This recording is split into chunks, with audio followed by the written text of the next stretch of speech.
Arellano will be in for the junior Tigers.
Pushing foul, number 14, John Green, I think on his first two on rings.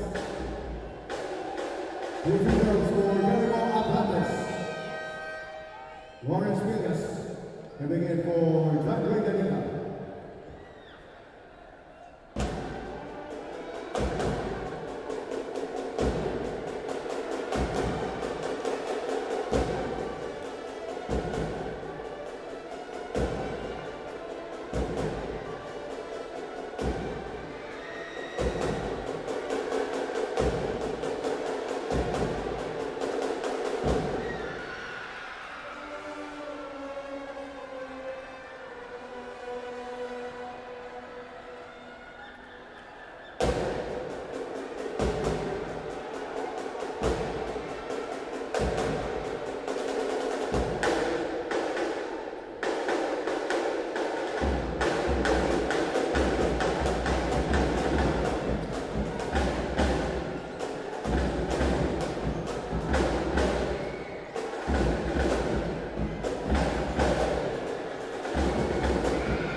coming in for the rings.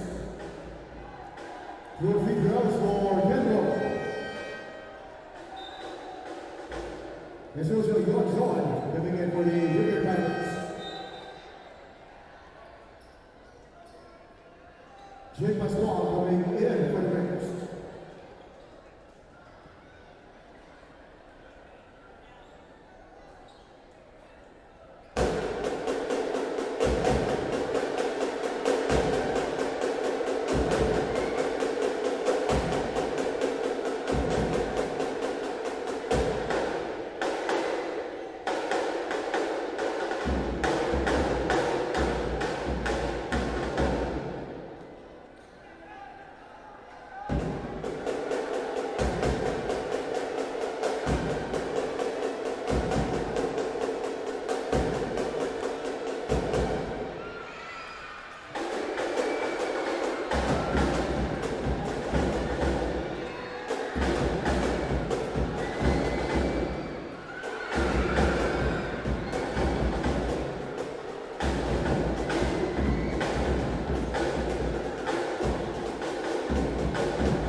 Coming in for shot clock.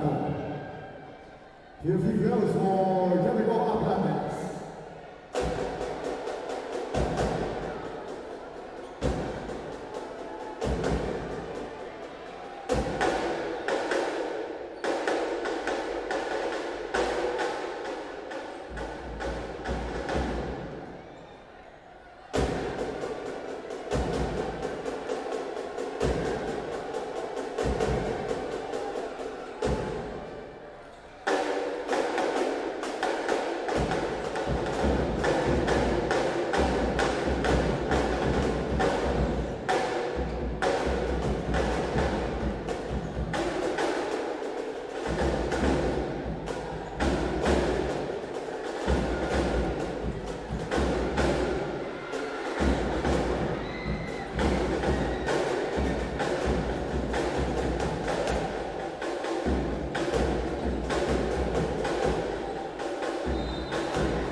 Second foul, number 17, Edward Malone.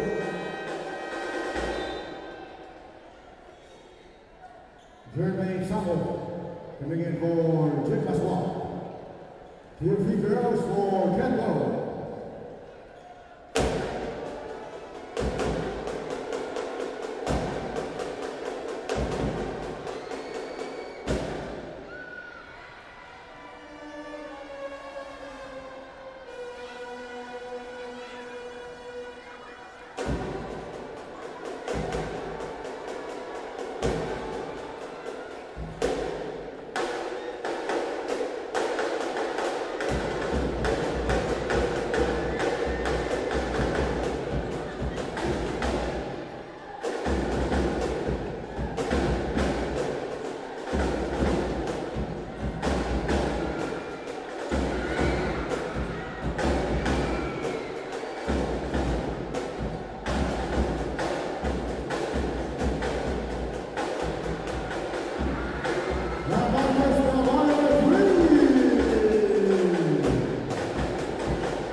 7 seconds on the shot clock. 7 seconds to shoot.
possession for the Arellano Rams.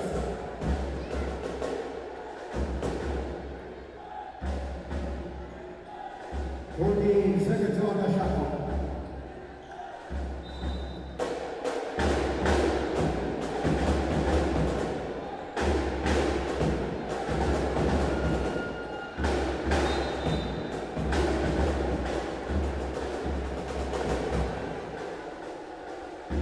Holding down number 3, Stephen Fingers. Beda. Here we get for the Junior Pirates. 14 seconds on the shot clock.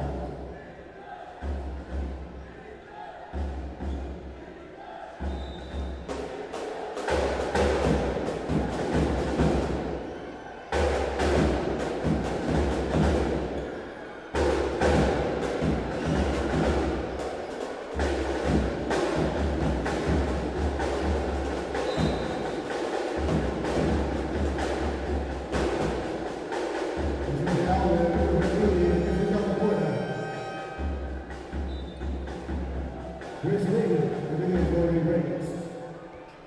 19 seconds on the shot clock.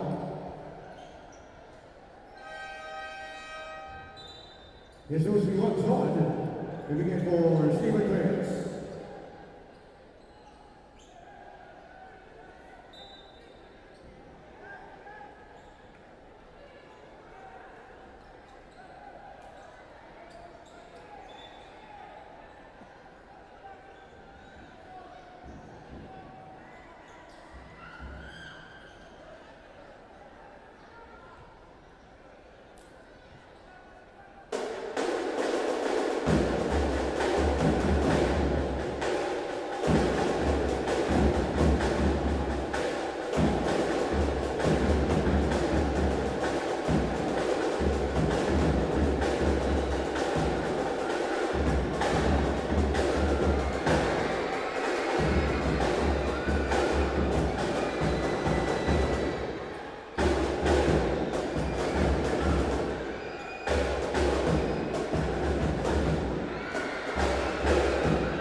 Coming in for Terrible Athletics. 14 seconds on the clock.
Seconds on the shot clock.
Mandatory substitution.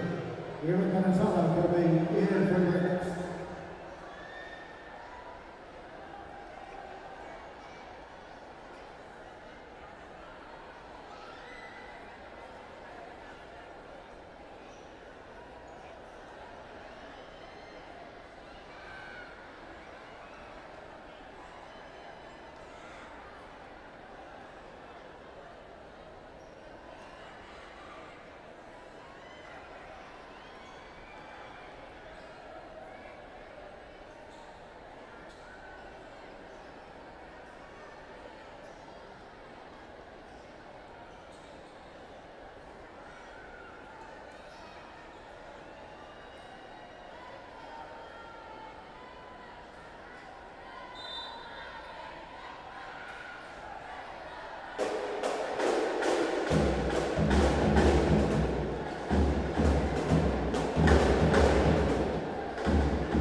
We will have a review. All players, please proceed to the shaded area in front of your respective benches.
If I can give you a wash and sportsman by foul, we're here to get one.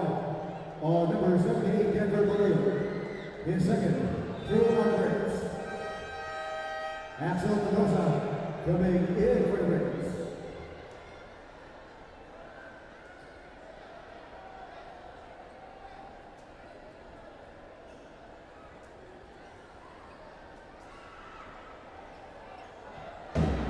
Two free throws for Marcus Ryan.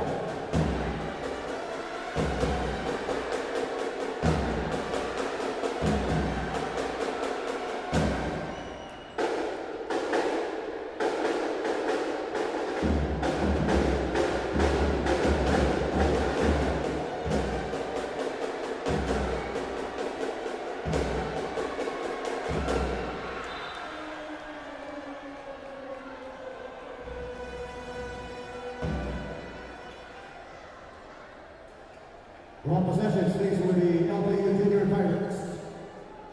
14 seconds on the shot clock.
Check foul, number 13, Marcus Ryan. In second, 2 on the Junior Pirates. 2 free throws for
Shot clock at 14 seconds.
Shot clock at 14 seconds.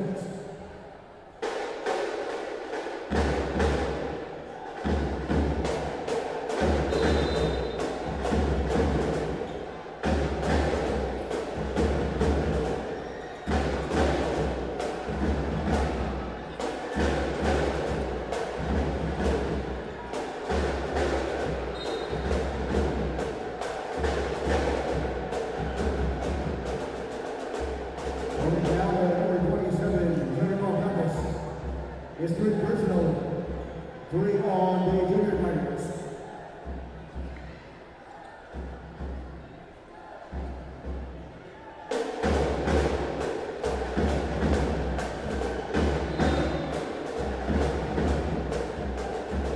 Tony Gallo, number 13, Marcus Mahario, his 3rd personal, 4 on the junior fighters.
We return to our home in San Juan, the Philoil Center, for our Wednesday coverage, November 19, 2025. Welcome to our coverage of NCAA Season 101, Building Greatness. And as per usual, we have a doubleheader for you guys as we continue the final stretch of the classification round. This is a matchup in Group A. The LPU Pirates facing the Arellano Chiefs in our first game today. These two teams at number 3 and number 4 right now in Group A. And in the second game, right around 2:30 p.m., Beda and EAC will clash. Should be a good one between two red and white teams. Mga kapuso, nagpapasalamat po kami sa inyong pagtutok ngayong umaga. Thank you so much for waking up and watching the NCAA via Heart of Asia live right now on your television screens there. GMA Sports PH online, nandyan tayo sa Facebook, X, and on IG, NCAA Philippines. You guys can find us via Facebook, YouTube, and on Instagram as well. Hello everybody. Happy Wednesday. Happy Hump Day. My name is Martin Javier. Happy to be at your service for our first game today between LPU and Arellano. Working alongside Coach Hammer, Martin Antonio here in the broadcast. Coach, welcome. Morning, Martin. Morning pa, sakto. Alas 11 pa lang, papunta yung lunchtime. And a very important game for both squads. That's right. Mamaya explain natin yung importansya nitong larong to para sa magkabilang panig. But first, let's introduce the third member of the crew. The one who will be bringing us the stories from the players and the coaches is Christine San Agustin. And again, yung mga kwento nila mas nagiging importante ngayon at crucial, Coach Hammer, as we gear up for the playoffs, as we go to the tail end of the classification round. Yep, definitely dahil very important tong games that as we would see in the team standings. We are playing at group number 1. Two teams that are vying for that number 3 spot. That gets them a bye week, a bye game day. Hindi sila papasok sa play-in if they get to that number 3 spot. Very important for LPU to get this win. Why? Pag tinalo nila tong Arellano, Arellano has one more game to play. And ang cards na yun, kailangan kuhanin ng Arellano yung panalo para masecure yung siguradong number 3 dyan sa Group A. And if LPU takes care of business, that would give them a tie. Pero meron pang isang wrinkle, yung win over the other if they are equal at, let's say, 5 and 8. Yeah. Win over the other, malaki yung lamang ng Arellano the last time that they played. So they need to be guns blazing, talking about the Pirates, just to secure a chance at that number 3 spot. Exactly. Explained there, Coach Hammer, the situation between these two teams. Eto nga, Arellano, they're not yet out of the woods, you know, not locked in to that number 3 spot.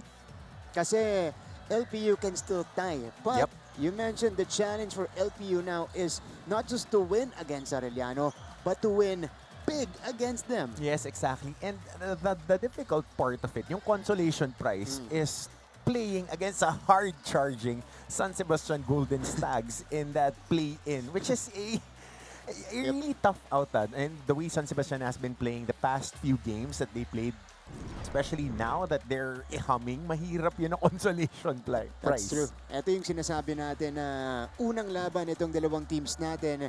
And they met October 14 and Arellano just dispatched LPU in this game, Coach. Well, LPU threw the ball a lot of times, took a lot of hurried shots, and opportunities were there for Arellano to bust out and run points off turnovers 19-6. That's plus 16 of that 27-point beatdown that they got. So, very important for LPU to take care of that basketball, take and make tough shots that they've been taking the past few games and that they are making.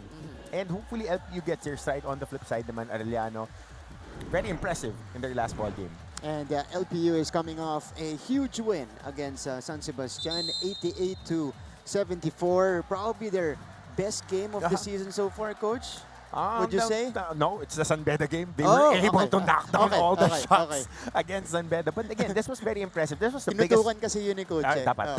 This was the biggest margin that they got in the winning column, and it's very telling the way that they started in the second half. Kaya 19 yan eh. Yung simula ng third quarter nila, they are a second half, third quarter team, itong LPU. And the moment na malagay ka nila na may kumpiyansa sila, mahirap silang talunin sa dulo. That's right. LPU Pirates coming off a win, only their third one of the season, but they're still well, within range of that number 3 spot, that will lessen their problems going into the playoffs. On the other side, for the Arellano Chiefs, the pressure is now on them to take care of business in the next 2 games, including this one. Last time out, they won against the number 1 team in Group A, the Perpetual Altas. By the skin of their throats. Yeah. Naitawid nila tong panalo. They were up big. I did this game. At the end game, there was a chance for Perpetual to win. 3 golden opportunities missed by the Perpetual Altas. But defensively, Arellano was there, controlled the whole game.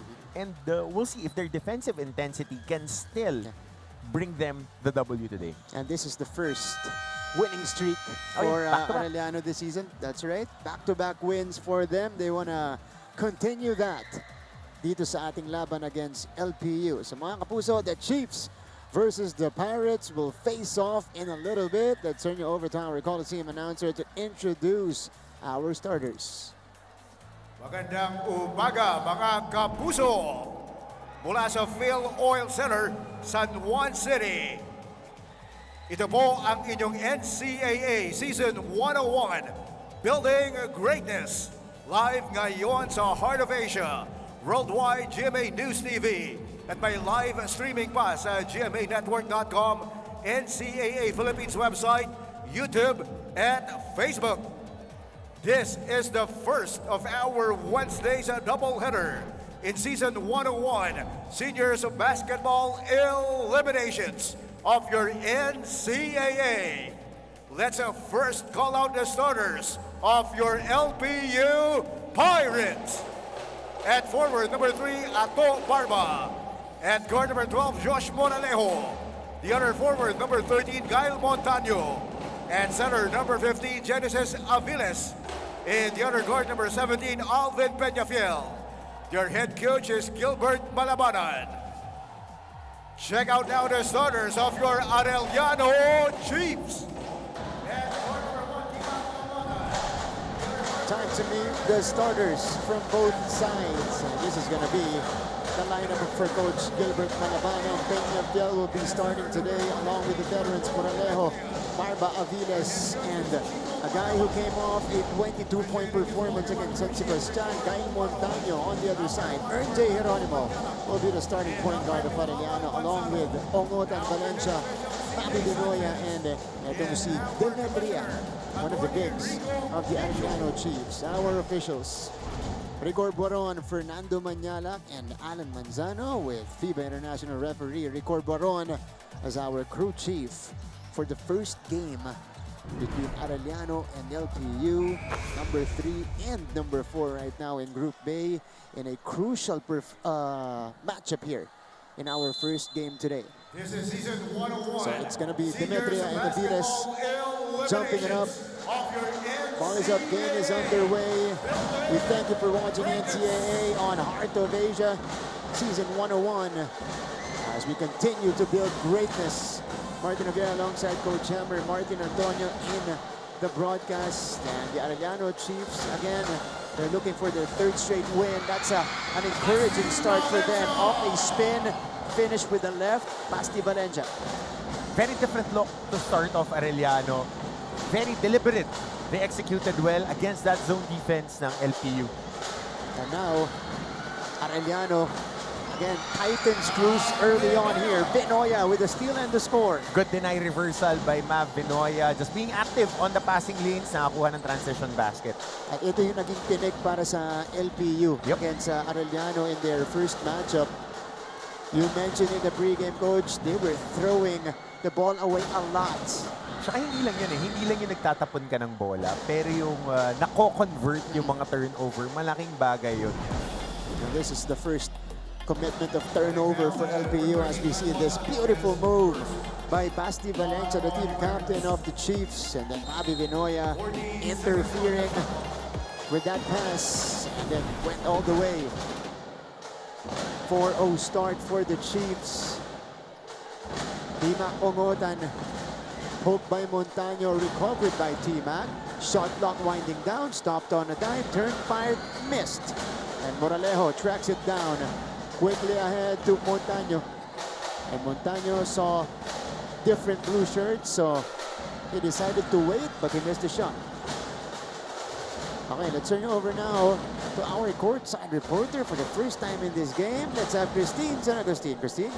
Thank you, Martin. Morale is up and high at the JRU side as Coach Chico Manabat mentioned that their confidence level is at the 10.5 at ang 0.5 na extra ay ibinibigay nito sa team because he has seen and witnessed a level of confidence that he has not seen from them before. Dagdag pa ni Coach, hindi naging madali ang back-to-back wins nila pero naging posible because of three things. That's attitude, consistency, and system. And if all goes well and they apply those same things, their win might just be extended into a third one. All for now, back to you guys. Thanks, Christine. Well, he's been mentioning a lot, especially in the post-game interviews, na ang sinasabi niya lagi niya dun sa mga bata niya, you know, just trust the system. On both ends, just trust the system. Good things will happen. And now this has been 2-3 years in the program now for Coach Chico Manabat. Now it's bearing fruits dito sa ating season. Familiarity on the KPIs that they're looking at. Of course, yung mga anong kailangan nilang gawin. They were able to defend last game. Naging mas disiplinado sila. Nakakuha sila ng turnovers, nakakatakbo. Doon naman na nagdidictate sa laro ng Arellano eh. Pag nakakakuha sila ng turnovers, nakakakuha sila ng extra possessions, malamang sa malamang, they're a tough out. Pero pag nagtatapon sila ng bola and hurried shots, doon kadalasan natatalo sila. Kasi yun yung tema ng team nila eh. That's how they're built. That's right. And that's why it is vital for them to just stick within the system and maybe, you know, in a few moments in the game, pag merong mainit, doon mo puntahan. Valencia, katulad ni Basti Valencia na mainit sa ating first frame. Another turnover for LPU. T-Mac, no. Difficult shot taken. Peñafiel is on the leak out. Another steal by Arellano. Pangatlo na yan, Martin. Here pa lang sa first quarter. And again, they've been trying those forward passes, pero masyadong risky. Face-up jumper, left it short. Vinoya, follow-up is good. Fantastic start for the Arellano Chiefs. They blaze to a 9-1 beginning with Navi Vinoya having 4 points. Timeout on the floor, our first one in the game.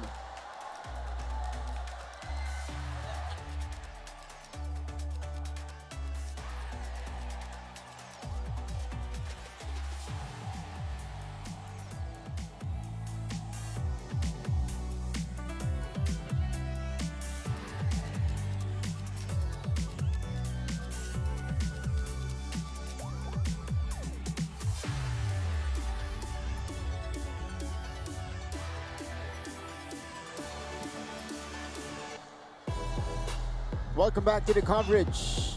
And Kyle Montano against San Sebastian. He was spectacular, Coach Hammer. Yep, 22 points. 2 out of 4 from 3. Very important yan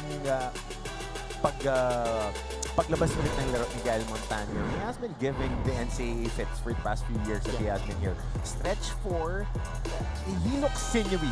Balingkinitan yung katawan pero makunat sa postihan ito si Kyle Montano. And underrated facet ng laro niya, marunong siyang pumasa off that post-up. So yun yung nagbibigay ng mga open threes sa kanilang koponan na kapag run sila ng offense kasi marunong siyang pumasa dun sa post and it alleviates pressure kila Ato Barba, sa mga attackers niya, kay Lefens Villegas. So different rin sa offense nila. And ito actually expectation natin mula kay Montano this year. You know, it's been up and down this season for him. We expected him to ascend for LPU with, of course, the key guys gone already for them from the previous season. So it's good to see him break out. Ato Barba off the catch. And rebounded by Vinoya. That was a good kick out by Moralejo. One of their more potent scorers. Dalawa pa nga yung open. But hindi lang nahulog. Pero that was a good read from Josh Moralejo. Only the third shot of the quarter for LPU compared to 9 for the Chiefs. RJ nails the midi. Ito naman, starting like a house on fire ang Arellano. Ito nabanggit natin ang LPU second half team, starting especially on the third quarter. Arellano, simula pa lang malakas na yung arrive nito eh. Kaya kailangan if you're a team that will be playing against them, you have to be ready. Kasi laging madiin yung simula ng Arellano. You're right. Against Perpetual, they owned the first quarter, 28-20, as we see. This money shot for J. Geronimo. That's his favorite, yung mga mid-range jumper na yan. Triple pull up, especially on those elbows. Aviles will make his move. Pagsak si Demetria. Catch and shoot for Montaño. Still nothing for LPU. Very good box out by Arellano.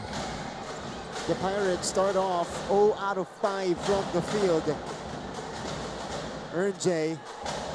Vinoya will pull the trigger and will drop it through. Blistering start by the Chiefs. One of the better starts by Mav Vinoya that I've seen here in season 101. Very demonstrative siya. Gina G sa opensa. Kumuha kanina ng 2 offensive rebound. Naka-put back. Tapos ito may 3-point shot back. Kasi dito ka backseat ngayong season. Kasi last year sila ni T-Mac. But with the emergence of Abiera, he's happy to be a more of a playmaker. Kasi point forward, nakakapagbaba ng bola, nakakapasa din. Siguro dapat we get used to that na dahil yan yung trajectory ng basketball ngayon. Yung mga 4 na nakakapasa, multi-faceted. Do it all, ano? Oo. Yeah. Of course, Mavi Vinoya might have extra motivation today because he's facing his former team. Yep. You know, before he went to Arellano's side, he was a member of the LPU Pirates. Moralejo triggers this one into Montaño. LPU down by 13. And we're not even done with half of the first quarter. Villegas is in for some firepower. 8 on the 24. Moralejo. Drop off Aviles off the glass and in. First field goal for LPU. And also a guy who improved vastly. Itong si Aviles. Just patrolling that shaded lane. Nabanggit ko na ito for a handful of games. Malambot na rin yung kamay niya. He's finishing those flip shots. Importante yan for a big guy. Kasi madalang ka makakuha ng clean looks dun sa ilalim. No! The bounce goes through for Mavi Vinoya, who now has 10 points in the first 5 minutes of play. Oh, hindi ko pa na na-account yung agaw niya to transition basket. So double digits right away. Barba. Montaño pulling the trigger. Still misfiring are the Pirates. Barba. Ooh, swatted up top by Ongotan. What a start for the Arellano Chiefs. Moralejo making things happen here. Pinato dito kay Aviles. Dapat yung mga ganyan talaga pagka big ka. If you're playing that lone big spot, kailangan na-finish mo yan Yeah. And again, the dry start continues for LPU. T-Mac with a scoop and the hoop. What a shot by T-Mac Ongotan. Just gashing the defense. Full speed. Take the contact using touch to finish that layup. 19-3 start for the Chiefs. Aviles, no, denied. Here comes T-Mac. Ongotan had difficulty getting it to Vinoya. Ito na si Barba. Ato Barba sends it out. Moralejo had time. Villegas, no. Even from point blank, nagmimintis ang LPU. Scramble. Villegas comes up with it. Moralejo. Oh, basa ni Valencia. Ongotan stops, takes, too strong. And he will collect the rebound and he will take the shot. Wala. Ito ang laro ng Arellano. Up and down, high possessions, turnovers. Pagka nilaro mo sila ganyan din kasi laro ng LPU eh. Hindi lang sila makashoot ngayon. That's true. Finally. Renz Villegas gets one in. The Pirates are 0-5 from long distance, 1 out of 12 from the field. Primary reason why they're down, 19-5 in the first.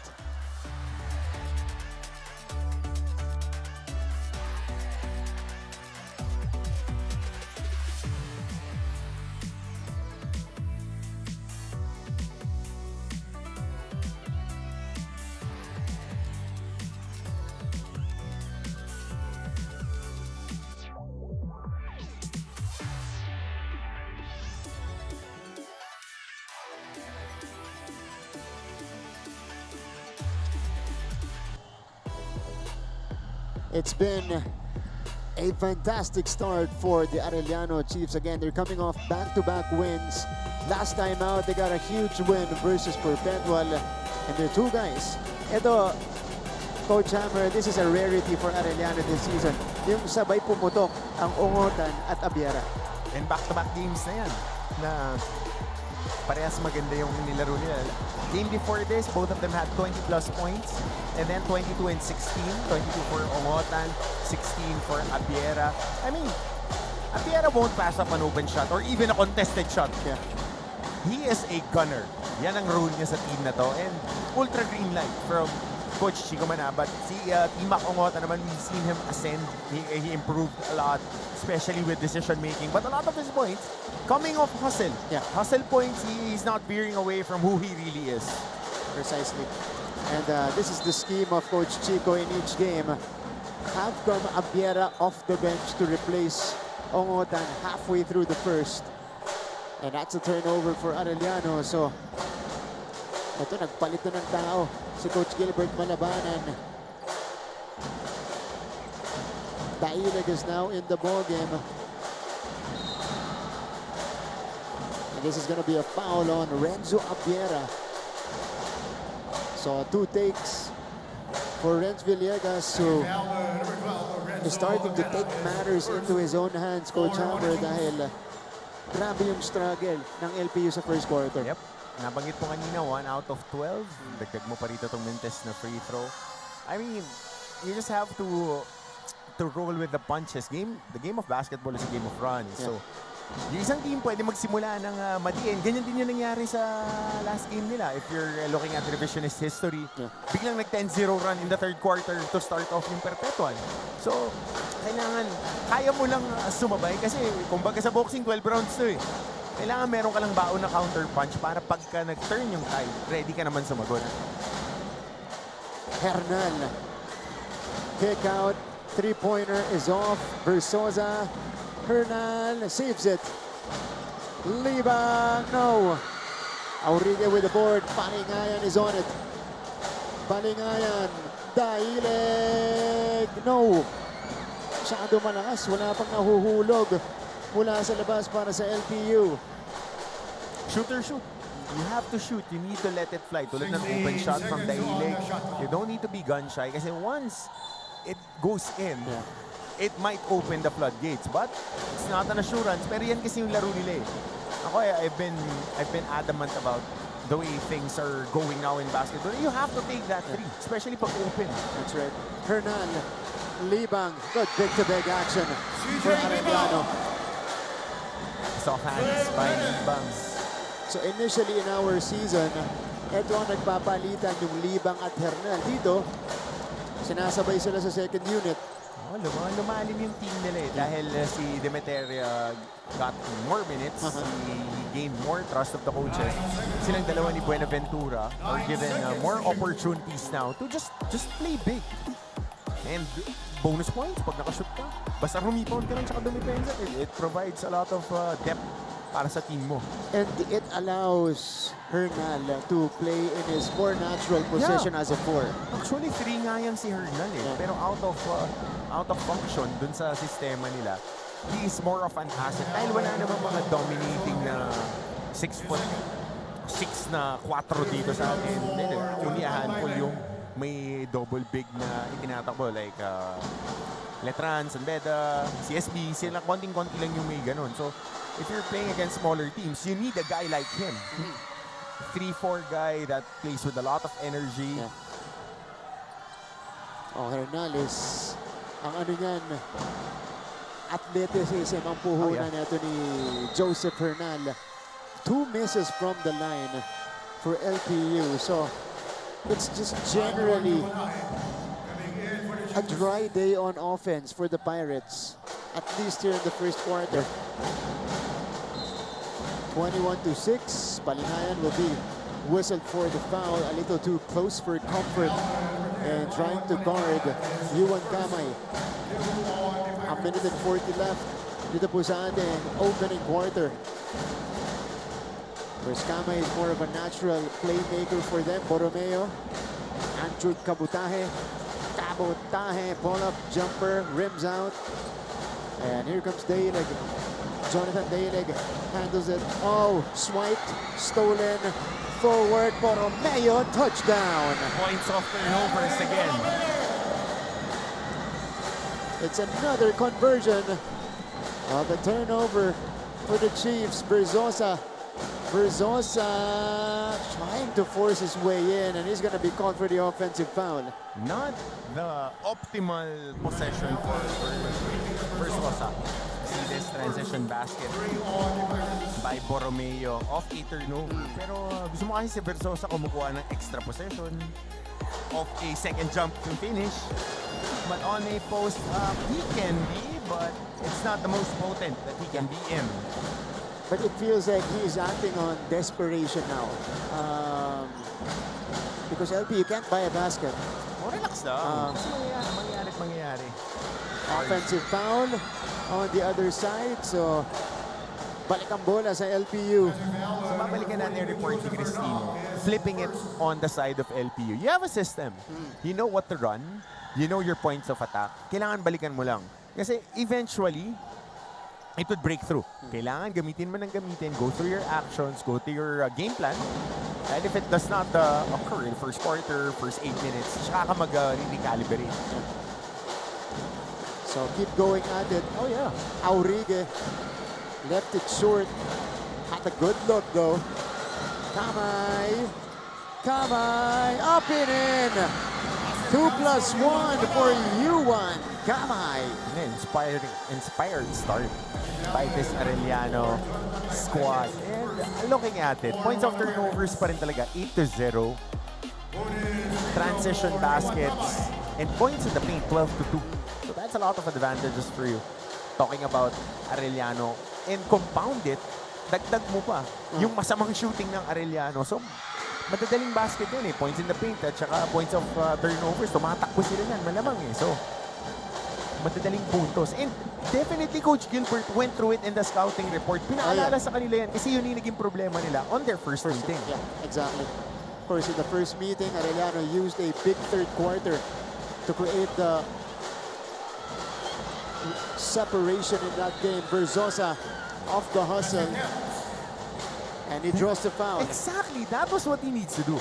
Again, Versosa is an athletic guy. If he gets the rebound off the offensive glass, he is quicker going up. Wala pa sa pwesto yung depensa. And knowing college players, pag nakakita ng may mga tatalon na tatalon, that's when he becomes more potent. Tsaka, one of the leaders in getting N1s tong si Versosa. I don't have the exact stat, but by the eye test, dahil crash ng boards eh. Yeah. That's true. Kabotaje just missed it. But what a start for the Arellano Chiefs, led it by as many as 20 points. After the first 10 minutes, it's an 18-point lead for the Chiefs, bulldozing against LPU here in the first frame. We'll see if this will continue or if LPU can climb back in this one. Mamaya po sa ating pagbabalik, second quarter ng laban.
Resuming our coverage inside Phil Oil, and they call him the Boss Pirate, Dr. Alan Paul Laico, PhD, Mancom representative of LPU. is watching at the VIP box. His team is struggling right now as we begin the second quarter. Only our first offering today.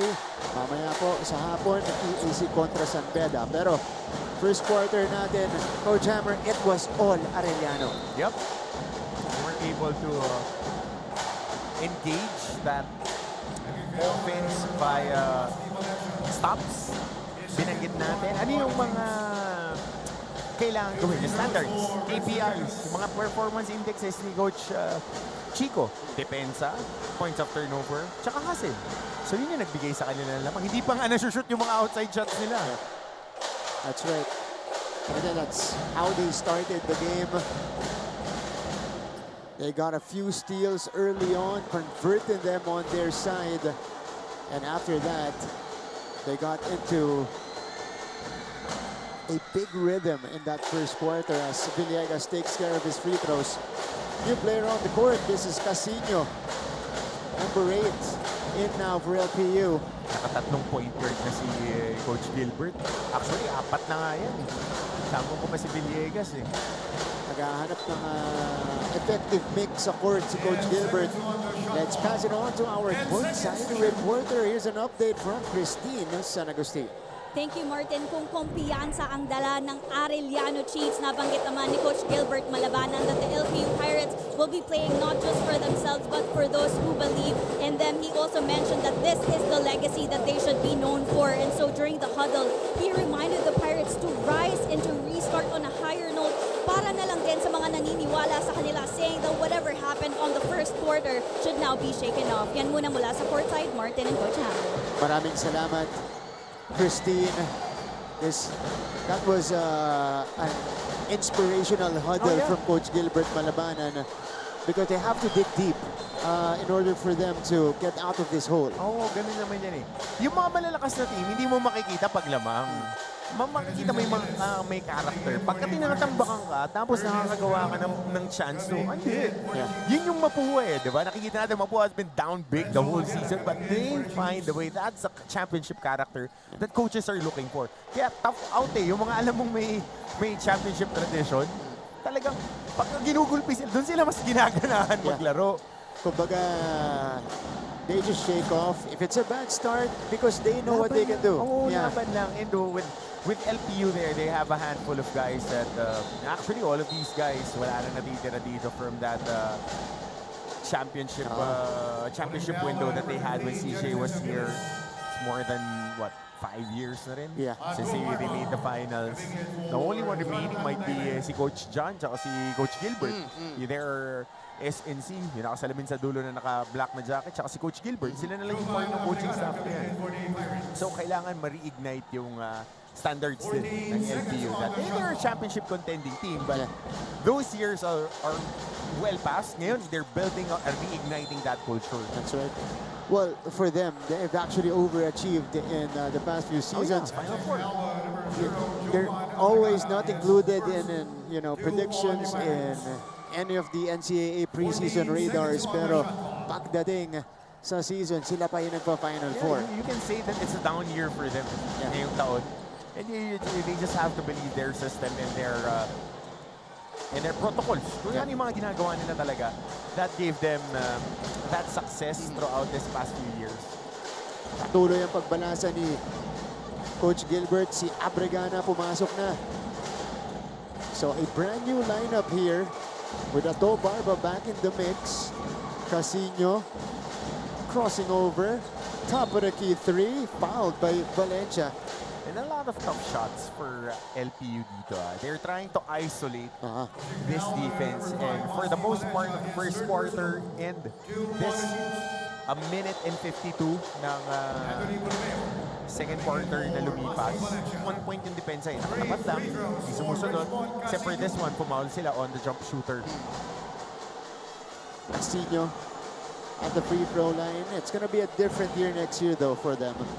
As they'll have hopefully Macguadanya recovers from the knee injury and ang nagbabalik si Matthew Rubico. I'm excited for that guy. Yeah.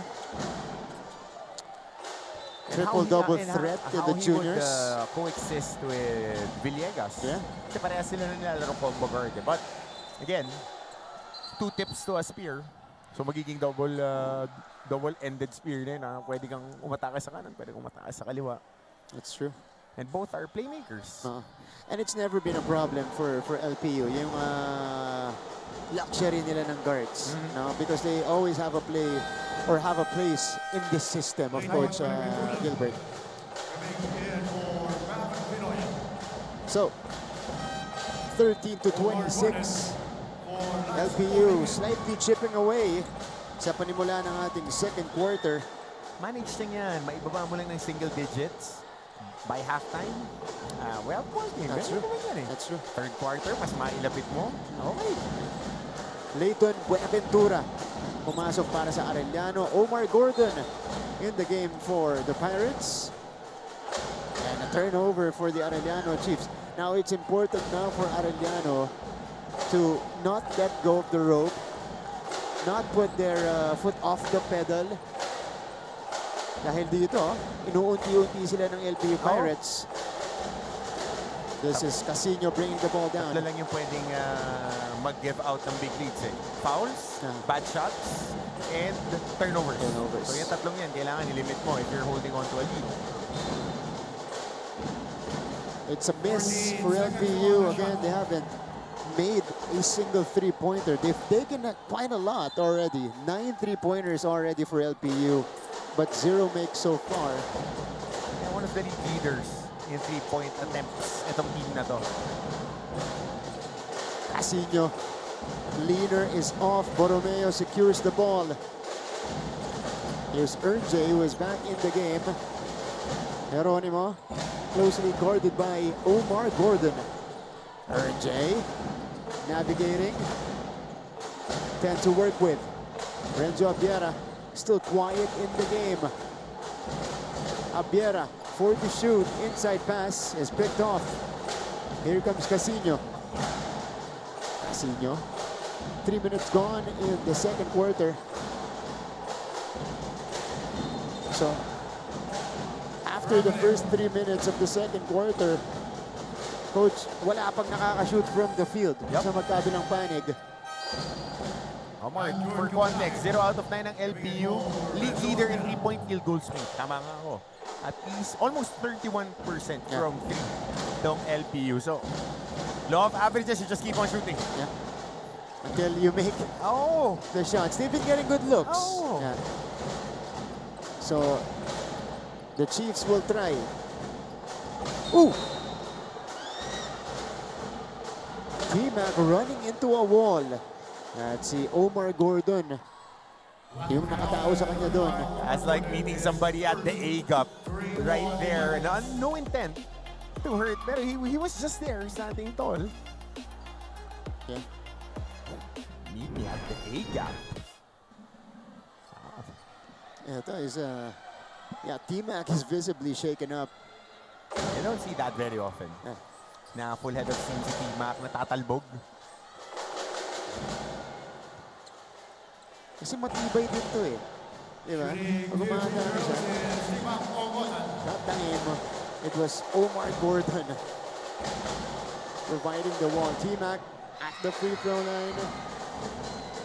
3 points now in the game. This is his first trip to the free throw line today. We also haven't, at least Arellano hasn't taken a bunch of free throws. Coach, this is only the second and third attempt for them as a team. 2 for 2. Which makes it more annoying para kay Coach Gilbert Malaban. Kasi hindi kayo pumapaul eh. That's true. Tapos nalamangan tayo ng malaki. Yeah. Ibig sabihin, nagtatapon lang tayo ng bola kasi dumidepensa sila ng maayos. Oh, Abregana knocks down LPU's first 3 in the ball game. Just a matter of time. Just need to take those shots. Again, open. Strong side help. Hit the corner shooter. That's free. And Omar Gordon is called for the foul, his second. Wide open. Layo ng trinavel. I think that was Leighton Buenaventura. Pagaling pa sa ilalim yun. And the moment that shooters set their feet up, Oh yeah, they would have the confidence to let it fly. that's right. Geronimo. They feed Buenaventura. And battling with Aviles in the paint. So more free throws coming up for Arellano ngayon, Martin. Second and third lang, but penalty, early penalty, almost 6 minutes. So a lot of free throws coming up for Arellano. If they would still be as aggressive attacking the paint. This is not going to help the cause of LPU. They're trying to come back here. Nakashoot na sila mula sa labas. Pero sila naman ngayon, ang maaga na penalty. This is an area that, you know, they took care of in the first quarter. You mentioned they didn't foul a lot. Pero dito sa second frame, kung kailan sila naghahabol, saka sila mabibigay ng free throws. 2 for 2 for Buenaventura. And Arellano just maintaining this lead. 30-16. We'll go to this break.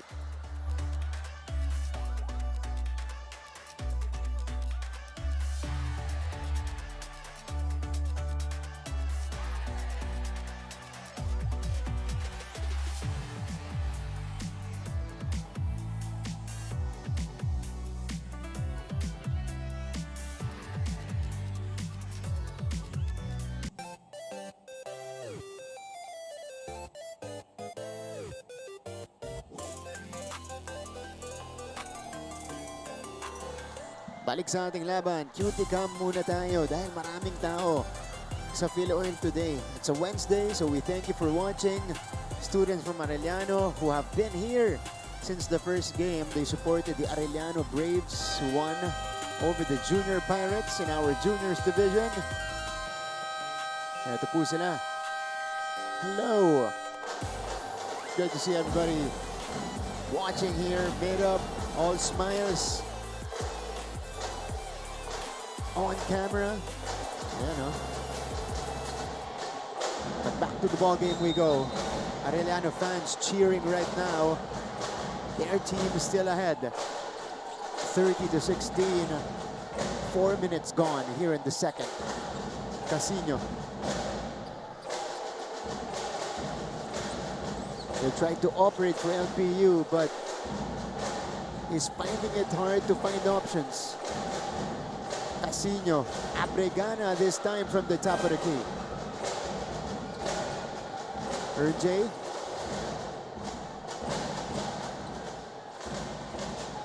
Arellano weathers the storm here. Wala pa rin nakakashoot from the field. Dito sa ating second quarter. Ongotan, bounce pass. Buenaventura, no. And Aviles ripped it away from Ongotan, pero jump ball, bola pa rin ng Chiefs. Well, merong point of contention si Aviles. Kasi tingnan mo dito sa nakakapit si Ongotan. Yeah. Sa braso nakakapit. Pero kasi ang laki ng braso ni Aviles eh. Recycled shot block for the Chiefs. Push shot, Kabutahi, wala pa rin. Another offensive rebound for Arellano. Oh, the bounce for Anthony Borromeo. And that's the first field goal for both teams here in the second. Oh, nice cut. Beautifully done by Barba. Good pass by Gael Montaño. Off the weak side wing, 45-degree cut. Pagka may poste, tapos marunong pumasa, always open yan. First 2 points for Ato Barba today. Pocket pass is picked off. Ito na si Montaño. Moralejo. Aviles bulldozing his way to the basket. He's going to be called for an offensive foul. Mahirap kasi Bromeno eh. Parang 18-wheeler yan eh. Tapos biglang may poste. Ang hirap Bromeno yan. Kaya lagi reminders ng coaches.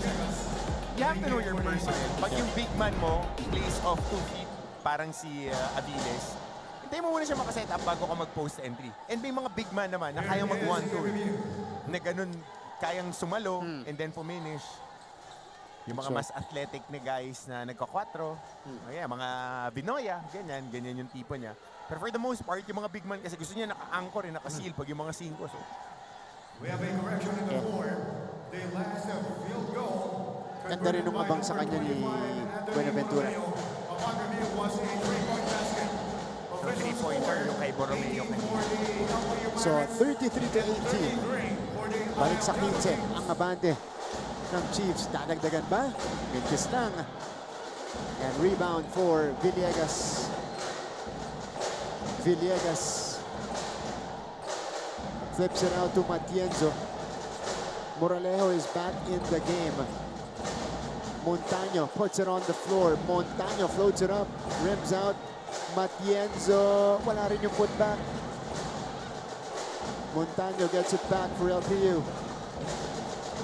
Matienzo inside, and finally they get a basket. Alam mo, okay itong si Matienzo kasi he moves, set screens, he dives, and he forces the defense to move. Kasi gano'n lang yan eh, pagka may mga actions na nangyayari on ball, off ball, mapipilitan yung depensa gumalaw ng gumalaw, and it gives open windows and open gaps dun sa mga kakampi niya. Doon siya pa yung nakakuha ng basket. Oh, nice move, mintis lang yung layup. Borromeo, uy, wala pa rin. Both teams finding it hard to get one from the field. And this is Matienzo inside. Naka-apat na cut na si Jasper Matienzo dyan. Yung ball screen, roll, strong side to weak side, and then weak side to strong side. Tapos loop na naman ulit.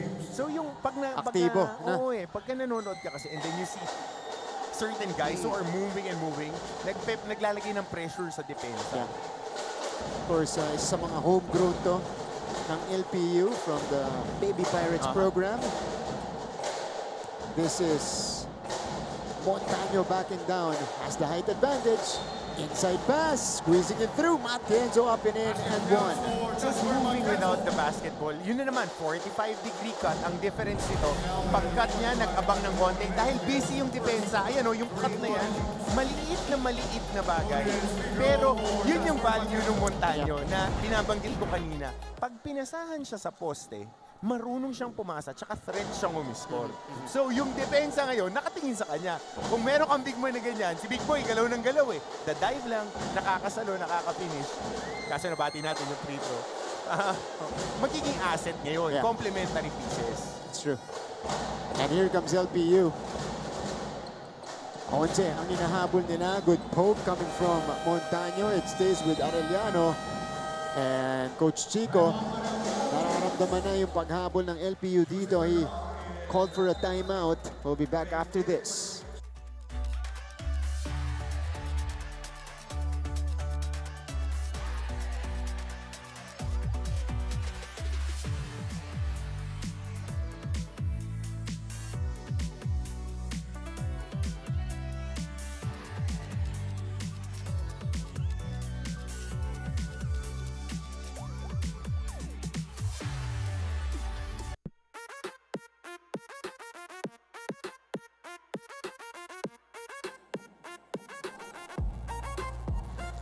O kanina, cutie cam. Ngayon, tropa cam naman.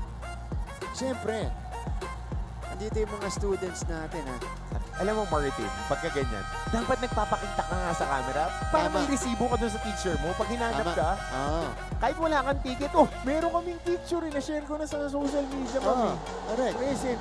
Hindi na kailangan ng pruweba. Ito na yung pruweba So, mo. 7 a.m. hanggang alauna. So, free cut na yan the whole day. Ayun yung attendance mo. Paano kung may quiz? Traditional pa yan sa quiz. Lusot kayo dito. Sa mga LPU fans, naka-uniform. Thank you for watching and attending live dito po sa Philoil. MJ Langit is in the game for the first time para dito sa Arellano Chief. CJ Libang ran out of time. Did not get the shot off inside the shot clock range. Yeah, and you don't want that kasi galing sa timeout. Galing sa timeout ni Coach Chico, definitely he schemed something up for them to execute. But good defense by LPU. Tutok naman, they can put this down to a single digit lead, more manageable. Yan naman. Ito na si Montaño. He's up against Hernal. Fading away. He gets the roll. And the lead is down to 9. Yeah, so amazing how passing helps your offensive game. So ngayon, hesitant na silang dumoble. Short jumper.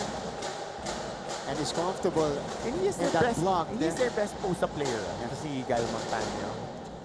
Abiera, step back 3. No go. Moralejo quickly ahead. And it's gonna be LPU ball. Or Arellano ball. They're calling it. Eto, gandang galaw ni Montano with a slight separation fading away from Hernan. 3 beses na nila run yung packages.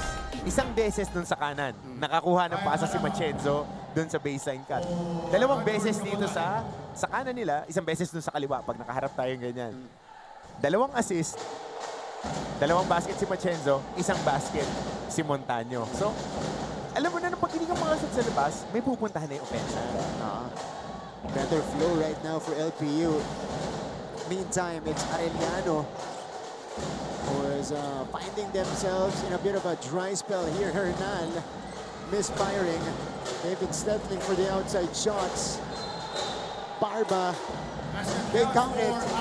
And the continuation for Ato Barba. So now the avalanche of points shifting into the momentum of LPU. Look at this. Ato Barba, touchdown. Arellano looking for the travel. Instead, they count this. It's now a 20-7 run for LPU since we started 26-6. I'll give you a nice stat. 13% from the field.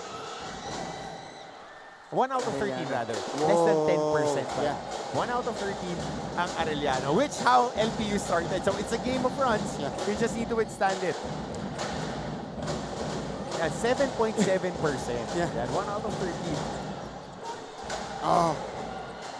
Hernan. Much needed. That's right. Joseph Hernan ends the dry spell for Arellano with his putback. And he's been working hard. He's a workhorse, Coach Hammer. That's what he does. Tina Omodan back in the ball game. Motor guy. High motor guy.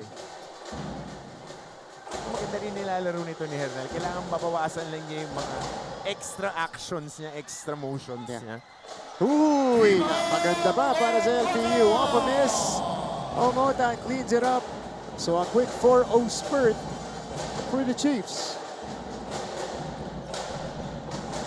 Villegas, Montano, back iron.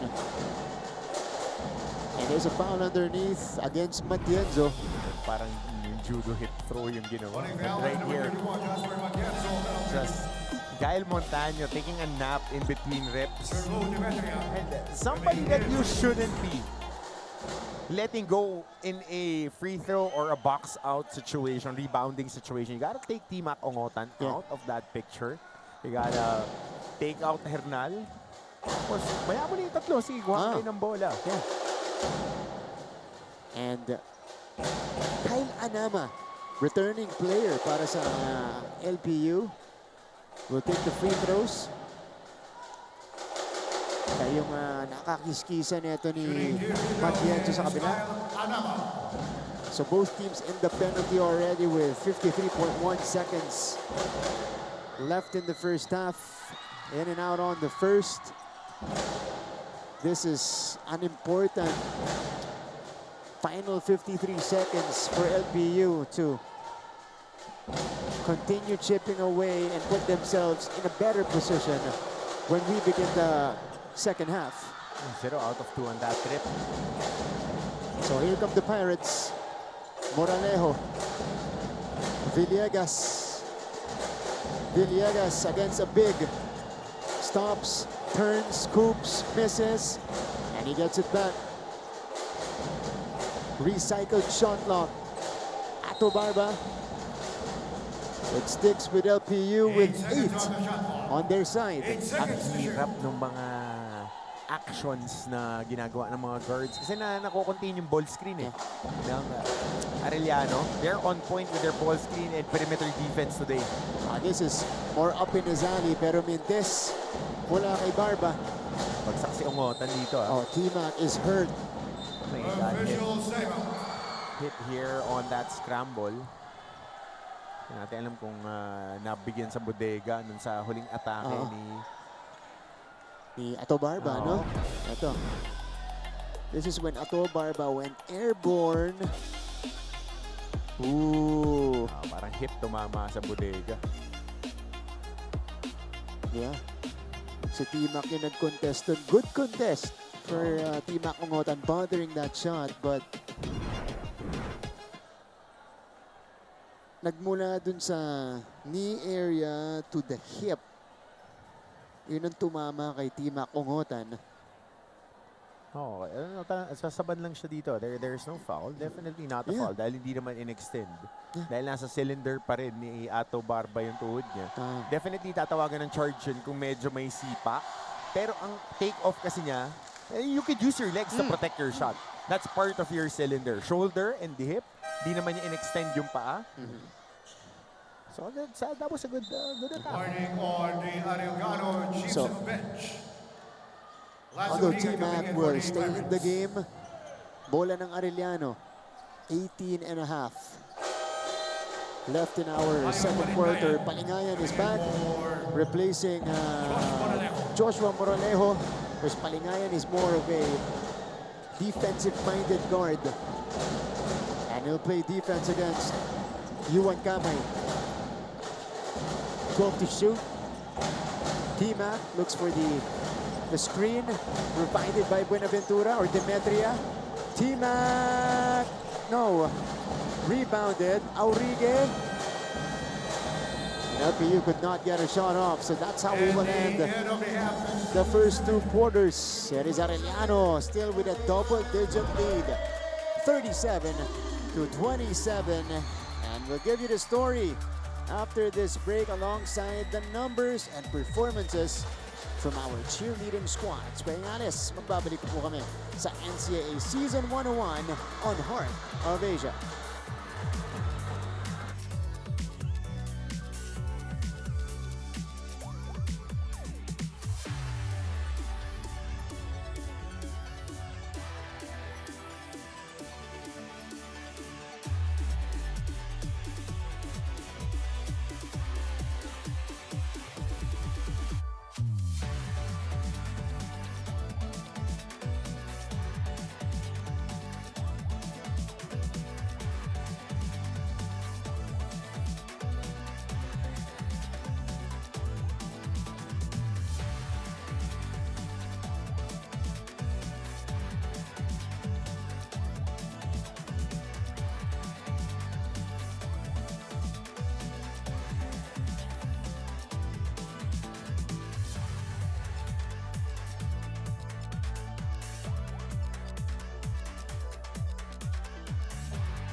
the half.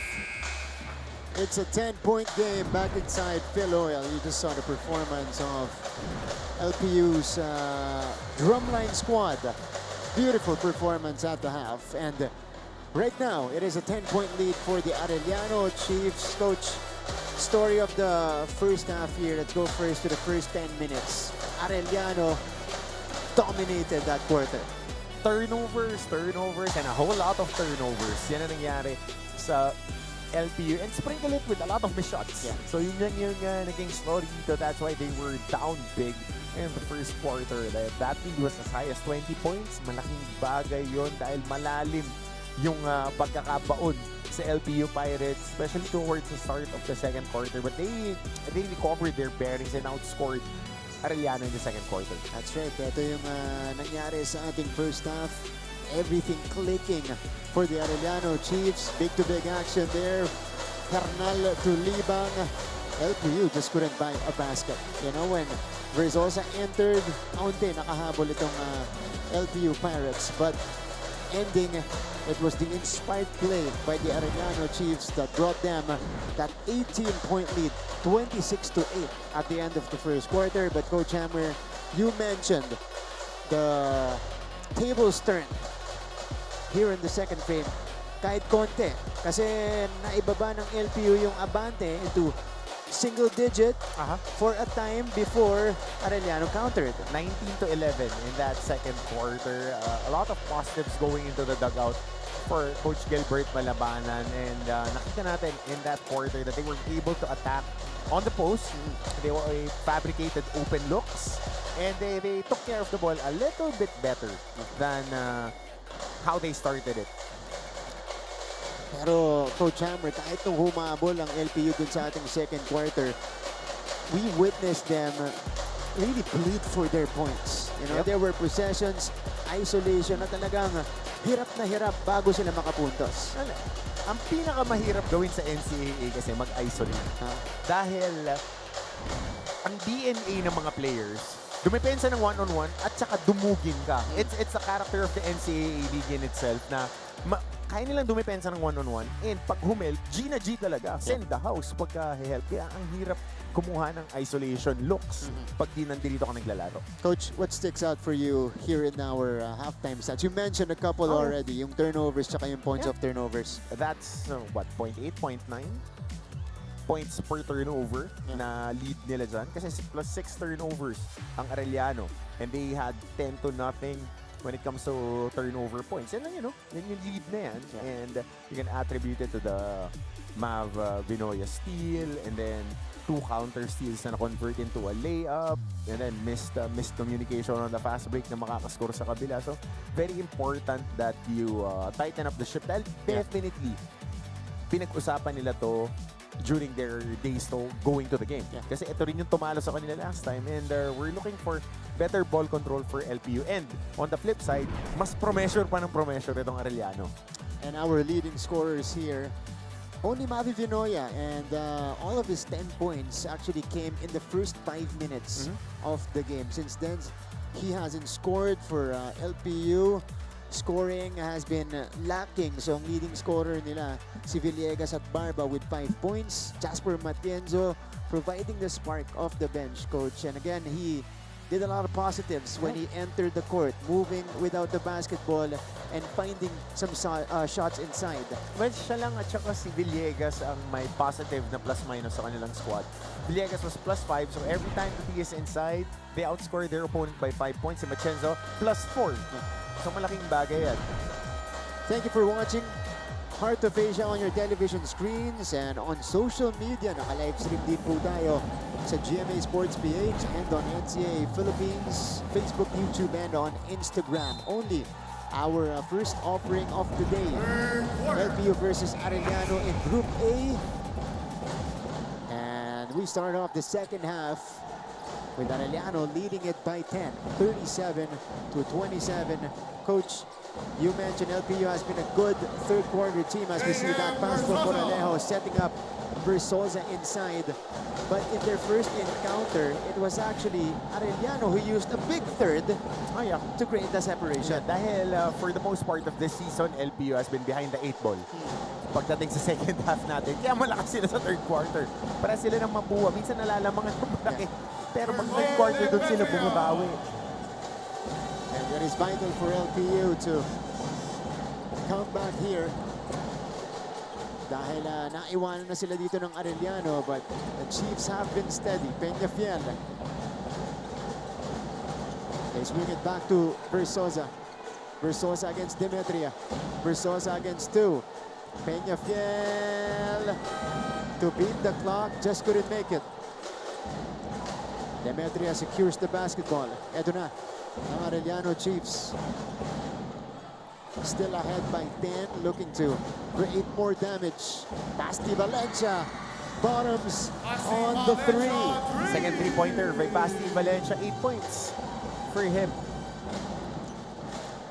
So 42 to 29. That is the 5th triple of the game for Arellano. Moralejo attacks baseline, running into trouble that time. Versosa. Peñafiel, almost a steal. Scramble. It is with Binoya. T-Mac will back up and will wait for his troops. Earn J. Vinoya. Banker is off. And this gives us an opportunity to go courtside. Hold on. May mabilis na play ang LPU. Peñafiel on the catch. So ipasa natin sa ating courtside reporter. Nandyan si Christine San Agustin. Christine? Thank you, Martin. Because of what went down during the first 2 quarters, Coach Gilbert Malamanan reiterated that the key to bouncing back in the second half is for them to simplify the game, meaning bawasan ang unnecessary movement. Sabi pa ni Coach, hindi naman daw bawal na gawin kung anong gusto nilang iside the court, pero sa takbo ng laro ngayon, importante munang they stick to the system that actually works. Huling paalala ni Coach, composure will also help them get there at walang rason para maratel at mag-hesitate sila sa larong ito. All for now, back to you guys. Thanks, Christine. I think yung composure na binanggit mo na nanggaling kay Coach Gilbert, yun yung kailangan nila dito. Lalo naghahabol sila. Kasi yung extra movements na yun, roots from lack of composure in this game as they try to climb back. Team Akumotan just dropped in a 3-pointer to increase the lead back to 14. Zone breaker. Para kay Ongotan, dami turnovers pa rin ng LPU to start off. Montaño. 3 minutes going by here in the third quarter. Moralejo, turnaround jumper para kay Versosa is off. Ato Barba cleans it up. Good cleanup job by Ato Barba. Weak side rebounding. So, it's just tit for tat to begin the third quarter here, which is, of course, in favor of Arellano as Team Akumotan gets into his rhythm. Di inumatake. Versosa. Barba will back up. Adu Barba, step back 3, got it. Tough shot. Ato Barba trying to gauge the defense of Basti Valencia. Instead, step back. First guy in double figures for LPU. Probably the most dangerous guy offensively. Nice pass. What a setup by T-Mac to Demetria. Nakakuha ng rhythm si Ongotan eh. So kaya niyang laruin ngayon. Binabasa niya lang yung depensa. Second assist for T-Mac, Ongotan, and for Demetria. That's also his second field goal. Step back J. Too strong for Montaño. Hernal gets it. That's a more favorable matchup para kay Coach Chico Manabat on that post-up. Kasi si Hernal kaya makipag-bang and kaya magstay in front of Montaño. Valencia is firing. Nagmamadali ang LPU. 2-on-1 break. Versosa misses. Cleanup job by Moralejo. Cuts the lead down to 11. So LPU is starting to play it fast. Almost halfway through the third.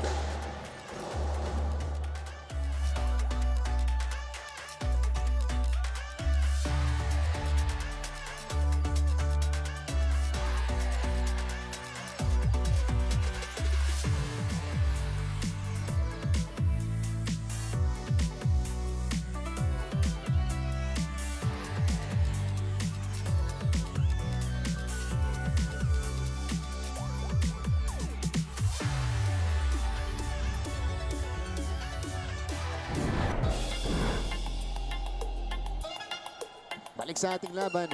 T-Mac Ongotan now has 11 points in the game. 5 at the start of the third quarter. Pinabawian siya. It's been a duel here between these two scorers. T-Mac Ongotan and Ato Barba. Barba also with 5 points in the third. And this one came from Joshua Moralejo, who got his first field goal right there. So si Moralejo, coach, interestingly, has only taken a couple of shots so far. RJ Geronimo. They swing it to the left flank. RJ back to Valencia for 3. Too strong. Moralejo has it. LPU is rushing. Villegas says, hold on. Let's slow it down. Daileg. No. Perimeter shooting has been almost non-existent for LPU. RJ off the fade. No. Ito na si Barba. Moralejo will attack. Daileg rises for the catch and he finishes underneath. Tough catch and finish in traffic para kay Daileg. Good execution. Di siya nagsettle for an outside shot. He cut towards the basket and yung bailout pass. Sakto rin. Siya lang yung nakaabot niya. Haba eh. So, here comes LPU. Just down by 9. But T-Mac has all the answers. Yep. Last 10 points, T-Mac Ongotan had a hand on it. 2 3-pointers, 1 drive, 1 assist. Big check mark for T-Mac. 8 points already in the third for T-Mac for a total of 14. Villegas could not reply. T-Mac wins the foot race. Ongotan now with 16 points, 10 in the third.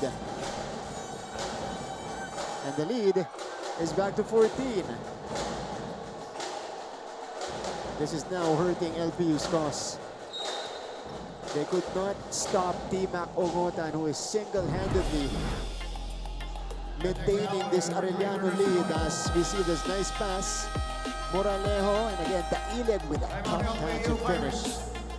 T-Mac, though, puts out the mini fire. 3-pointer and then a basket in transition.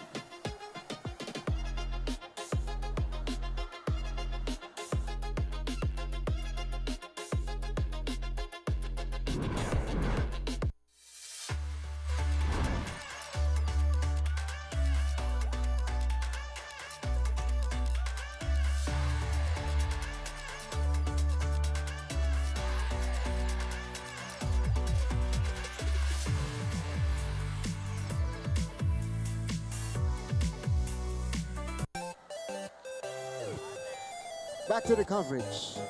Cutie cam. Diba?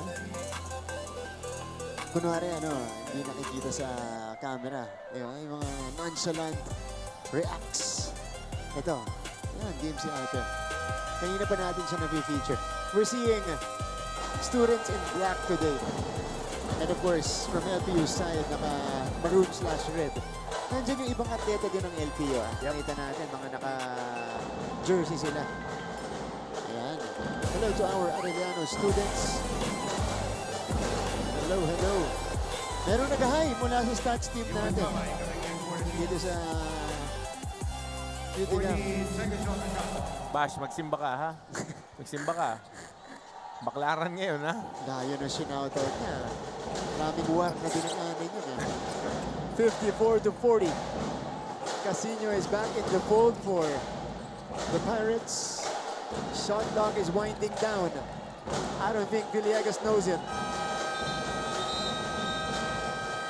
Unaware of how much time left. Ito yung nangyayari ngayon sa opensa ng LPU. Yun yung number one thing eh. Unaware sila dun sa oras dahil nakatatlo almost na sila eh. Pangalawa yan na natawagan, yung isa almost shot clock violation. So they're taking too much time to develop. They can't get into their actions and they try to settle on isolations. And we know, even from covering LPU in the past, that's not exactly their strength. Yeah, exactly. Diba, marinating the clock. Usually ito, takbuhan, or early clock team. Ito, si Renz Villegas, hounded by Arellano here. Ato Barba could not get to it. Grabe rin promesure kasi itong Arellano. Pagka medyo hindi ka nagpuhunan ng weights ng off-season, kasi ang pressure nila contact eh. Parang mga depensa ni Coach Louie Alas na kukontakan ka and then dead deny. Kasi legal naman yun eh. Pag off-ball kayong dalawa, pwede ka kumontak. Pag kaparating yung ball, bibitawan mo konti. So, magugulat kayo pag hindi ka sanay. But LPU is a team like that. So, it's surprising me how much they're throwing the ball away. They do that against each other in practice. T-Mac! Oh, nice move! 18 puntos na para kay T-Mac Ongotan. And he is in his groove. 12 points in the third alone. The lead is back up to 16. Versosa again is pressured. Good hands by Libang. Tapping the ball from Versosa's hands. You can't just go ball over. Pero ito man yung step through ni T-Mac Ongotan and the brake system to just balance himself. Contact balance. Athletic, hindi balance lang eh. Yung single leg balance na. Kaya mong ibalik yung balikat mo na naka-square to take a shot. Like say, tough shot taking and making team tong dalawang ito eh. At pinapractice niya yung mga players yung Diesel, yung one-legged stop na yan. Pero kasi yung mga tinuturo ng mga coaches, gawin mo yung pinakasimple. Kasi pag yung pinakasimple, yung parang yung pinaka-effective eh. That's right. Pero yan, talent na yan eh. Talent and the skill work that they put in. I think you can only do that if you're on this level. Yeah. And the degrees of freedom that T-Mac Ongotan has on this offense. Kasi pag pinabayaan ka ng coach mo na umatake, ganyan, kumpiyansa sa sayo. Pero pag third string ka, tapos sinubukan mo, tabi tayo dito. Sub out ka. After 1 minute. Pass inside, Libang unable to score, and Omar Gordon collect the rebound. Casino. Gordon crossing over. Gordon nowhere to go, sends it out to Casino with 10 to work with. Omar from the corner, and they'll call this pull on Renzo Abiera. Hawak si Abiera. He wasn't ready for that weak side crash ni Jonathan Dailig na walang makuha sa opensa nila. Nire-reject nila yung ball screen. Pag sinabing reject, gagamitin yung kabilang side. Kesa gamitin yung ball screen, di nila ginagamit. So hindi sila makakuha ng size or speed. Mismatch. Ito, off the inbound, wala pa rin. Abiera, he has Matienzo in front of him. That's good D by Matienzo. Yep. Net positive tong Matienzo. Parang Helsano din yung effect niya pagka ginagamit mo. So always A+. Kasi tumatakbo yung sistema mo ng tama and hindi siya nakapag-balance. Omar Gordon. Yung stance niya parang Ben Gordon din. Saka, diba? Etong si Gordon, I think he needs a little bit more burn to settle in. Kasi may laro talaga siya eh. Pero hindi niya makuha. He can't get his rhythm. Because he gets such a short burst of playtime. But he knows how to play. He knows how to position himself to get open shots. That's number one. And number two, he is a tough defender. Pero kasi sabi nga natin, malalim yung logjam dyan sa 3-4 position ng LPU. Tapos hindi rin siya katangkaran. So, he is slotted at that number 2 position. Ang kapalitan niya si Villegas at si Barba. So, medyo malayo yung rotation. Kasi yun, tingnan mo, he can get into spots. Precisely. Pero yung mga shots na tinitira niya ngayon, kasi sobrang iksi nung oras, iniisip niya na, hey, I want to get some shots in. I want to get my name out there. Instead of just settling in, getting into the rhythm of the game. Which is the hardest, especially if you're a role player, getting inserted. And in 2 straight possessions, took it to the hole. Missed the second time around. Eto si Akop. Akop, no good. Rebounded by Villegas. Here comes Renzo Villegas. There's a foul on the floor. Both teams still far from the penalty situation. Super small lineup. Gordon at the 4. Paolo at the wing, 2 guards, 2-point guards. Kasi Villegas is not a 2 guard. He's a scoring point guard. Tip of the spear, pang-atake talaga. Ito siya. Si Dave Paolo, ito yung unang pasok niya sa ating laban. Villegas against Borromeo, the best perimeter defender of AU. This is his 4th foul. Magandang makita yun na nakastop yung sequence niya, nung hawak ni Villegas yung bola dun sa kanan. Kung titignan mo, loaded yung likod ng depensa na kahit maka-breakdown ka, hindi na nga kailangan pumawal ni Borromeo. Ando dun, 3 ang sasalo. Sir. Yung mga looks na ganyan, tingnan mo, nakaload, 3 na naman. Oh, a good play. Omar couldn't beat it, but that's a good play by Jasper Matienzo, making the right decision. Yeah, but at the end of the 3rd, it's a 14-point lead for the Arellano Chiefs, getting the better of LPU in that 3rd quarter. We'll see if the Pirates can climb back or will Arellano cruise to their 3rd straight win.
We are still inside the Philo Center here in San Juan, continuing our broadcast of NCAA Season 101, Building Greatness.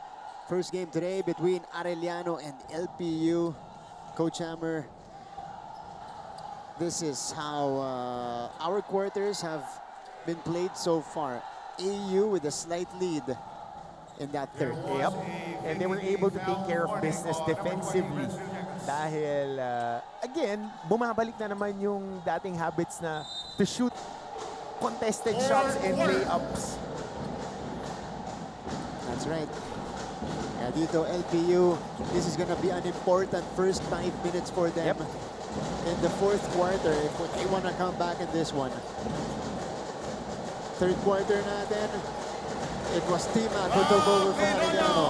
This time, a cleanup job for Mavi Binoya. So first basket since the 1st quarter by Mav Binoya. 12 points in total since that first 5 minutes of the first frame. Dave Paulo, another ISO for LPU. Ito si Villegas. Villegas goes around Binoya. Interesting call doon. As we see this weak side crash ni Mav Binoya. Walang drop down. Nakalimutan ni Paolo bumax out. Pero yung pasok ng kamay ni Villegas on the downhill. Tawagin na foul si Binoya. Uy! Turnover na naman. Yeah, 17th turnover for LPU. 17 na. Oh! RJ Geronimo scores on the break. Ito scorer talaga. Sa akin na napanood natin si RJ, sila Nigel, ng mula high school. Ngayon, nandito na. Even Sean Salvador nakita natin in the juniors. That's right. Okay. There's another turnover for LPU, number 18 for them. Let's pass it on to our courtside reporter for a fourth quarter story. Here's Christine San Agustin. This game will solely depend on you. Kaya kung ano ang ipakita ng kalaban inside the court, you should be able to adjust accordingly. Yan ang paalala ni Coach Chico Manabat sa Arellano Chiefs as he reiterated na buong-buo ang tiwala niya sa team, especially that their preparation leading to this game has been nothing but good, and so their performance should show exactly that until the last second. He also added that although the odds are currently in their favor, this shouldn't be a reason for them to play loosely. Yan muna mula sa courtside, balik sa inyo. Thank you so much, Christine. It's been different individuals taking over for the Arellano Chiefs today, doing just enough to maintain this lead. And again, Coach Chico Manabat, his team is responding. If they do maintain, this is going to be a third win in a row for the Arellano Chiefs. But Aviles will try to stop that. 5 puntos para kay Genesis Aviles, his first basket since way back in the first half. Borromeo, no. Liman, Borromeo is fouled. Wala. Contact lang, hard contact lang. Genesis Aviles, jump hook. Konting kwentuhan lang. Tingnan natin kung may warning dito. Nalakasan yata kasi si Borromeo dun sa swipe. Sa hack nito ni Montaño. Okay, Mark, I would speak for myself, Okay. not for our broadcast team. Pero the moment that pumasok ka dyan sa shaded area, expect mo na natatamaan ka. Expect mo na makakampas ka. Strong with the ball. And when you dish some, tulad si Borromeo, nakalakas din itong expect that you would take some. Yeah. It surprises me, especially with younger guys now, na I'm putting my uncle hat. When you get into the shaded area, expect some bumps, bruises, and cuts. Plain and simple, because everybody's playing hard, everybody's playing tough, and if you're an attacker, that's what the off-season is for. May mga ganyan. It was a solid foul, going for the ball. Be stronger with the ball. Kung tatawag yung referee ng ONSPO, tatawag. Mas tatawagan ko pa nga yung reaction eh. Yung konting sweet nothings nila Aviles eh. But the contact, it's a contact. Hindi ka naman pwedeng papadaanin ka lang ng mga nasa shaded area. You're playing inside. Swerte, hindi pa nga sila Kuya Bo yung sasalubong sa back in the day. Oh, yeah. When Bo and Gabby was inside that. You would feel it. Di ka makakakuha ng... But all is fair, kasama. Kasi sila din, they take the contact like that. Yeah. Yeah, it was a legal play by Gael Montaño. Going for the ball. Naman eh. Exactly. Paano po pag yung mga Burnson Franco, ito na, tangent na naman ako, yung mga dating NCAA players, sila homers eh. Pagka fumaul sa shaded area, buhatin mo. MVP yun, Brad. Buhatin mo sa ilalim, di ba? Dukol yun kasi yung tradition ng NCAA. That's why we are coined as a very physical league. Yeah. Kasi take no prisoners. Pag nandiyan ka, finish mo yan, Brad. I was about to say, especially in this league, na known for the physicality. Okay. Should may free throws. Yeah. Hindi ko alam eh. Pero since we're using FIBA rules, excessive hard contact, yung nag-cover ka nung World Championships dito, mas malulutong pa yung mga foul ng mga European. Pag Lithuania naglalaro, Australia. Yeah. So nagugulat tayo na, lakas pa mo, hindi. Ganun lang talaga yung foul na international. Tatin natin, baka tawagan ng ONSPO. Whoa. But the referees, they know their vantage point. It was just a hard swipe at the ball. I think that's on Gael Montaño.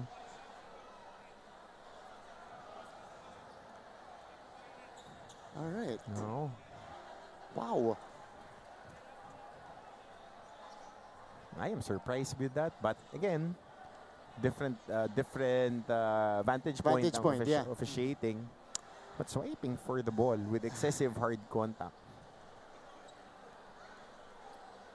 Yeah, but he went for the ball. Yeah. So I wonder what condition or which condition. Excessive hard contact siguro. Sportsmanlike foul on number 14, Bob Vinoya. His third personal, 2 on the sheets. Oo, Vinoya. Si Vinoya yung tinawagan. So, not Gael Montaño. Oo. On that tap. Teka. Ano ulit eh? Ito kayo naklaro nila dito.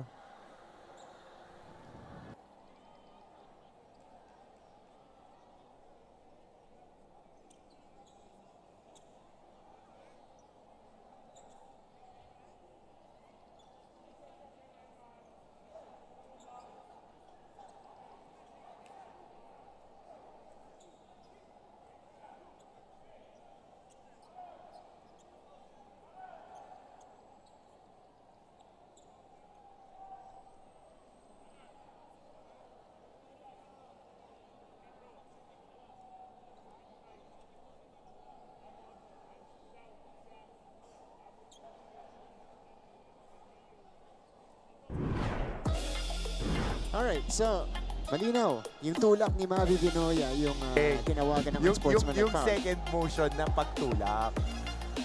Pero, tingnan natin. nag-stop na yung play dito eh. So, I think on administrative rules, that should have been a technical foul. Pero kasi sa FIBA, might be a different Match po. vantage point. Oo. Okay. So, 2 shots for Borromeo And then 2 shots. plus possession para sa LPU. 2 shots and ball possession for LPU. Yeah. Kasi unsportsmanlike yung tinawag. Mamaya, tatanungin natin kay Kuya Mark kung ano yung kung bakit ganun yung tawag. Kasi surprise tayo parehas eh. Kasi tapos na yung play. Oo, And then, yeah. unsportsmanlike foul was called. Kasi pumito na. Oo. Nangyari pagkatapos ng pito. No, ako kino-contest ko yung palo eh. Oo. Uy, good call pala yung palo. Good call. Tapos biglang yung tulak Oo. pala, no? Okay. Tuloy ang kwento. Okay, good foul. Yeah. Justify. So, 2 shots plus possession para dito sa LPU Pirates.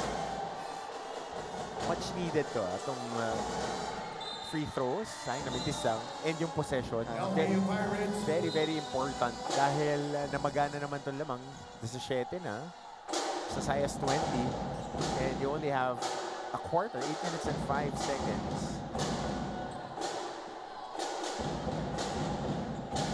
Let's see if LPU can take advantage of this opportunity. Tapos ito, nasa front court pa nila yung inbound. So it's Moralejo triggering it in. Montaño. Barba against J. Backing down, running into 3 defenders. Aviles, Montaño. And T-Mac secures it. And that kind of day from long distance for LPU.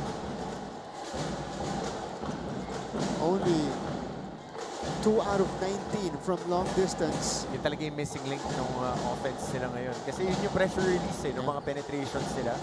Hindi sila makashoot sa labas. Tapos sa kabila naman, batsyang-batsa. Lahat ng hinagis, nahuhulog, lalo na yung mga nandun. Except for that second one. CJ Libang scores inside. Siya naman yung pumauli sa kabila. Napapailing si Coach Chico Manapan kasi hindi mo na kailangan mo ipag-hakpasan eh. Dahil he got the basket here, gusto niya Aviles bumawi. So he keeps on stealing hard. Si Libang sumusundot pa, nakuha na yung bola. So tawagin siya ng foul. By the way, that was D-Mac's 3rd assist. Aviles. So 2 straight fouls on Libang. Hawak sa bewang si Libang. Jen Aviles went left. Dito sa pihit, nakahawak. Saka alam mo yung game plan nila eh. Papuntahin mo ng baseline si Aviles. Nandun na si Borromeo eh. Wala po, tanggapin mo na lang yung contact pag itna. May double na eh. It's another foul. No. Sideline na pala. So, 11 seconds on LPU's clock. They're staring at a 19-point lead. Barba connects on the triple. He He has been the lone bright spot on offense for LPU. RJ 1-3-1-1 zone. scanning the floor. Here comes the screen. Does not use it. Back outside to Geronimo for 3. Rebound for Arellano, and they will pull it back. Pass is picked off by Poralejo. 9 seconds on the Sinisenyas nga ni shot Coach Gilbert yata yung nag-zone to control the boards. Pero you let extra possessions go, so mahirap talaga. Borromeo mula sa kanto. Another offensive board for Arellano. Second offensive rebound in this sequence by Ungotan. That is offensive rebound number 14 for the Chiefs. T-Mac lost it on his way up.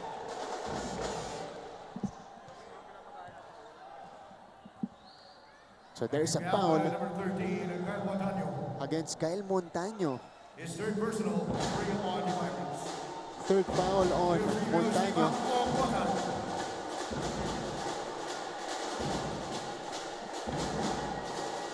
So Ungotan putting dosing water to that fire. Ini-extinguish pala kasi lalaki yung apoy pagkatubig yung but a lot of runs being answered here by Ungotan in the third quarter and in the fourth quarter. Yeah. Ito hindi lang sa scoring yung rebounding.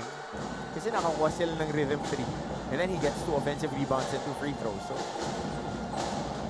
Yeah, single-handedly again, T-Mac. Siya yung pumigil dun sa mga mini-runs ng LPU. They were threatening to come back. Yeah. bubuhat talaga ng team 18, 8 and 3 for T-Mac Ungotan today. Out to Barba. Barba, nice cut. Montaño on the reverse. Good extra pass. But LPU cannot afford to exchange baskets with the Chiefs. In fact, they need to force them some turnovers. Geronimo. Vinoya back to RJ who picks the pass. Balik sa labas. Vinoya. Nice move by Mavi Vinoya. Nice footwork underneath the basket. Ball control, drop step, and just finishing in front of the rim. There's another foul. And Arellano is in the penalty already as we see this play from LPU. Backdoor gun. Pero Mavi Vinoya off the drive, the spin, and the score. Good drop step right there. Off that one bounce drop. Right hand finish. Renz Villegas missing on the first. Villegas 3 out of 5 from the line.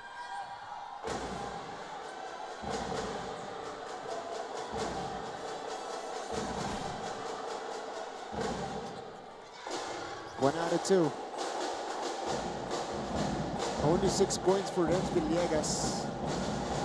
And this is the number 4 scorer in the Liga, entering the game averaging just under 50 points per contest.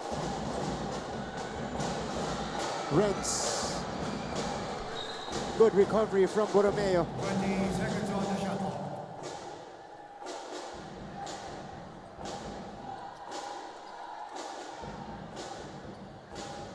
LPU basketball here. Off the inbound, it's Montaño again. And this time he gets a continuation. Yep, marami pa to. 15-point lead. Pero marami pang oras to. 4 minutes and 51. You gotta get points in a hurry. Quick incursions, quick hitters like that. Off a baseline inbound. Important to make your free throws. A lot of missed free throws here for LPU. They are shooting 10 out of 18. That's 8 golden opportunities to keep the score closer. But Montaño completes the 3-point play. 14-point game. RJ with the basketball. Geronimo. Geronimo.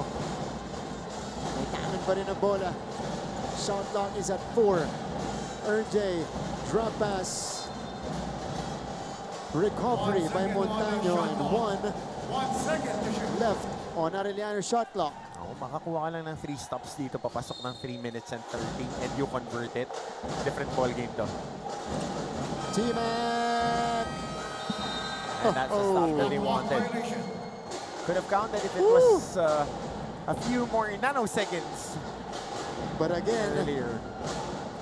it's Ongotan acting as a one-man fire extinguisher. Laging may sagot.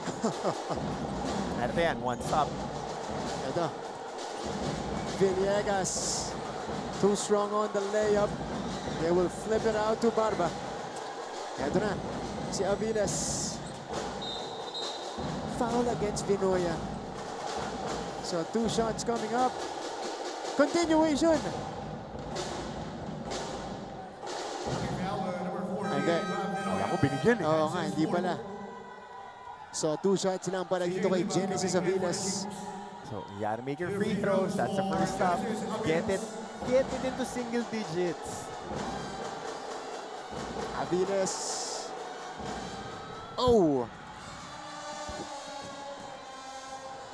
2 out of 5 from the line today is Jen Aviles. And LPU is 11 out of 20 as a team.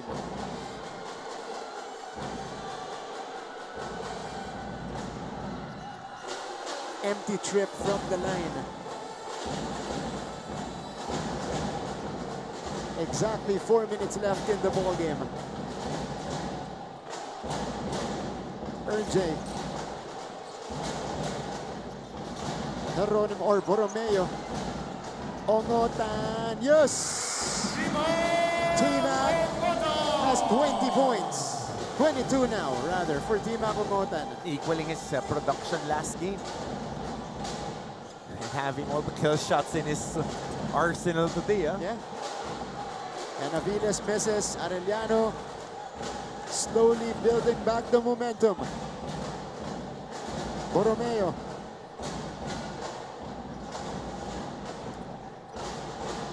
Jeronimo. Villegas and Libang exchanging words. Oh, technicals. Frustration on the part of Villegas. Not getting any traction in this game. And Libang kanina pa nakikipag-kwentuhan on the other squad. Kanina kay Aviles. Yan, dito naman kay Villegas. Ito, sabit ng konti. Number 20, Res Villegas. Bit of a takedown. Number 20, Res Villegas. And then, Number 4, a few words thrown at each other. Kaya yung mga big man coaches, huwag kong screen ng ganyan kasi papasukan niya ng mga kamay. Ang screen mo pag ganito, para pag nag-move, yung impede, di nakikita. Kasi naka-shield. Yes, naka-shield yung katawan.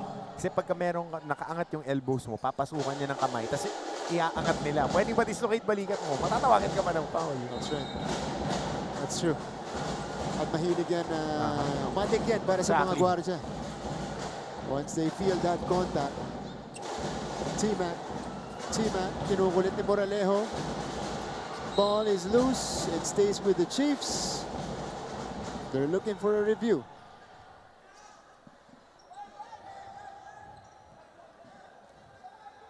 Okay, re-review ni Coach Gilbert. Here is a head coach challenge. 3:08 remaining. Now, Coach Hammer, if we get the old LPU, this is doable for them. 3:08, they're used to coming back in the last few minutes, but so far, well, you have haven't seen to get a red mark on that 3 out of 20 shooting from 3. That's number 1. Number 2, that free throw shooting of 11 of 21. You make a run with outside shooting and free throws. Especially penalty, both squads, and then you can knock down shots from the outside. Might be doable. But at the rate that they're going, slim chance. 3 minutes, 16. Tayo pwede magsalita ng tapos. Nakita na natin dati ito sa Mapua eh. Hinabol nila. Hinabol. LPU rin yun, di ba? Humabol sa Mapua. So, nakita na natin to. Ayaw magsalita ng tapos. Marami pa. Hindi pa nagbabaso. Hindi pa tapos yan. 3 minutes left. Montaño Colwell pa nun, no? Oo. Colwell. Yeah. I think that was season 92. Oof. So both teams in the penalty. Montaño will take 2 free throws. He has only taken 1 free throw so far. 2 free throws for Kyle Montaño. It's been a while since we covered a slow-paced game. You know, as slow as And this, no? You have to get used to it. Dahil pagpasok natin sa quarterfinals, yeah. definitely hindi na magiging ratratan yung laro. It would be lower possessions. It would be a matter of attrition and discipline. Execution. Yan. Pag di ka naka-execute, yari ka talaga. Kasi ang gagaling ng coaches natin. Ang gagaling mag-scout. Might start as early as the play and as Versosa misses. Oh, Hernan is holding on to his left ankle. Yeah, mukhang nakaapak ng paa pag landing. Si Sai Hernal.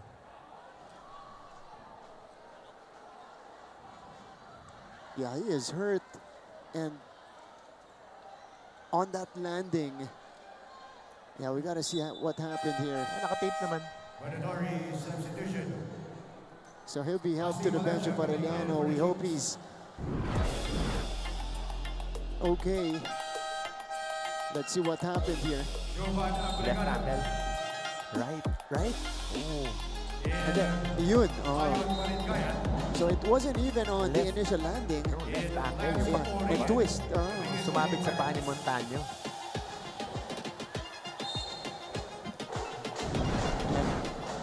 I'm looking at him on the bench. Parang okay si Joseph Hernal. So we're praying for his recovery and if he can make it back to this game, I don't think they will risk it though. Oh, wala na. Since they're ahead like this. Okay na yan. Tapos na. 16-point lead.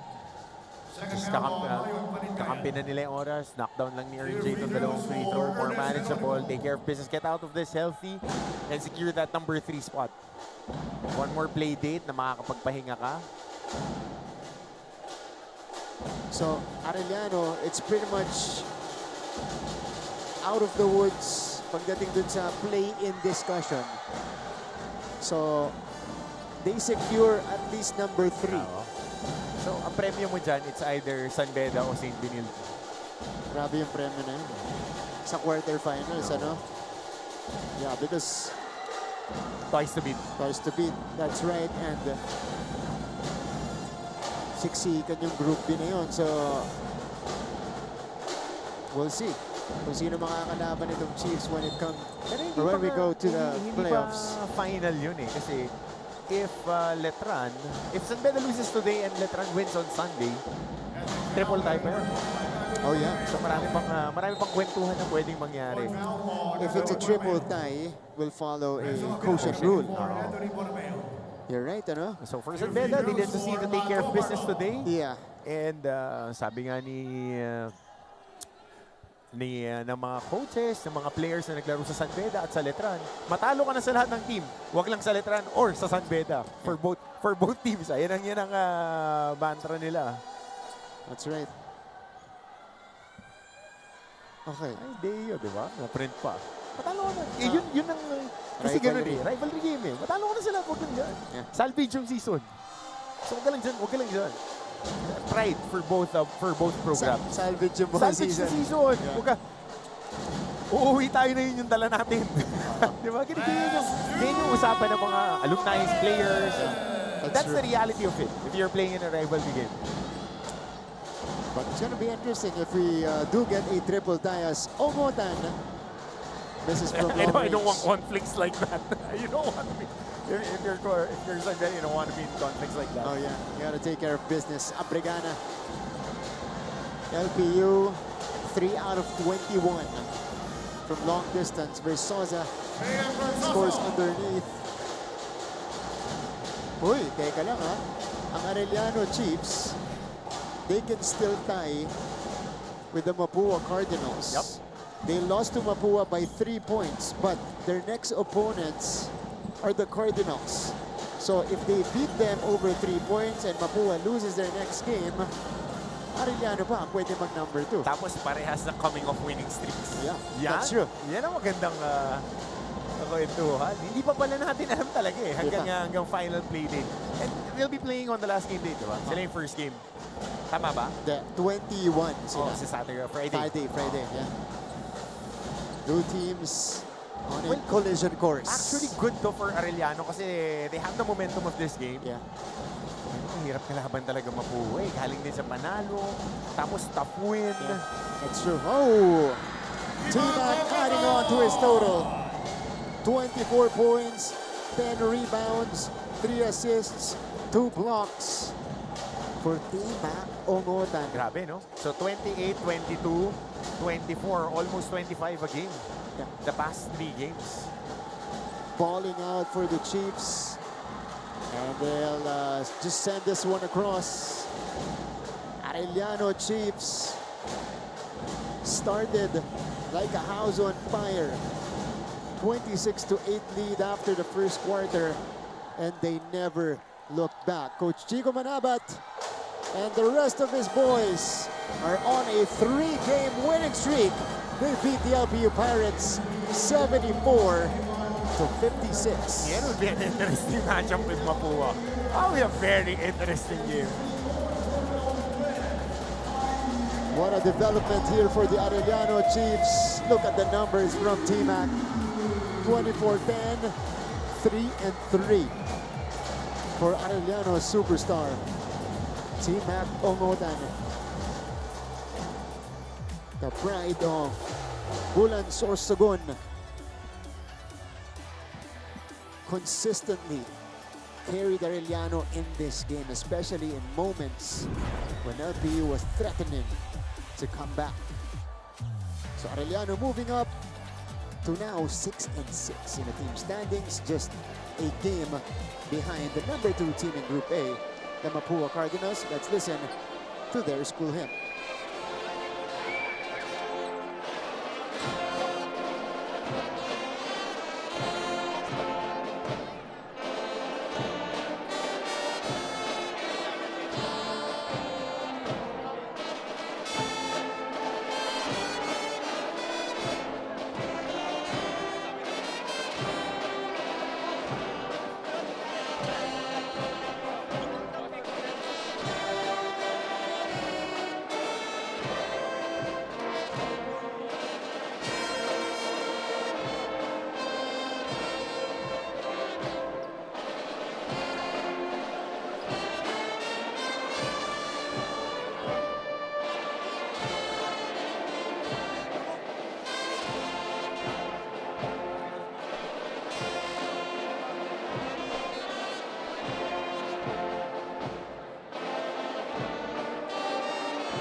final score is 74-56. The Chiefs roll to their third straight win in season 101. Mga kapuso, we're not yet done. We're just beginning our post-game coverage.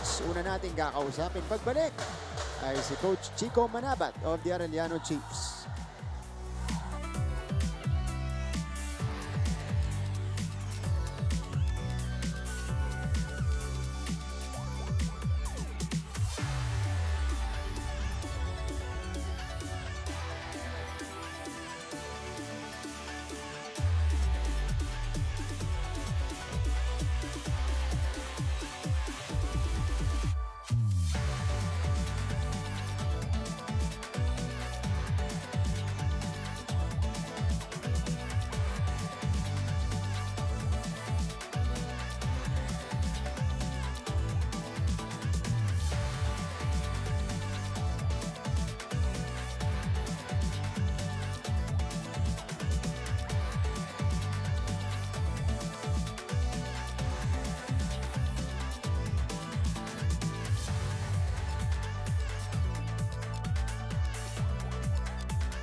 We're still inside the Philoil Center here in San Juan. And again, final score is 74-56 in favor of the Arellano Chiefs. Now moving up to 6-6 in our team standings. Martin Javier, Coach Hammer, Martin Antonio here in the coverage with the winning head coach. As promised, Coach Chico Manabat na ngayon nananambak na ng kalaban. Coach, congratulations. Salamat. Okay, Coach, last game, it was your first back-to-back wins in the season. Now you've extended that to 3 straight wins. How happy are you that this is happening right now for your team? Alam ko, yung pagmamahal mo dito sa team na to, kaya anong pakiramdam mo ngayon? Siyempre, unang-una, saluto ko sa mga players and coaches. Talagang pinagtrabaho nila yung preparation namin and then the attitude towards the game na meron kami today.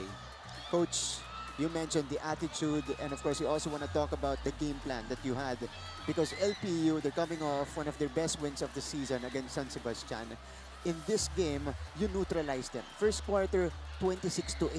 Ano yung naging plano nyo sa kanila? Yung sabi ko sa kanila, maging consistent lang sila dito sa system namin, defensively and offensively. Lahat naman yan, magtitiwala sa isa't isa. Ay na maganda talagang nasuklian yung viewing namin, preparation, and then yung mga bata gusto talaga maglaro. Coach, sabi niyo during your preparation, your focus was really the attitude and it was amplified. Ang dami niyong na-force na turnovers this game, which is the trademark of your defense. Coach, how is it, especially now, 3-game winning streak, are you tightening that ship papunta dito sa playoffs natin? Siguro nakita namin yung unang game namin versus LPU. So, hindi naman namin kinapi, but tinignan namin lahat ng mga tendencies nila. And then doon lang kami tumingin para at least maging consistent kami doon sa ginawa namin sa first game. And maswerte, luckily, eto, nakuha uli namin ng, although hindi ganun na yung katulad ng first game, pero panalo pa rin, yun ang pinaka-importante talaga. Coach, dito sa laban natin, may mga moments na naglaro ng konti itong LPU Pirates, but you leaned on Timac Ungutan to provide the big baskets here. Just talk about him and the luxury of having him in your team, especially in those kinds of moments. No, he allowed me na mag-coach na lang eh. I mean, na system, sabi ko sa kanila, huwag kayong bibitaw doon. And then maglaro lang kayo. Kung wala naman nandyan yung backup niyang mga role player, sabi ko sa kanila, maging superstar kayo sa role player. Kung may i-score, and so be it. And then balik tayo doon sa defense and offense kung meron man talagang makuha tayo agad. Speaking of breakout players, Coach, Mav Binoya, nagpakita na ulit. Dahil matagal-tagal din to na nag-take ng backseat, dahil maganda nilalaro ng mga wings mo. Ngayon, nag-start siya, double digits agad in the first quarter. How was it? How are you encouraging him? Especially dahil last season, siya yung isa sa mga focal point ngayon. He's taking a backseat, but maganda yung tinatakbo niya. Siguro nakita niya na yung opportunity yung binibigay sa kanya ng team, and dapat mag-step up siya. And then, hindi naman, ito kasing mga bata na to, hindi sila nagsisisihan. Eh. Kung may mga lapses man, i-workout natin. And then sa practice, nakita namin, binibigyan ng mga teammate niya yung kumpiyansa. Sige, tira ka, box out ka, and then magpahinga ka rin. Coach, ako, gusto ko kasi maganda yung rotation mo ngayon ng big man. Si Libang maganda nilalaro, Buenaventura at si Dimitri. Ang laking bagay, especially ngayon. Hingi nga hingi ng bola sa poste. Coach, paano nyo yung development curve niyo itong mga batang to? Kasi panay bata pa itong mga bigs ninyo. How is it especially now na leaning kayo dun sa backcourt ninyo? Sinabi namin sa kanila for the last 3 games namin, kung ano yung pwede nyong ibigay, tulong sa team, gawin nyo na. And then, kapag pinasok kayo doon, talagang gampanan nyo yung tiwala na binibigay and then roll nyo. Then, okay naman yung mga bata. Nakakatuwa. Sulit na sulit. Walong foul yung tatlo. Yung tatlo walang foul. Hindi makadrive sa ilalim kanina eh. Kaya binanggit, susuportahan ko lang yun kasi si Dimitri ngayon, yung starting center mo, ngayon napapagsabay mo na. Itong Libang at saka Hernal off the bench as part of the second unit with Hernal, playing a more natural position in the 4 spot. Yes, so nakakatuwa sa mga bata pag titingin ako sa bench, nakatingin sa mata, ang sinasabi niya, Coach, ako naman, sige, kaya ko to. Okay. So, yung trust ko sa kanila, yung trust nila rin sa akin nandun eh. Kaya hindi ko naman sila bibiguin para doon. Isipin mo, 10 points, 7 boards, 8 fouls, yung tatlong yun, combined. So that's a production of a 4 on-court player, tapos maganda pa yung nilaro ni Mav. And 19 forced turnovers, Coach. 19 forced turnovers. Wow. Great performance mula sa Arellano. Coach, last before I let you greet, we see your team as a high potential team. At this point of the season, 3-game winning streak. Sa tansya mo, how much of that potential has already been fulfilled at ano pa yung iaangat nitong team nito? Siguro ito yung coming game namin versus Mapua. Yan Dito matetest eh. Isang araw na pahinga pero alam ko, mentally toughness, nandyan yan. And physically, nandyan pa rin yan. And then siguro yung spirit ng Arellano community, dala-dala namin yan. Kaya lalaban kami. Yan yung Arellano, pusong palaban. Hindi lang spirit yung dala eh. Parang mga 4 yata. Ang sarap manalo sa Arellano. Ang sarap. Kita mo, ramdam mo yung support ng mga students. Para ka talagang rockstar, ano? Pagkatapos ng game. Coach, that's a battle for number 2. On Friday, big game. Paano niyo yan tinitignan? Unang-una, kailangan muna magpahinga, usap kami. And then, yung mental nila ang pinaka-importante. Physical, ready yan lahat eh. And then, balik uli kami sa drawing board and the preparation, yun ang pinaka-importante. And then, the attitude, consistency, and then system talaga. Yan ang pinaka-importante. Coach, pagkakataon mo na. Hindi, Coach. Yes. Okay na ako. I-reserve ko na sa Friday yung tanong ko kay Coach. Sige. Magandang marinig yan. Medyo gaganahan tayo dyan lahat. Salamat. Salamat sa inyo. And get well soon, Governor Archen Kayabyab. Pagaling ka, bro. May sakit si Archen? Hindi, medyo under the weather. Dahil sa panahon ngayon, pagaling ka, bro. We love you, bro. And lahat ng family ko sa Nueva Ecija, kamusta kayo dyan sa Dubai? And then especially mama ko, Mama Kato, my sister Chesa, yan, kamusta ka dyan?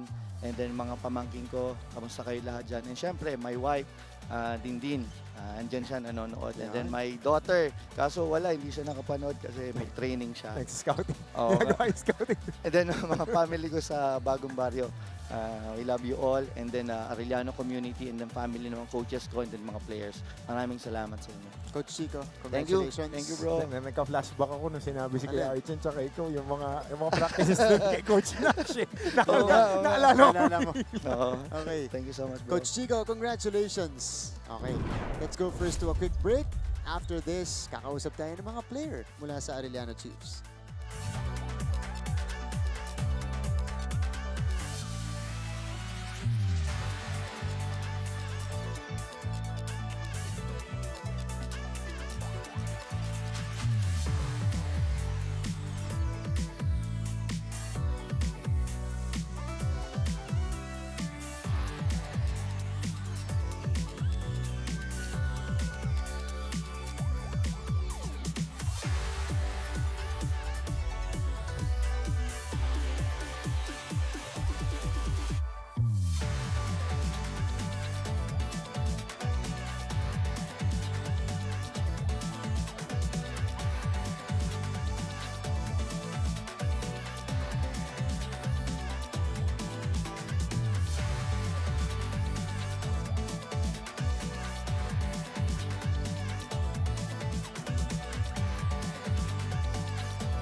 Back to our coverage, and the final score is 74-56 in favor of the Arellano Chiefs for their 6th win in season 101. Martin Javier, sama po si Coach Hammer Martin Antonio now with our best player of the game.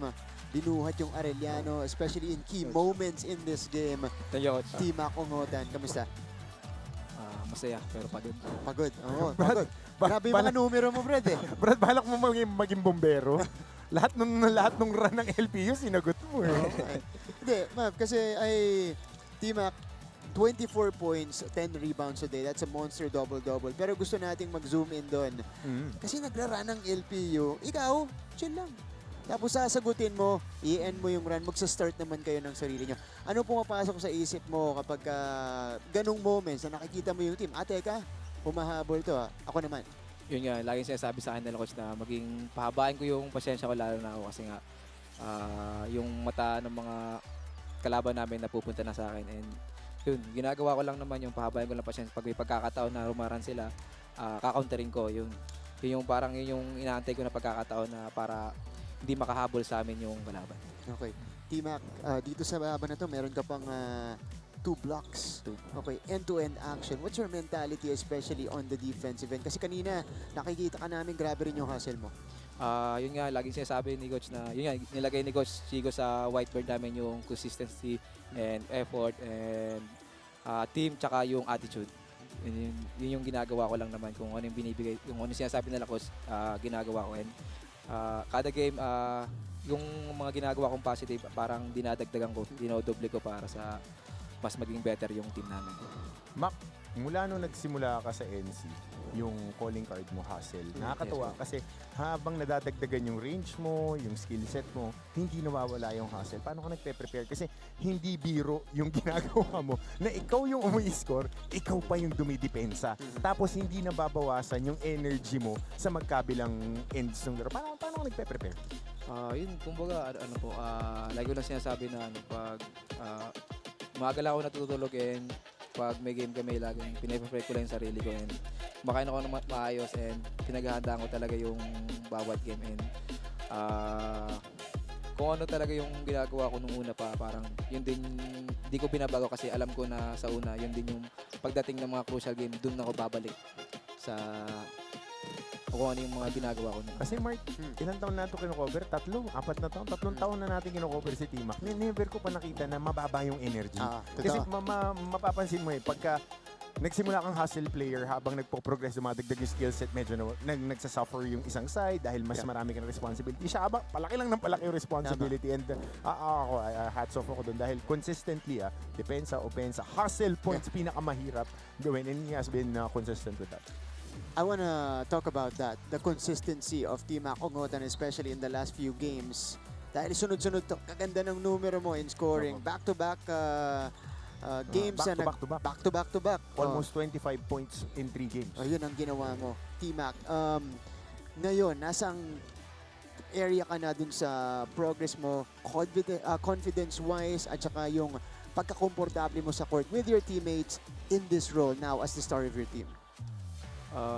So una-una nagpapasalamat ako kasi nga nakabalik ako dahil nga sa na-injury ko na past 3 games na yung losing streak namin. Hindi ako nakapag-perform dahil nga sa may ininda ako. Pero sobrang nagpapasalamat ako sa PT namin, kala Coach Ale, Coach D, Coach Migs. Pinagaling nila ako ng mabilisan. Kaya ngayon nakapag-contribute ako ng maayos. Crucial nung recovery na yon. Kasi ngayon, kita nyo naman kung anong ginagawa sa NCAA nung T-Mac Ongotan. T-Mac, batiin mo na lahat ng nanonood sa inyo, lalong-lalo na yung mga kababayan mo dyan sa Sorsogon. Una-una nagpapasalamat ako sa Kaiko family and sa Arellano community and sa nanonood sa akin, mga sumusuport sa Bulan Sorsogon, yung mga kapitbahay ko sa amin, yung Benda Boys, Kuya Janro, and yung mama ko and yung mga tito ko and yung mga pamangkin ko, si Zoe, tsaka si Kurt, tsaka si Yan, si Faith, at tsaka sa girlfriend ko, na si Christine Lin, tsaka sa family niya po. Yan. T-Mac 50% Ongotan. Alin? From the field, 4 offensive rebounds for a guard. Yeah. For a guard. That's right. For a guard na naka-concentrate sa kanya yung game plan. Tsaka Grabing numbers yun. tsaka karamihan ng bola, nasa kanya talaga. So, na-attract mo rin yung depensa, they throw the best defender at you, and you get still efficient numbers. Congratulations, Thank you T-Mac po, thank you so Ongotan. Pwede ka na Coach. magpahinga, Brad. Pwede na. Medyo pagod sa Like T-Mac. meeting. Okay, matinding to. Merienda, lunch, okay, tsaka pahinga mamaya kay Recovery T-Mac meal. Ongotan. Recovery meal. Buong afternoon na yung recovery meal na yan. Tagal nun. Oo, Okay. matik. Buffet. Yan. Sige. Ngayon naman kakausapin natin si Ma Binoya kasama si Christine Zalagostin. Christine? Thank you guys. And that is right, kasama natin ang isa pa sa mga bumuhay sa Arellano Chiefs. Nandito si Mav Benoya. First of all, congratulations. And second, pinapatawad na kita kahit tinapon mo yung kape ko kanina. Oo, sabi mo swerte pala, no? Ulitin mo para next game, nanalo ulit. Okay. Sige, okay lang naman. Okay lang. Willing ako. Dahil next game, Mapua ang haharapin ninyo and kailangan yung mag-bounce back and bumawi sa Mapua. Speaking of that game, paano makakatulong yung win na to, yung back-to-back wins nyo kapag hinarap nyo yung Mapua sa Friday? Siguro magbibigay ng moral boost namin back na win. Kasi napakalaking bagay yun. Lalo ngayong kailangan namin ng panalo sa Mapuad para makuha yung number 2. So, napakalaking factor yon na this coming Friday's game. That's right. And speaking of moral boost and napakalaking factor for your confidence, sobrang daming nanood sa inyo today. And ikaw mismo, isang batalyon din yung kasama mo na family right here. Sabi mo, wala pa nga yun kasi minsan, tama ba 18? 18 na katao yung nanonood para sa'yo na family members. Pero curious ako as a player, sa perspective mo, mas nakakaba ba yun kapag ang daming nanonood? Or talagang moral booster yung kapag marami kayong fans? For me, hindi naman na ako kinakabahan pag maraming nanonood. Sa una, syempre, nakaramdam ng kaba ng mga first years ko. Pero ngayon, nagbibigay na sila ng inspirasyon ngayon na maglaro ng maayos, maganda, and maging, go hard lang every play. That's right. And for sure, sa Friday, medyo kaabang-abang din kasi yung game nyo noon. Baka marami uli ang manonood sa inyo. Ano yung gusto mong ipakita na Mab sa kanila? Magiging guard lang ako every play, mag-stick lang ako sa system, magiging patience lang ako, and magtitiwala lang ako kay Lord and sa coaches namin sa system niya. Okay. At ito, nadaling ko uli yung kape ko para itapon mo. Baka kailangan. Sorry. For the luck. Okay lang yun. Now, it's your time para batiin ang iyong family na nandito rin right now. Unang-una nagpapasalamat ako kay Lord sa panalo, and sa Kaiko family, sa mga buong Arellano, sa mom ko, sa dad ko nandyan nanonood, sa mga kapatid ko, sa mga tiga-Olonga po, and sa Binoya and kay Abiab family, sa girlfriend ko kay Jam and sa family niya, and happy birthday kay Tita Ann Del Rosario and kay Tito Jojo na laging sumusuporta since day one. Maraming salamat. Yun po. Thank you once again. Of course, congratulations and good luck. So Friday, for Thank now, you. back to you guys. Ma Binoya in double figures today for the Arellano Chiefs. And yung production na, lalo na nung first quarter na yon, importante for the Chiefs to set the tone in this game. And it's nice to see him have a break out from that mini slump that he was having. Okay naman yung nilalaro niya, pero we were so used to seeing him as the prime initiator of their offense last season. But again, they would take wins. Importante yan. And 7 out of 23 from 3. Ito yung red mark eh. Nilabas ko na yung red ballpen ko, bibilog ako. Red mark. 3-point field goal shooting. That's what? Nakakatakot yung red ball. 1 out of 7 per less than 20%. Ang hirap shumot pagka ganyan kababa yung 3-point shooting. But turnovers, ang taas pa for LPU. -8 sila dyan. Steals, mas marami sa Arellano. Starter scoring 26 plus 26 ang Arellano Chiefs, and most of that coming off the hands of the guy na kausap natin si Mac Ongotan. That's right. Numbers today, again, LPU could not get their rhythm. They tried, especially in key moments. Pero kinukulang at lagi napipigilan nitong T-Mac Ongotan, who scored 24 points and pulled down 10 rebounds. Another big game with big numbers for T-Mac. Ito na po ang sitwasyon sa ating team standings. We keep mentioning the battle on Friday between Arellano and Mapua.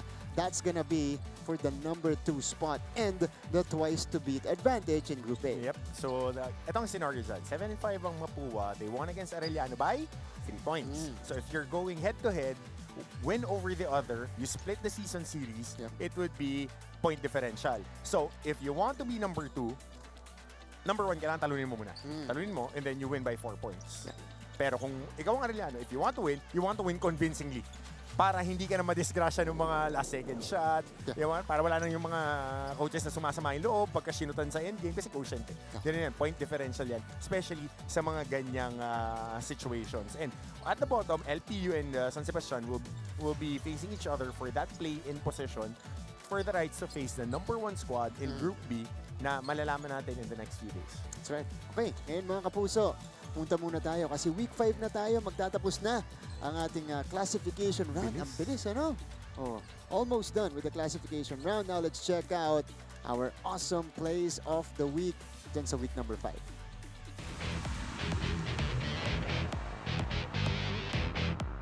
We're a few more game days away from the play-in and quarterfinals of NCAA Season 101.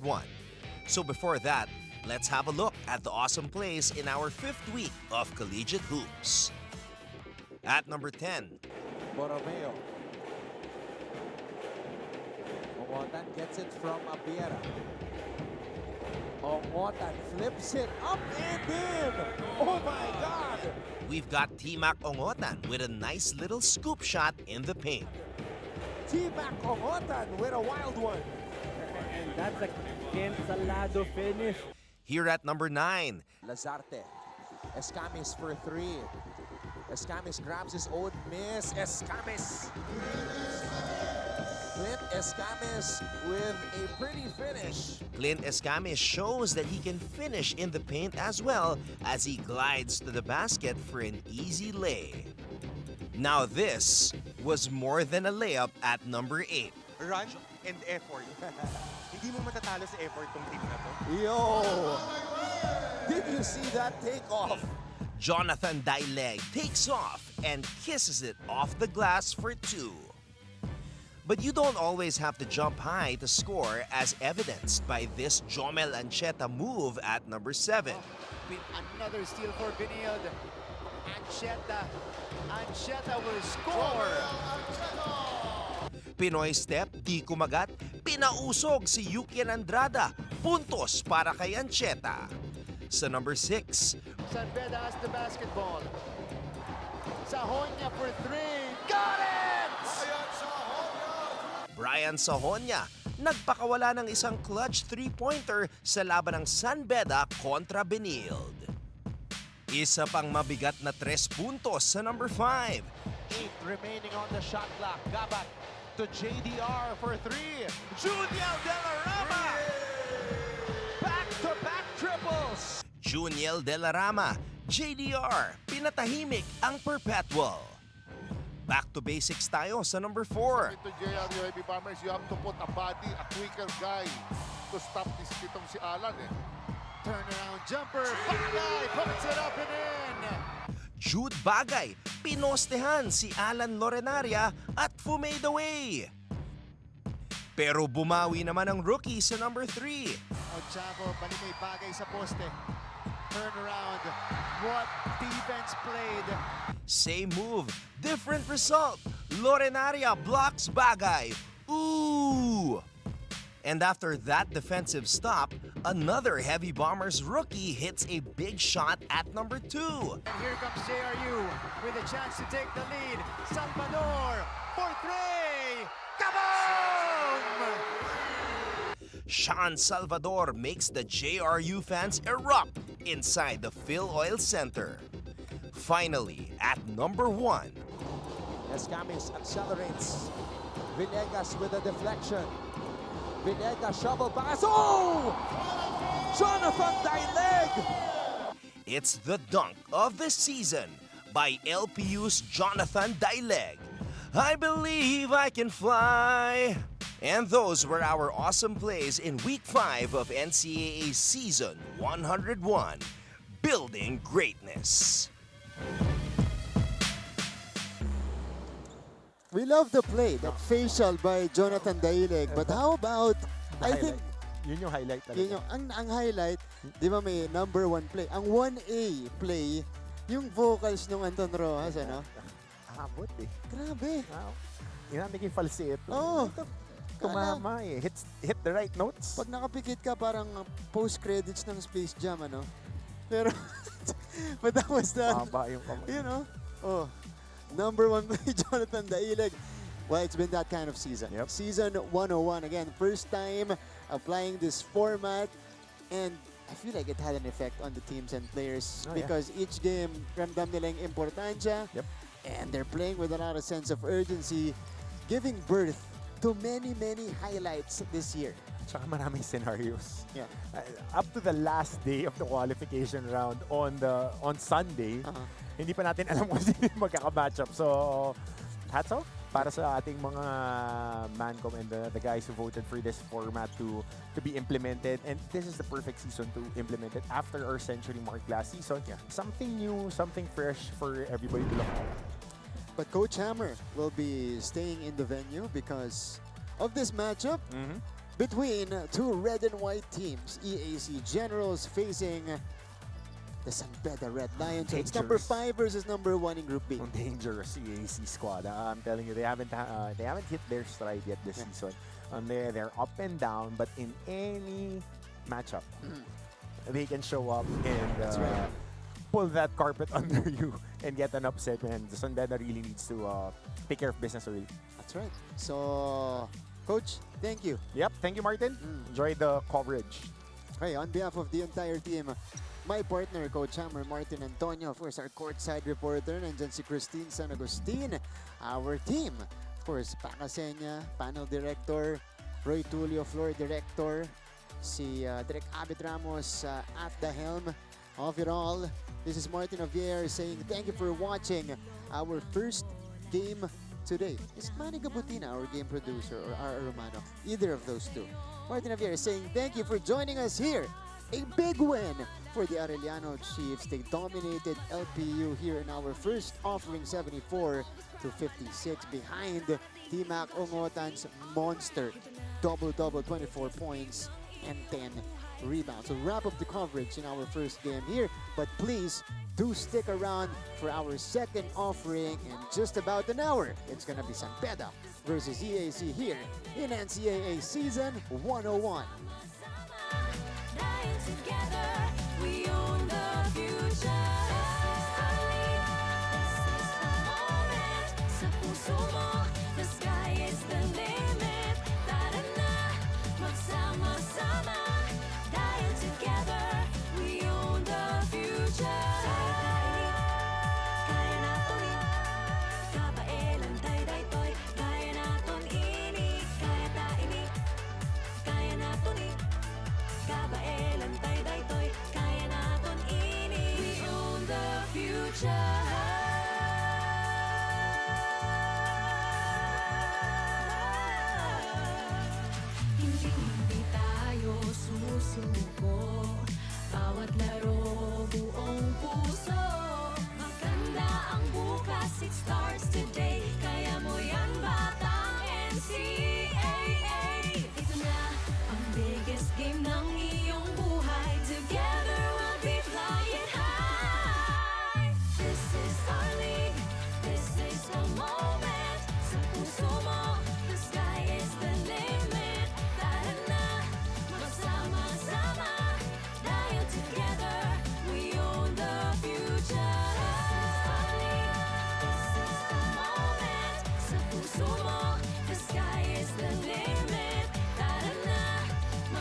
kabaelan tayo daytoy, kaya naton ini. This is our league, this is the moment. Sa puso mo, the sky is the limit. Kaya ta ini, kaya natin to. We own the future. This is the moment. Sa puso mo, the sky is the limit. Tara na, magsama-sama.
nagbabalik ang inyong mga paboritong manlalaro dito sa NCAA Season 101, Building Greatness. At pagkatapos magtagumpay ng Arellano University kontra sa LPU 74-56 sa ating unang laro, ngayon naman tayo ay tutungo sa ating second game on this Wednesday kung saan magbabanggaan ang San Beda University Red Lions at ang Emilio Aguinaldo College Generals. We are live on GTV simulcast on Heart of Asia.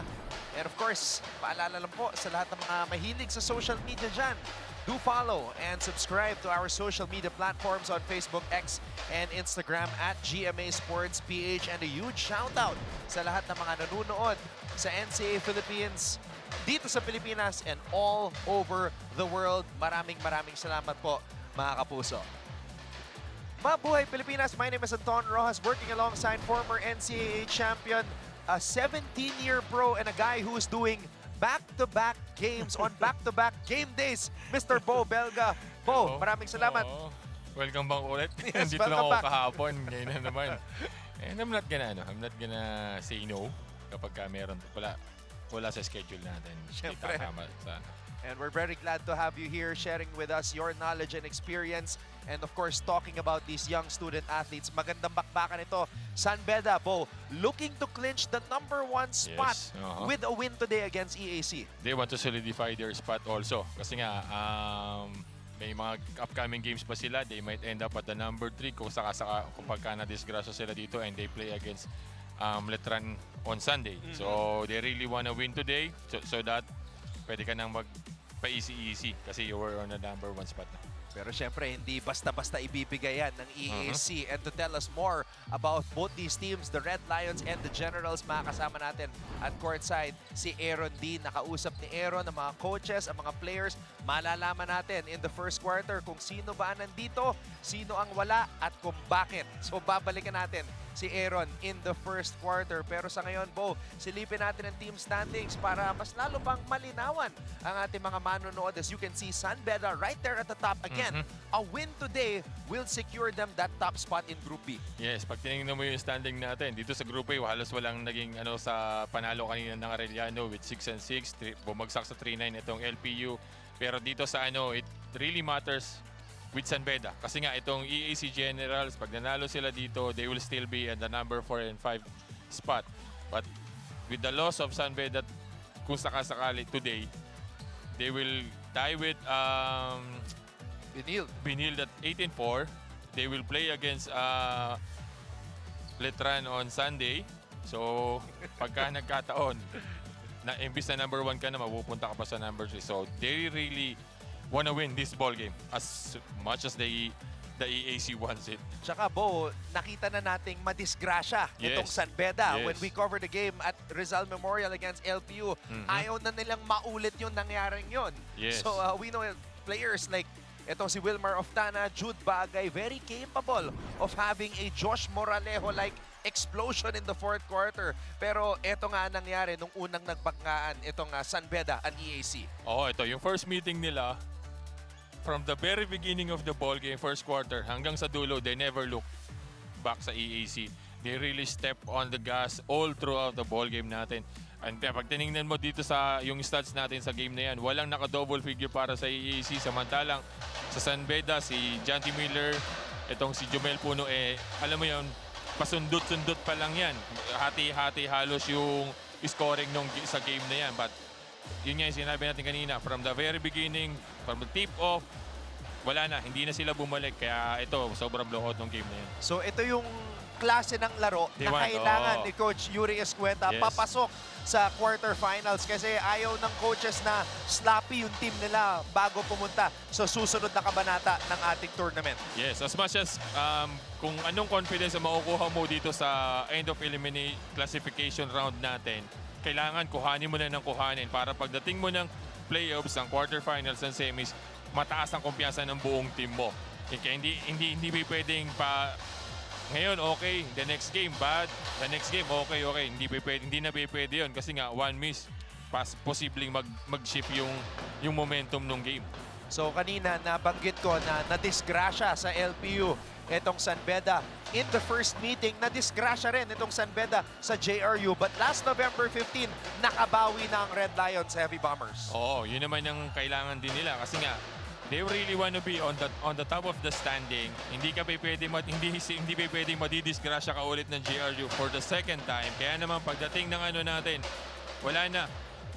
Simula pa lang dumikit. Pagdating ng second, medyo close pa rin. Pagdating ng third, medyo lakalamang ng konti ang JRU. Pero pagdating ng fourth, 24-14 ang score natin sa fourth quarter.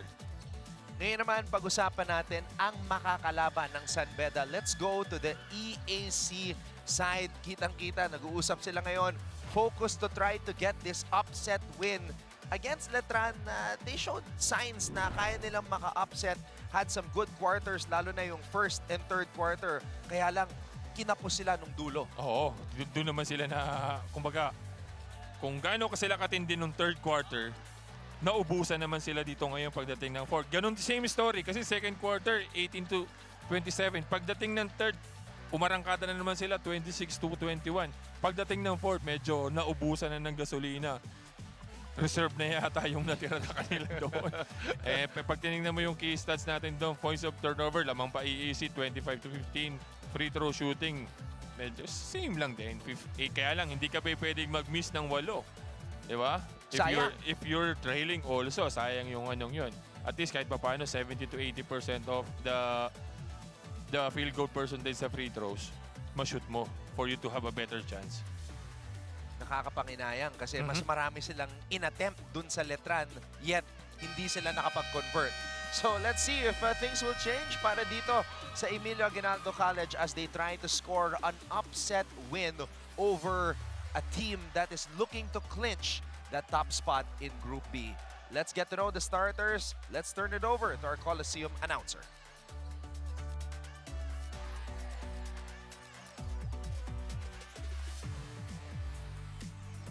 Magandang hapon mga kapuso. Mula sa Phil Oil Center, San Juan City. Ito po ang inyong NCAA Season 101. Building Greatness. Live ngayon sa GTV. At simulcast sa Heart of Asia, Worldwide GMA News TV. At may live streaming pa sa gmanetwork.com, NCAA Philippines website, YouTube, at Facebook. We continue on with the elimination round and today's main game in Season 101 Seniors Basketball of your NCAA. Let's first meet the starting five of your San Beda Red Lions. At guard number 3, Jimmy Reyes. At center number 5, Joe Celso. At forward number 8, JC Bonsalida. The other guard number 9, Brian Sahonia. And the other forward, number 21, Yukien Andrada. Their head coach is Yuri Escueta. Here now is the starting lineup of your EAC Generals. At guard number 14, Nicole Quinal. At center, number 28, Jello Loristo. At forward, number 81, Jude Bagay. The other guard, number 88, Kyle Ochavo. And the other forward, number 91, Wilmar Oftana. Their head coach is Gerson Cabiltes.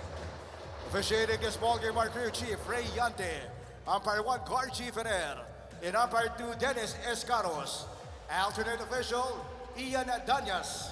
And our commissioner, Attorney So how about Rico this? Chicho. JC Bonsalida starting for just the second time this season. Ano kaya ang plano ni Coach Yuri Escueta dito? At bigla niyang stinart itong si JC. Now over on the other side, we're taking a look at the starting unit of the Generals. Siyempre, nandoon ang kanilang backcourt na si Quinal at Ochavo. Of course, their top 2 scorers, Jude Bagay and Wilmar Oftana. Tsaka yung athletic na si Jello Loristo. So, strong start agad. Strong find para sa EAC Bowl. Oo. Kumbaga, ito na yung pangdiinan nila eh. Na 5 eh. Aside from si Castillo siguro na coming off the bench, mangyayari. Samantalang dito sa San Beda, wala silang Ajanti Miller na kanina nga tinaano natin nagpahiyang na tinanggal yung dreadlocks niya. Nakalugay lang sa today. So balik si Coach Yuri dun sa strategy niya nung simula ng season of having Jonty Miller come off the bench. Bagay likes this spot. Bagay kontra Ponzalida, fade away, malakas. Oo, maganda sana yung pwesto ni Bagay doon. He uses his body, kaya lang after that separation, malakas yung pagkakatira niya. Sahonia, he's been playing well as of late para sa San Beda. Oh, aside from Ajanti, Sahonia is the guy na providing offensive power para sa kanila. Reyes missing from the corner, babalik ang bola sa EAC. Talagang pagka umatake si Brian Sahonia, mapapahelp ka rin talaga. Sa lakas ng katawan, he knows how to use his body to create separation. Kaya pagka ikaw ang mapasahan niya, you need to be ready, just like the one that took by Reyes. Ochavo, susubok mula sa labas. Beden, Reyes picks up the rebound. Reyes. Reyes to Yuki. Andrada for 3. And Kinal picks up the loose ball. Bola napunta kay Ofdana and it's gonna go back to San Beda. Oo, pinabayaan ni Ofdana doon kasi akala niya natapik sa kanya eh. Pero sabi ng referee natin, walang nakatapik kaya balik sa San Beda ang bola. Jimmy Reyes.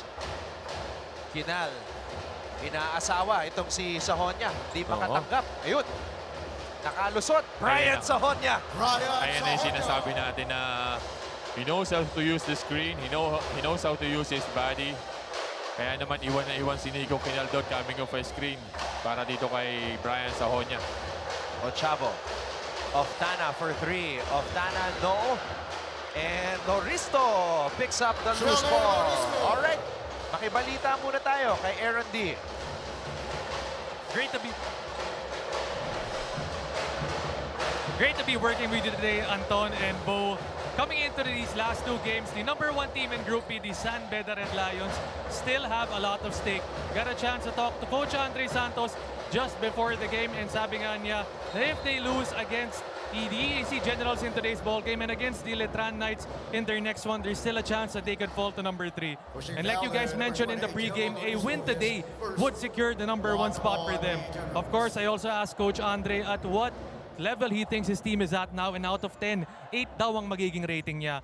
What's that 2 that's still missing? Well, it all falls on their shot making and free throws. The good news is, according to Coach Andre, the lack of effort and energy that they had problems with in the earlier parts of this season is no longer an issue. Balik sa inyo, Anton and Bo.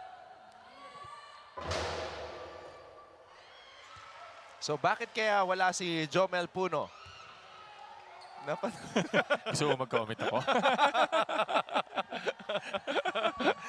Let's leave it to Aaron to ask kung anong meron kay Jomel Puno. Yeah, this is we're seeing him right now while Aaron was reporting. Napansin natin. Oo, nakasibilyan eh.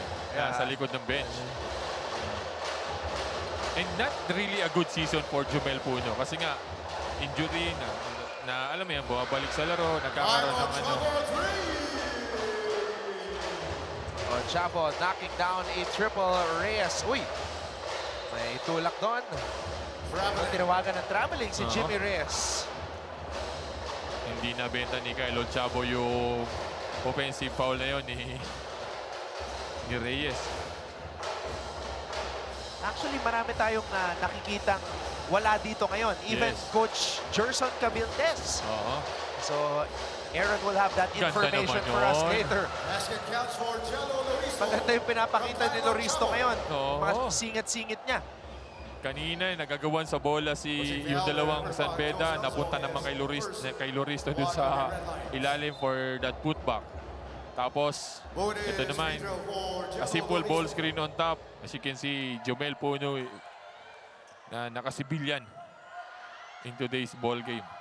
At naramdaman natin yan, yung pagkawala ni Jomel Puno when we covered that game of San Beda against LPU. Yes.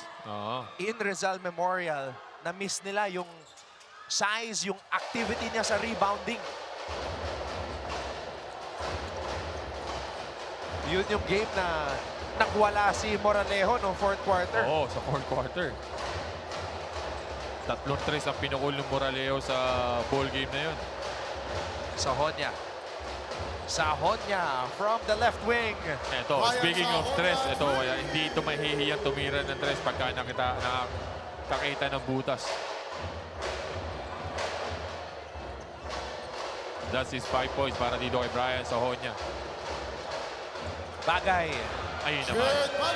Kanina niya pa sinusubukan yung poste na yun. Kanina malakas. Ito, sure ball na to, kuya. It is a good start for the Generals. 9-6 with 6 minutes and 3 seconds remaining in the first.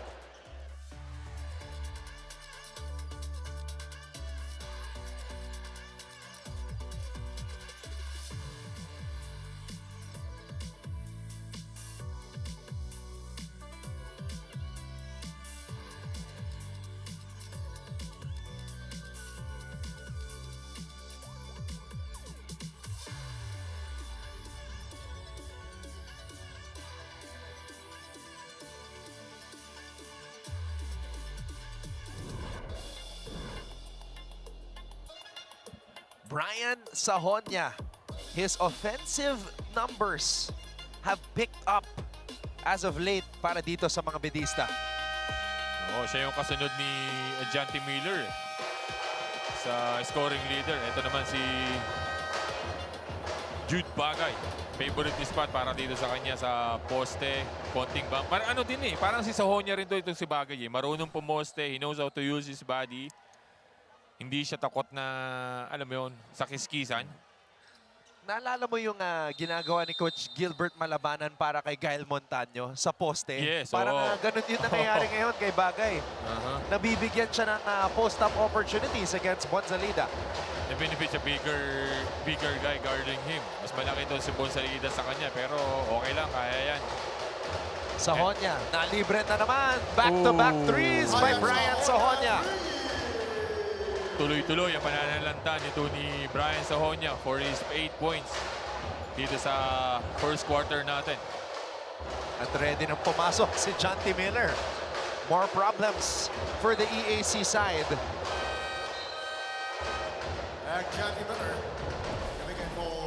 Kanina sa left wing, ngayon naman sa right wing. Yes. Kapag ka-shooter ka talaga, kahit saan mo ilagay, shooter ka. Walang may favorite spot pero you knows where kung saan talaga merong comfort zone ng mga shooter. Andrada. Beden, rebound. Ochavo. Ganda ng box out ni Nico Quinaldon kay Brian Sahonya. Ochavo. Ayun naman.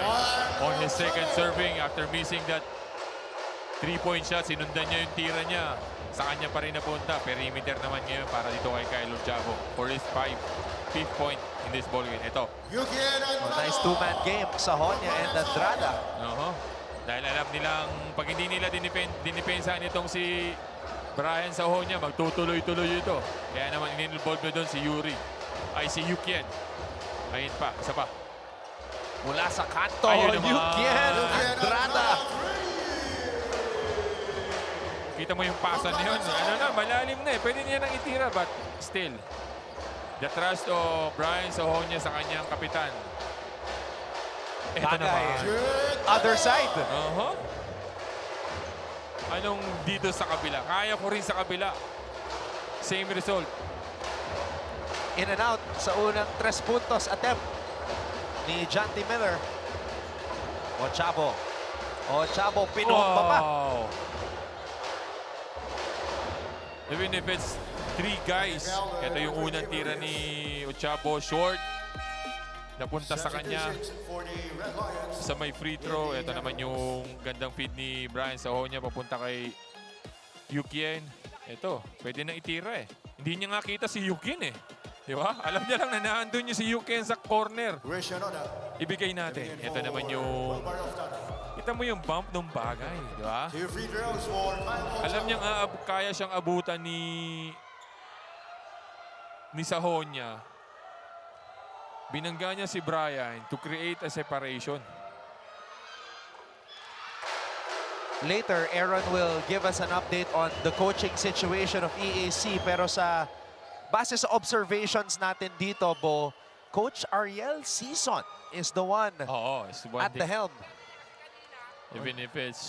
Even nasa side niya si Coach Noy Catalan, he's the one. Kumbaga, so dati nang naging head coach itong si Coach Ariel Season para sa EAC. Pero ngayon daw sa Aspirants Coach of the Year. Bismarck Lina is on the floor. Ayun lang.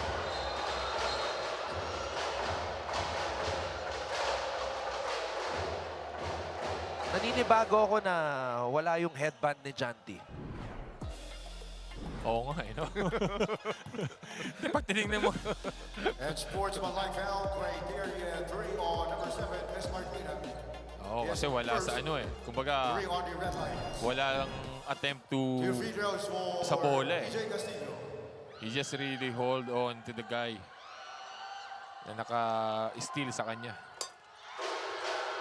EJ Castillo coming off his best game in his rookie season. 23 points career high against Letran. At maka 23 points ka kontra sa isang physical na team gaya ng Letran, that's something right there. Pag tinignan mo si Ajanti, kala mo bagong player ng San Beda. Sanay kasi tayo na naka-dreadlocks to Tsaka, nagpahaba ba siya ng bigote? Lucero missing on that shot, challenged by Janty. Gonzalez, Bismarck. Etule, binigay kay Miller. Miller kontra Castillo. Miller, atake. Miller is blocked. Inabot. Good intention para kay Janty Miller attacking that lane. Ayun naman. Yun lang ang hindi pwedeng mangyari. You have a chance to go on offense, kaya lang iti-turnover mo.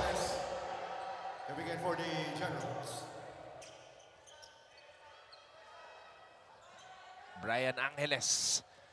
Siya naman ngayon ang tatao dito kay Miller.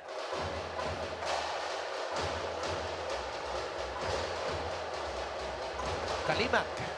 Pinasok sa unang pagkakataon. Lina in the post. Etule. Good play. Good screen away para dito kay Gonzalez. Papunta kay Etule. For akat, papunta dun sa gitna.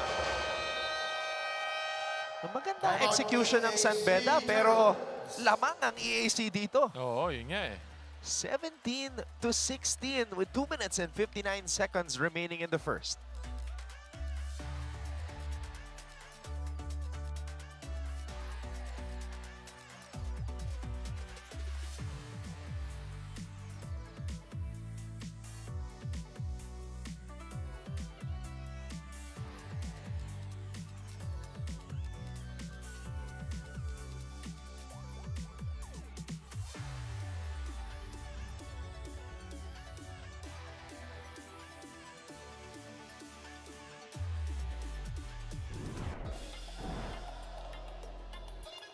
Ito yung play na nakita natin. Good execution.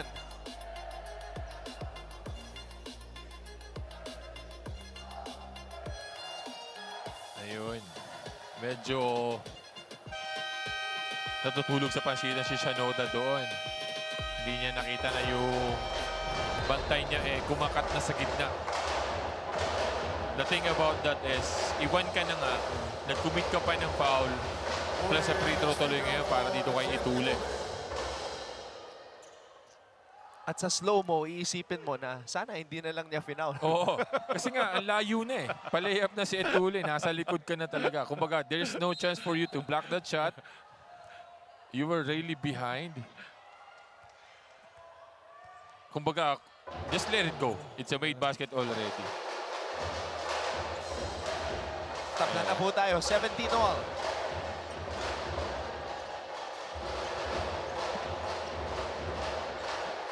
Lucero. Castillo. Lucero for 3. And Lucero trades it. Yun naman ang pangontra mo ngayon sa zone. If they're zoning, kailangan mo makashoot sa labas para bumalik sa tao-tao. Ganda ng pasa. Oh. Nakabawi. Nakabawi doon sa kanyang pagkakamali kanina kay Tule. Gonzalez. Miller, aatake. Miller is fouled. Tingnan mo naman kapag umatake si Janty Miller. Apat-apat ang dumidepensa sa kanya. Ito yung tres ni Lucero. And then ito naman yung fast break ng... Actually, masikip pa yung pasa ni Angeles papunta dito kay Shinoda. Kaya lang, he finished it.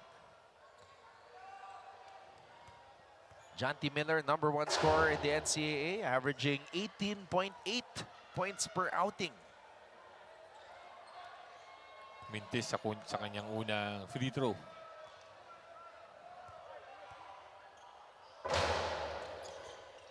Second free throw is good for Janty.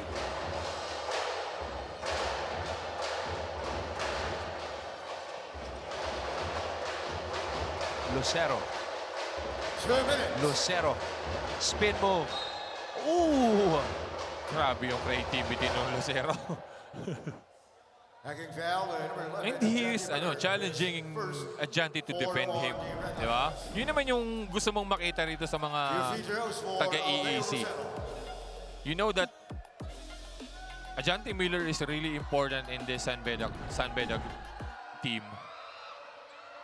He will provide 18 points every single time, every single game. Kailangan mo rin siya pa-depensahin eh. Kailangan siya, kumbaga, kumayo din sa depensa, not puro offense lang din. And ganun yung ginawa ni Lucero kanina.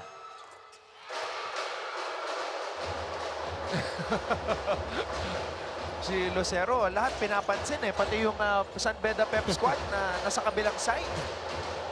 Ano rin talaga tong batang to eh. Kumbaga, trash talker din na... Kaya lang minsan napapasobra siya eh. Ayun na nga. Ayun na nga, natamaan. Miller. Ayun naman. Janty Miller. His first triple of the game. Kung challenge mo siya kanina on defense, ito naman, challenge ka naman niya on offense. Ayun na naman. Yun yung sinasabi natin na kailangan dumipensa ni Janty. And he committed his second personal foul naman ngayon. After this 3, Ryan Saonia, coming in for Janty Miller.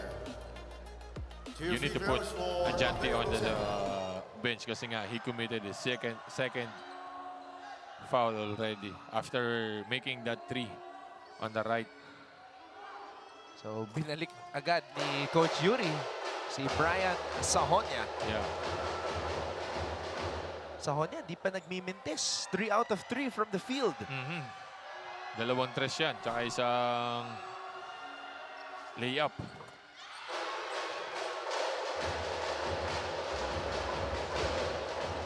So Janty Miller played 4 minutes and 4 seconds. 4 points for Miller. But saddled with 2 personal fouls. Castillo. Castillo babalik sa free throw line. They were really gambling on the hack. Sahonia already had a position on defense. Hindi mo maikakailang foul talaga. EJ Castillo was the star player of EAC in high school. Teammate niya actually si Ian Quahao na point guard ngayon ng San Sebastian. He was a mythical 5 member. Itong si Castillo. Yan din yung kumpiyansa na makukuha mo kapag maganda ang nilaro mo in your previous game. And against Letran pa. Tapos ito, San Beda na naman. Marami ang nag-aabang dito sa breakout game ni EJ Castillo. And he finally had it against Letran. Now it's just a matter of being consistent. Yes. Kasi hindi pwedeng maganda ngayon, bukas, sa mga susunod na game. Manaka-naka, kailangan as much as possible, maganda every game. Ayun na naman, mintis para dito kay Itule. Lucero.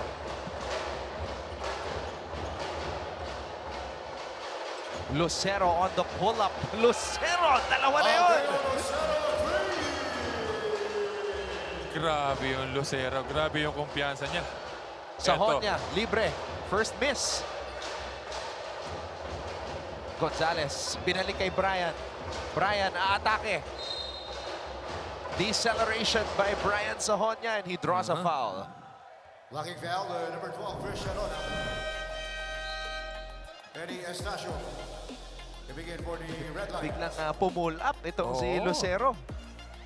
Sobrang baba rin naman kasi nung depensa niya. Yun nga, pag nakaka-shoot ka, yung kumpiyansa mo tataas din eh. Like that, wala namang masama, di ba? Na-shoot naman niya. Sahonia with a chance to break into double digits early, and he does. 10 points para kay Sahonia. But it's a 31-23 lead for the EAC Generals. Lucero. Lucero with a basket. What a start for Deo Lucero. Lucero's got 12 points to lead all scores. EAC is ahead 33-23. And 33 for the EAC Generals.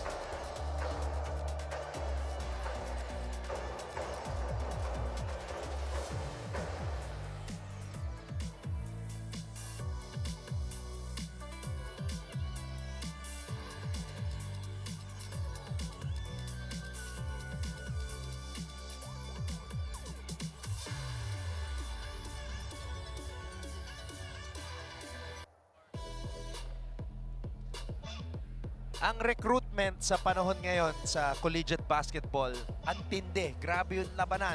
Collegiate recruitment wars, kung saan-saan nang gagaling yung mga players around the Philippines, around the world, sa North America. Itong si Jimmy Reyes, galing California. Grabe yung, kumbaga yung inaabot ng recruitment natin ngayon. Jimmy from Cali. 7 points, 4 rebounds, 3 assists, 2 steals in 24 minutes of ball game against JRU. Shout out to team manager Jude Roque, who always finds priced fill-amps in North America.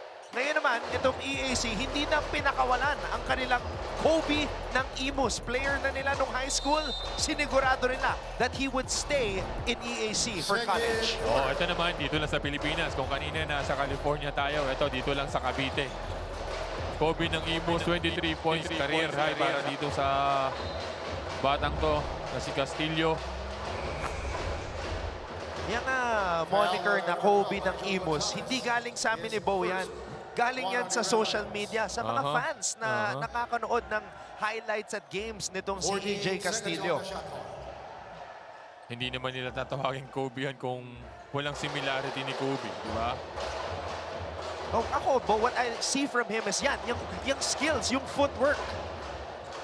We remember the late Kobe Bryant, yung kanyang footwork talaga on another level.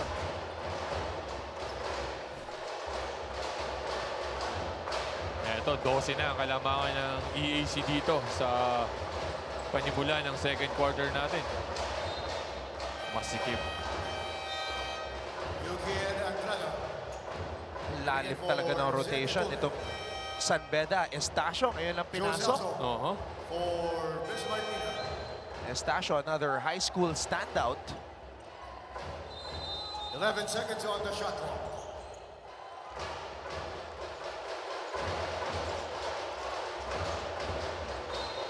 Ayun lang. Coach Yuri is doing a better job doing that zone. Talaga namang mahigpit na mahigpit sila. And pwede ka rin naman kasi nga didepensahan mo lang sa zone na itong shooter nila. It's Brian Sahonia lang. Ito na naman si Lucero. Lucero with a wild miss. Sahonia is running. Sahonia crossover. Sahonia throws it out. Jimmy Reyes for 3. Short and Angeles with the rebound. Punta muna natin si Aaron D. Anton and Bo, you guys were talking about it earlier in that first quarter. Coach Ariel Season, the acting head coach of the EAC Generals, is no stranger to EAC basketball. With his last stint as the head coach para sa EAC being back in season 94, but just recently in season 100, he led the EAC Brigadiers to the championship in the NCAA Kiddies Division. Now, according to Coach Ariel, he's not trying to take away anything from what Coach Gerson has done for his team. Really, his main goal right now is to build that confidence and momentum for his boys so that his team would be at its best when Coach Gerson returns in the playoffs. Ika nga ni Coach Ariel is to bring that sense of pride back to his boys so that we would see a whole different EAC Generals team in the playoffs. Meanwhile, just a quick injury report. EAC is complete today with no injuries, while for San Beda, Jomel Puno is out today with right knee discomfort, while rookie MJ Bailoses is out as well with elbow discomfort. This is according to Team PT Ivan Milan. Balik sa inyo, Anton and Bo. Well, thank you very much, Aaron, for those updates on all those players. And tama ka, hindi na bagong boses itong si Ariel Season sa EAC. O Chavo. Ayun lang. Napalakas lang yung tulak kay Brian sa onya nito ni Angeles. Pushing foul, number 0, Ito yung atake ni Brian sa onya kanina coming off a ball screen. Wala nang nagawa yung defender niya doon.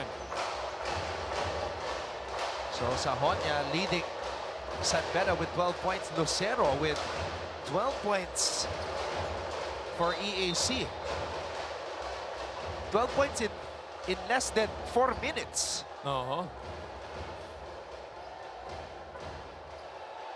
Kaya lang nagpapahinga na ngayon itong si Deo.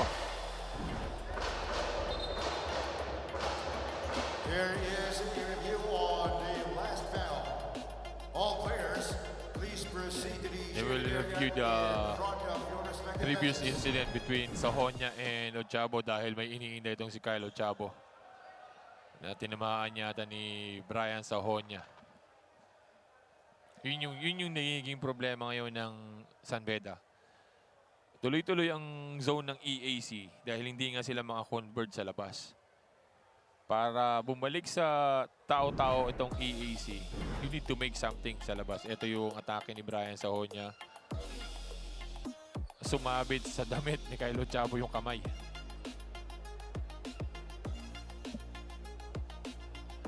Delikado yun, ha? Yung sumasabit sa jersey, minsan na-injure yung daliri. Yes.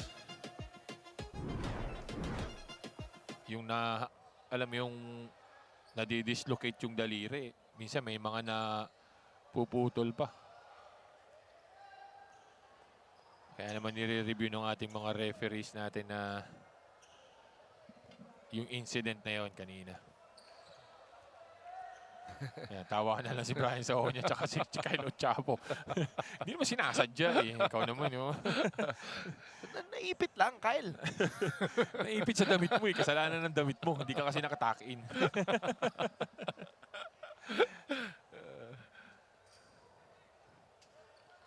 Referees are taking their time here reviewing this. Ito, let's investigate, Bo. Hindi nga nakatakin. Hindi, Brad. Nakalabas eh. Diba? Yun na. Ayun. Yung okay na yung kaliwa niya eh. His left was already good. Ayun na nga. Pero yung kanan niya, elbow niya. Alam mo, hindi naman kasi itong mga players na to, they know each other. I think some of these guys are friends. Kumbaga, mutual respect between these guys is, kumbaga, okay. It's or normal. Pero syempre, magkalaban kayo ngayon eh. Wala mo lang magkakaibigan ngayon. Eh, natawagan nga si Brian Sahonia na unsportsmanlike behavior doon. Kaya 2 free throw para kay Kyle Ochabo. Pero alam mo, Bo, what amazes me about what happened there was, yung kanang kamay yung sumabit, yung kaliwang siko yung tumama. Ano yun, momentum na dahil nakasabit yung kanan ko, iikot yung ano ko. Warning on the San Beda Red Lions bench. Pero mabuti naman at mukhang magkaibigan yung dalawa. Yes, Ochabo at si Sahonia. Nagtatawanan lang silang dalawa eh. But this 11-point lead, Bo, is a serious matter for San Beda. You can't play around here.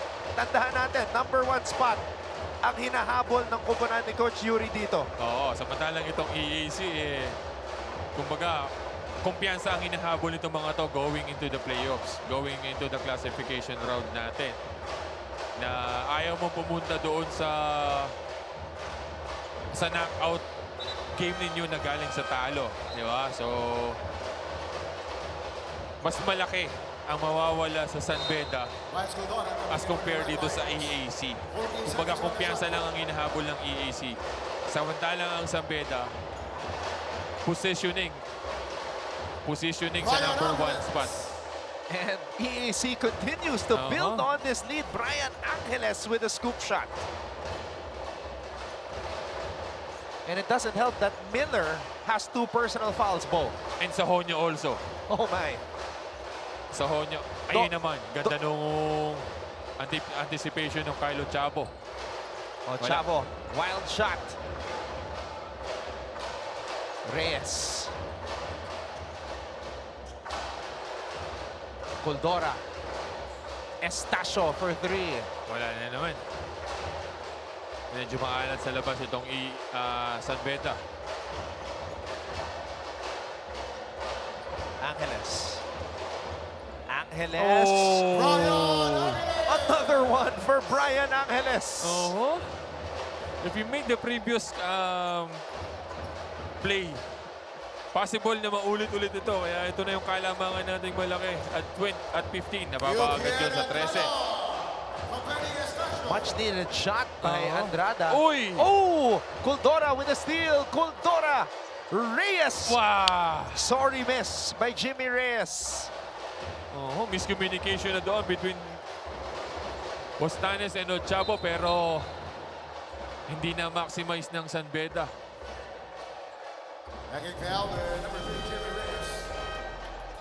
Ito na, balik sa loob si Brian Sahonyo, tsaka itong si Nigel Gonzalez. Ito yung atake kanina ni Angeles. Nakita niya, butas na butas. Kahit na meron pang help side doon, inatake niya pa rin. Angeles. Bakod. Wow!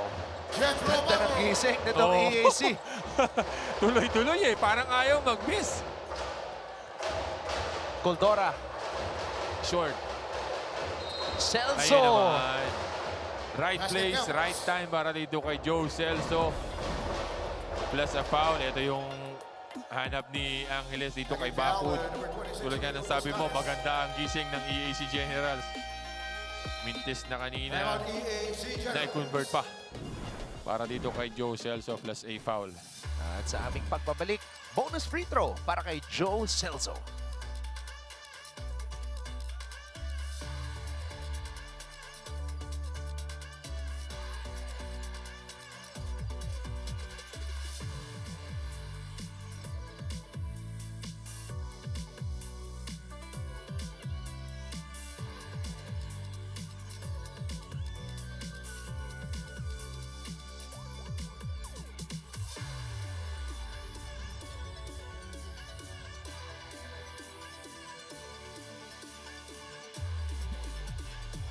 Nagpapatuloy ang ating live coverage dito sa Phil Oil Center sa lungsod ng San Juan. At ito ang ating mga kababaihan sa ating venue na sumusuporta sa ating mga manlalaro dito sa NCAA.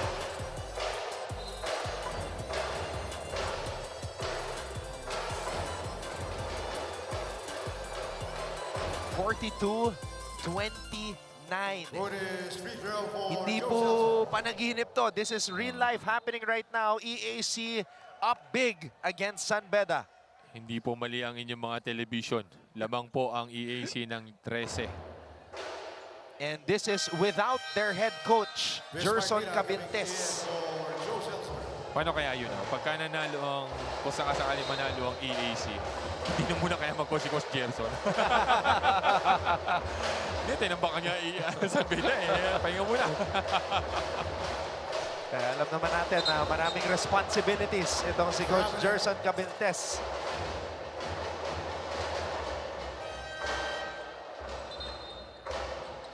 Deo Lucero, nagbabalik sa ating laro. Isa sa mga pinakamalaking dahilan kung bakit lamang ngayon itong EAC. Oo. Actually, yung dalawang gwardiya ng EAC ang nagpapahirap dito sa San Beda, Ochavo and Lucero. Both of them are aggressive and on offensive side. Sahonya. Sahonya draws a foul. So, si Sahonya muna yung sinugal ni Coach Yuri Escueta. Kahit na dalawa na yung foul nito ni Brian Sahonya, pero alam niyang kaya ni Brian Sahonya dalhin yung sarili niya even if he has two personal fouls. And maganda rin kasi ang opensa ni Brian. Kaya manghihinayang ka rin na iuupo mo eh. Di ba? Tsaka, ang laki na ng lamang ng EAC eh. Oo, kailangan din nila maghabol. Ayun lang. Why? And Bo, one of the things na napansin natin when looking at the stats of San Beda, after John T. Miller, ang layo ng drop-off eh, sa average ng other players. After a John T. with 18, talagang ang layo nung talon. Tana! Nakisali na. Parang gripo, non-stop. Nakisali na. Patuloy ang pagtulo ng tubig para dito sa EAC. Kuldora. Aatake. Kuldora. That's gonna be 2 free throws for Miles Kuldora.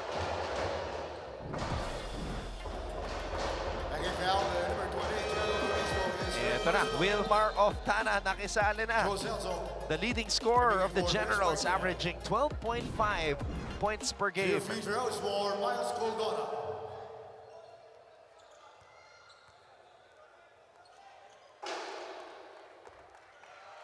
Kuldora, good on the first. Kanina niya pa sinusubukan yung drive na yan eh.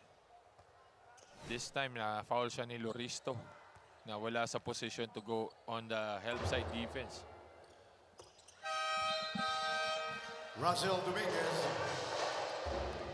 Coming in for Ito, bihira natin makita tong si Russell Dominguez. Kasi dito sa side ng EAC, napansin ko wala si Umandak eh. Oo nga, no? Di ba? Wala si Umandak eh. That's right. Shinoda's there, Bakod's there. Wala si Umandak. Actually, I don't even see Oman at the back of the bench.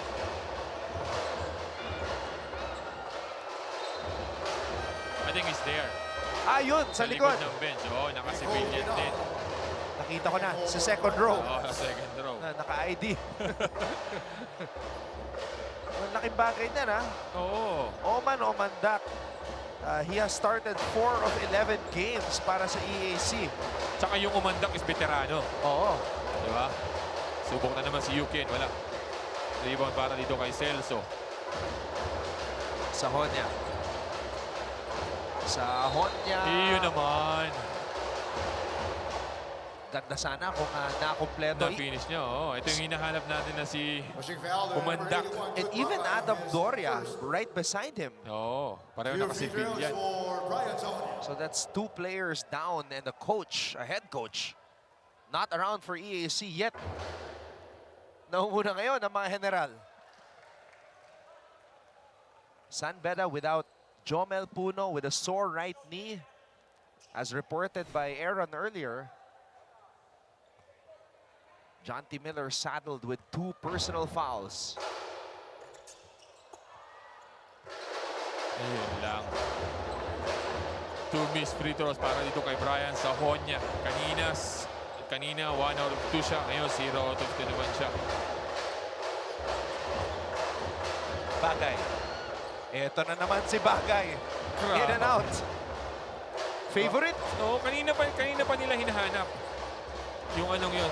Ayun na naman si Brian Sahonya. Tuloy-tuloy. Kailangan eh. 15 points for Brian Sahonya. Lucero on the attack. Lucero, that's an offensive foul. Napasobra yung bangka ni Lucero doon. Actually, libre na siya.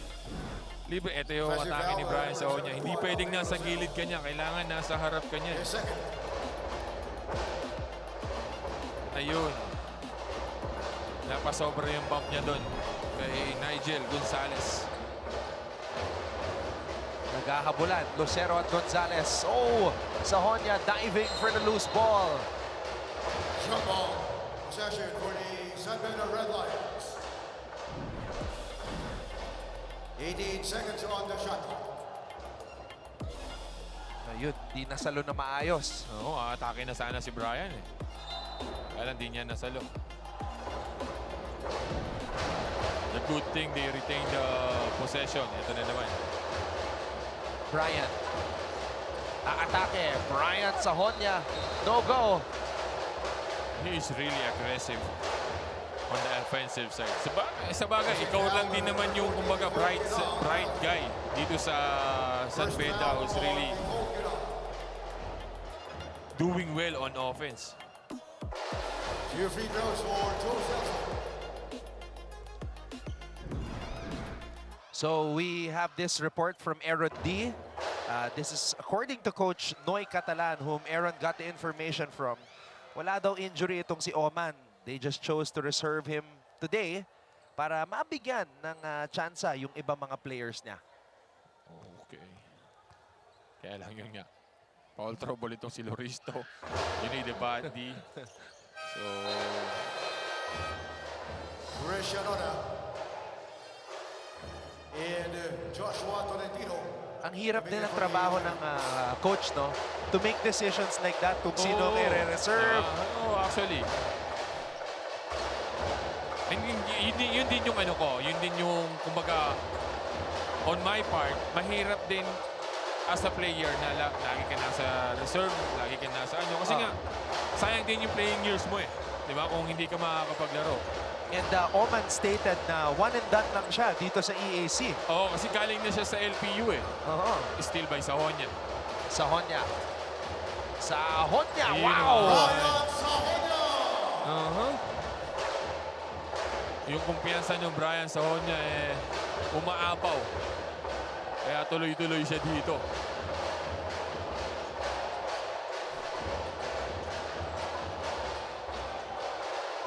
Bagay. Aatake. Bagay. Flip shot. Bagay na naman. Jude Bagay. Too strong. Kinal. Oftana. Susubok mula sa labas. Wilmar Oftana. Sabi ni Wilmar Oftana, huwag niyong pahirapan ang sarili niyo dyan sa loob. Ibigay niyo rito sa akin sa labas.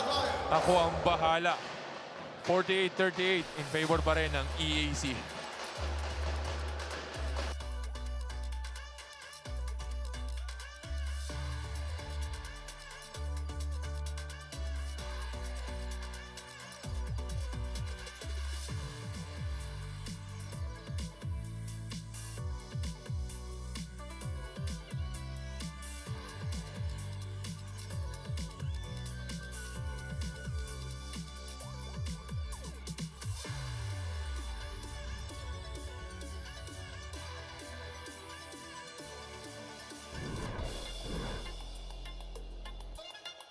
Brian Sahonia is having a historic first half for himself.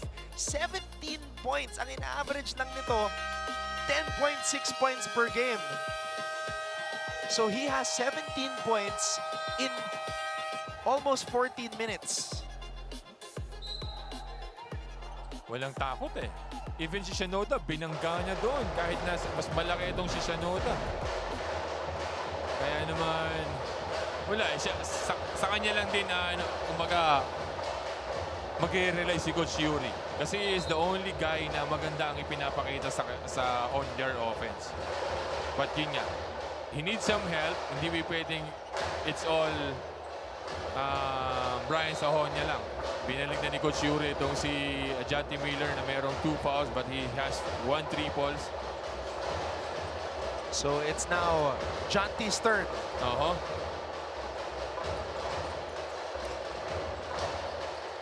Miller. Andrada. Short para dito kay Yukien. 2 minutes.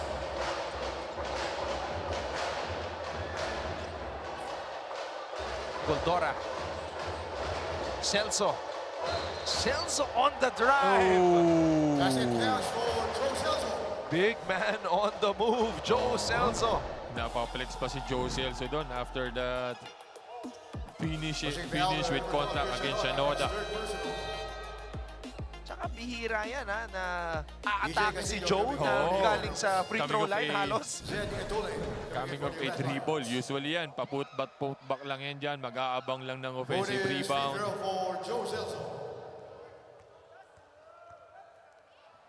So this is a good development for the Bedans.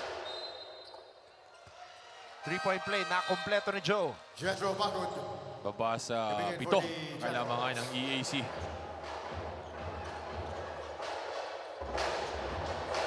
With only 1 minute and 46 seconds dito sa second quarter natin. Oh, what a pass. Ganda naman nun. What a pass, Tolentino finding backward. It's just a simple staggered. Uy! Bagsak! Goldora. Wala pa rin. Celso, put back. Yun naman yung trabaho talaga ni Joe Celso. Waiting for that teammate to miss and then he will get the offensive rebound and put it back.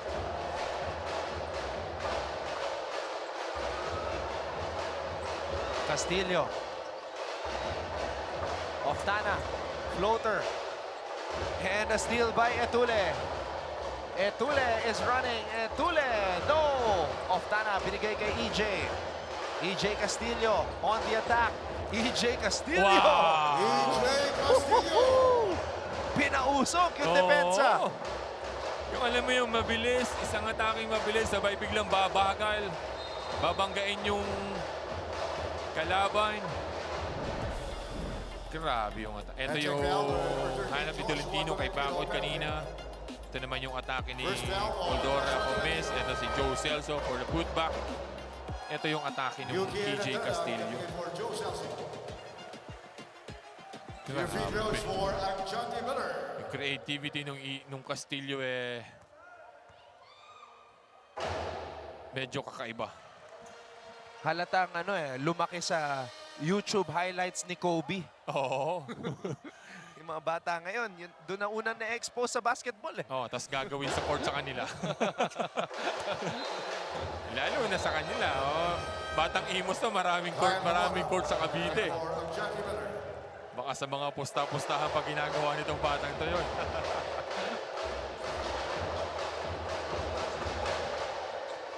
Hamora is now in.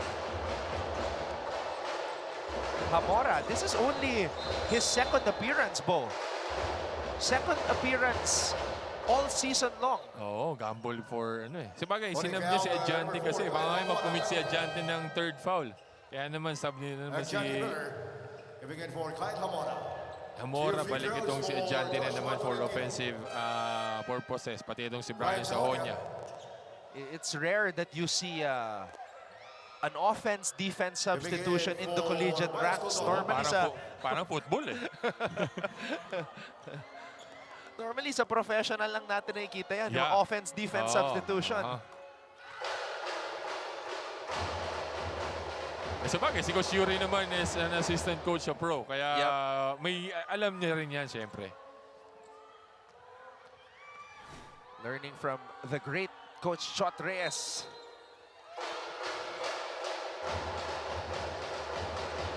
Balik na naman sa siyam ang kalamangan ng EAC dito.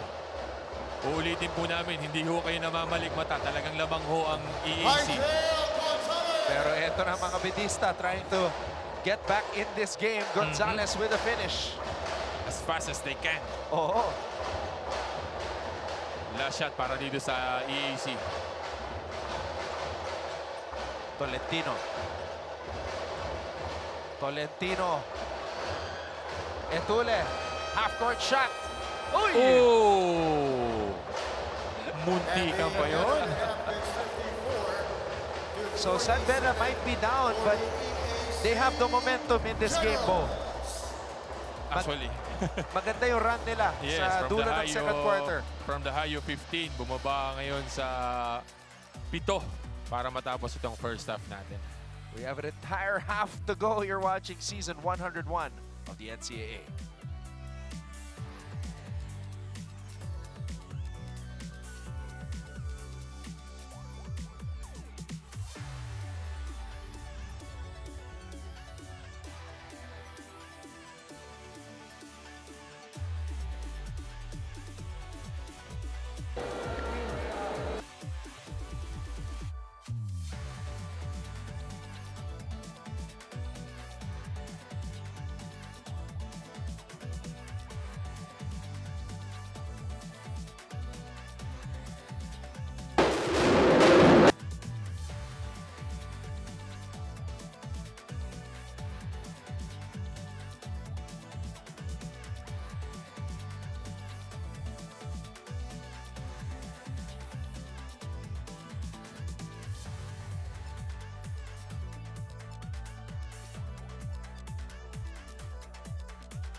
the EAC Generals joined the NCAA as a guest team in 2009. And the first 27 times that they played against San Beda, they have lost all of those games. Last year, in the first round, they were able to beat San Beda for the very first time. That's the only win of EAC against San Beda in NCAA history. 1 out of 30. So gusto rin lang gawing 2 out of 31. Grabe yung stats na yun. Pero, yeah, yun nga, yung sabi natin, walang mawawala para sa EAC in today's ball game. They wanna just regain confidence papunta doon sa classification round natin. As you can see, our first quarter highlights, it's all Brian Sahonia. And ito si Jude Bagay kanina. Brian Sahonia having a career first half, 17 points. Maliban sa kanya, si Juniel Delarama lang ng San Sebastian na nakagawa nun. 17 points sa first half ng ating laro. Mahirap gumawa ng 70 sa first half. Usually yung ganon, pang whole game na yun eh. And Brian did it despite picking up 2 fouls also. Oo. Kumbaga, foul trouble pa siya. Ito yung kaisa-isang field goal ni Ajanti Miller before he suffered his second personal foul. Ito naman yung isa rin sa nanalanta para dito sa EAC. Itong si Lucero. I think he has 12 in the first half para dito kay Lucero. Ito yung second quarter natin. It's all Brian Sahonia pa rin dito sa second quarter natin. Kung alam mo yung papalayo na itong EAC, nagagawa ni Brian Sahonia ng paraan eh. Tumaas na sa 15 ang kalamangan ng EAC. Pero yung opensa ng Brian Sahonia talaga namang nagtuloy-tuloy. Ito na naman si Brian Sahonia.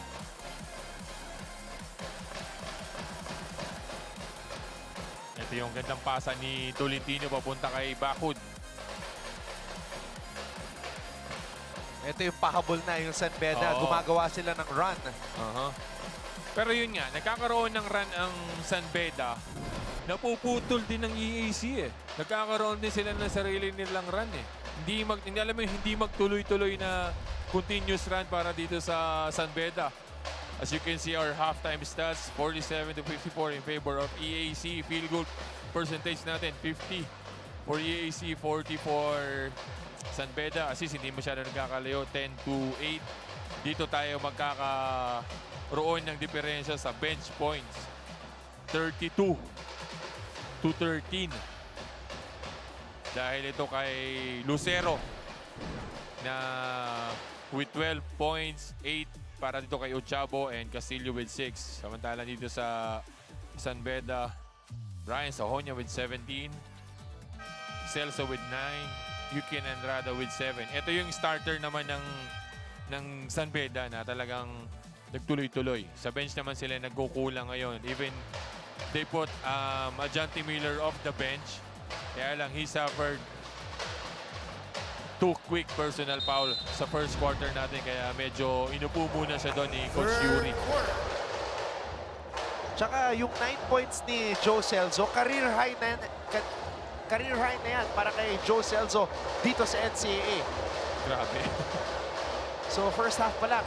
His previous career high was 8 points. Ayun naman. Joshua Tolentino, 3! Wow.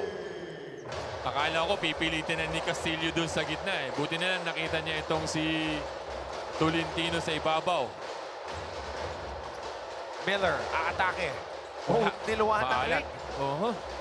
Joe Celso. Reyes. Andrada. Floater is good. Sinigurado na ni Yukien. Naandun na eh yung tira ni Ajanti, kaya lang nilabas pa ng ring. Tolentino. Castillo. Duquinal. Oh, bad pass by Bakut. He was asking for a kickball para dito kay Bakut. Ganda nung pasa. Yukien Andrada. So back-to-back points para kay Yukien Andrada. Kinal for 3. Wala.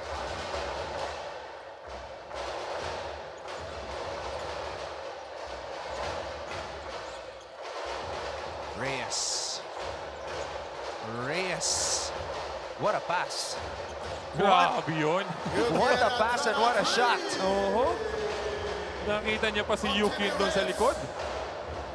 Kaya baba naman sa tatlo ang kalamangan ng EAC 57 to 54. It was all Yuki dito sa third quarter natin.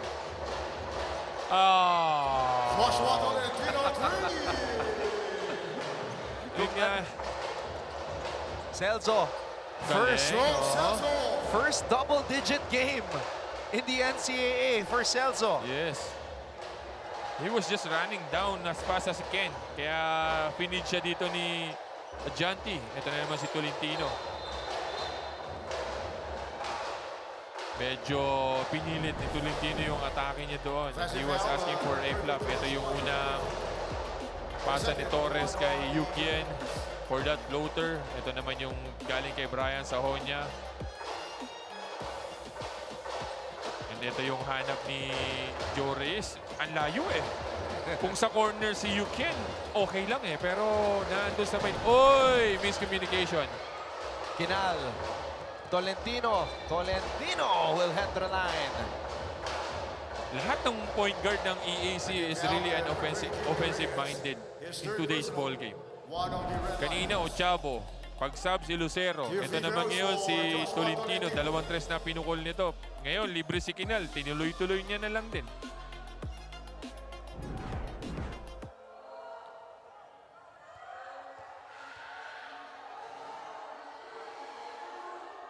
First free throw is good for Tolentino. Alright, alamin natin kung ano ang mga napag-usapan ng mga players at coaches sa dugout. Punta natin si Aaron D. You can miss all your free throws, you can miss all of your open shots, but just play defense. That was really the main point of head coach Yuri Escueta on the San Beda Red Lions halftime huddle. Dinagdag rin naman dito ni Coach Yuri that in that first half, that 54 points scored was just too much for them. And really their main focus in the second half is to try and contain the penetrations from Lucero and Ochavo on the EAC side. For the offensive side naman para sa San Beda, Escueta urged his boys to keep attacking the paint because wala naman daw shot blocker ang EAC. Still 2 quarters for the Red Lions to clinch that #1 spot, and it looks like they're already starting to catch up in this third quarter. Anton and Bo. Yeah, they're definitely doing that. And it started with their captain, Andrada. And there's the captain, Andrada, getting a rebound. Really securing that defensive rebound. Uy!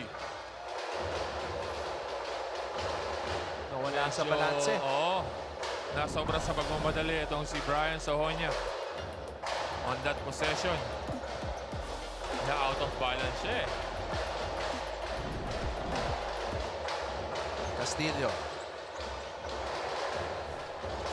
Castillo using the screen. Castillo fade away. In and out. Celso with the board. He was really looking for his shot. Itong si Castillo. Ganda. Reyes.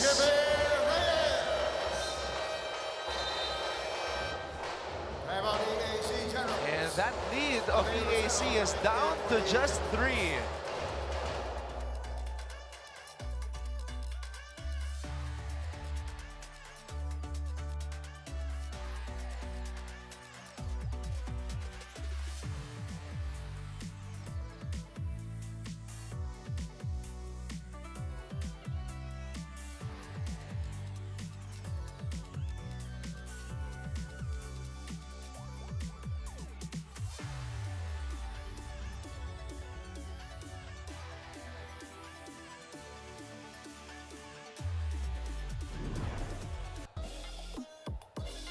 Jimmy Reyes, naka-recover pa. Sa pag-ikot ni Jimmy, naka-recover siya dito. Almost a fumble. And then he recovered. Great body control by Jimmy Reyes.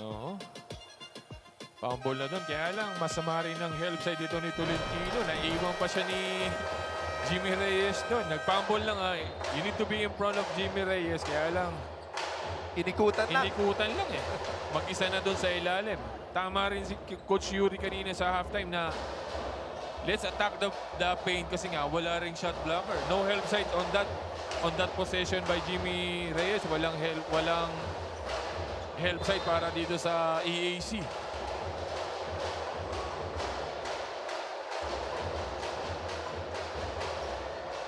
Lucero is back. Let's see if he has another run in him. Had 12 points. Oh! He finds the captain, Nico Quinal, for 3. He was looking for that shot kanina pa. And nagkaroon siya ng butas. Ito naman, wala. Miller offline. Wow. Miller was wide open.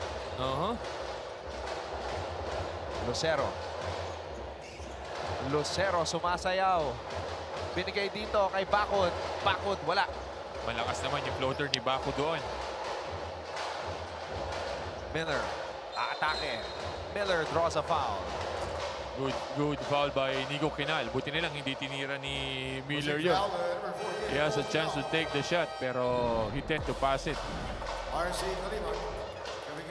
Ito yung tira ni Nico Quinal coming off a screen doon sa baseline.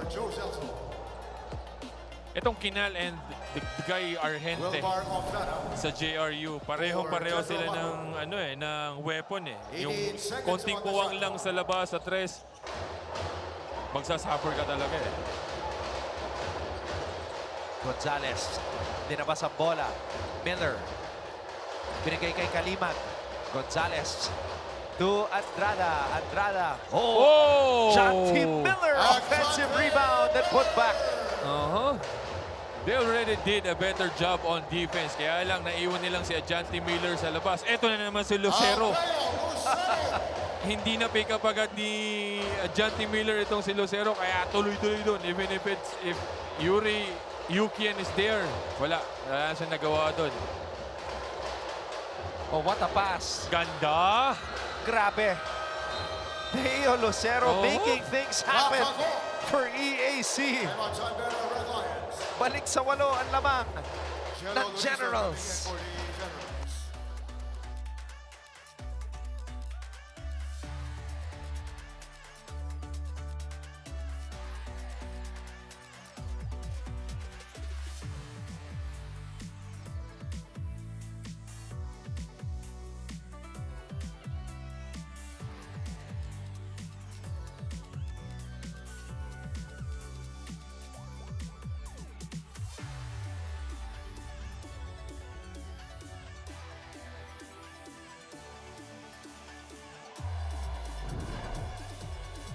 Mancom representative from Emilio Aguinaldo College, Dr. Lorenzo here with us.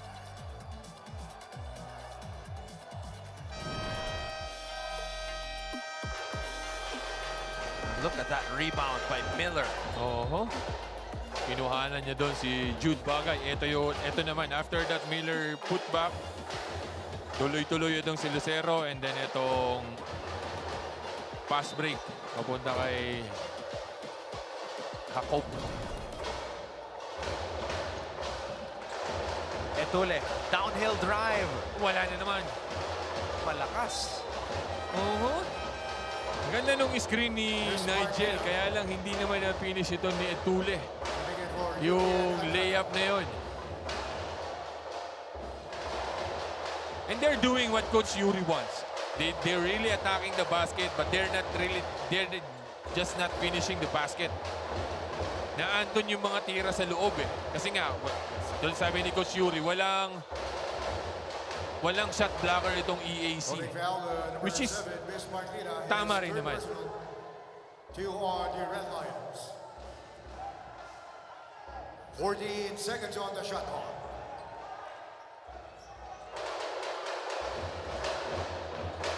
Gonzalez with a steal.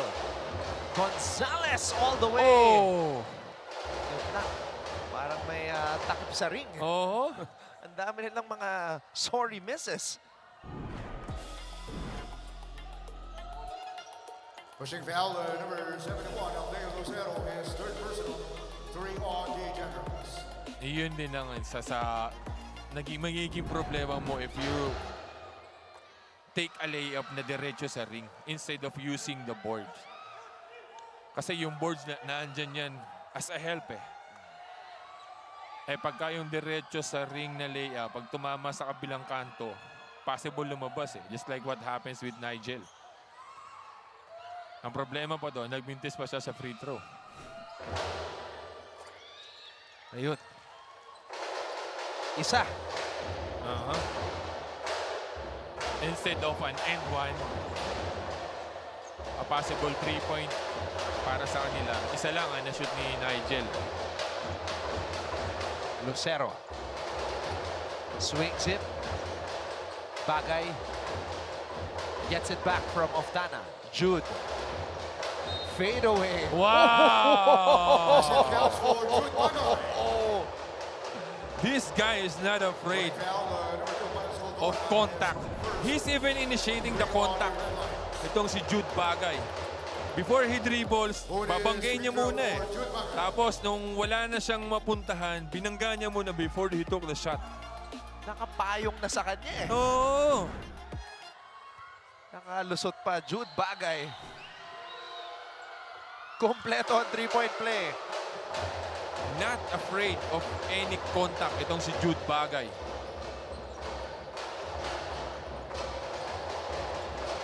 Etule. Wala. Uy! Gonzalez fakes. Bismarck. Wala pa rin.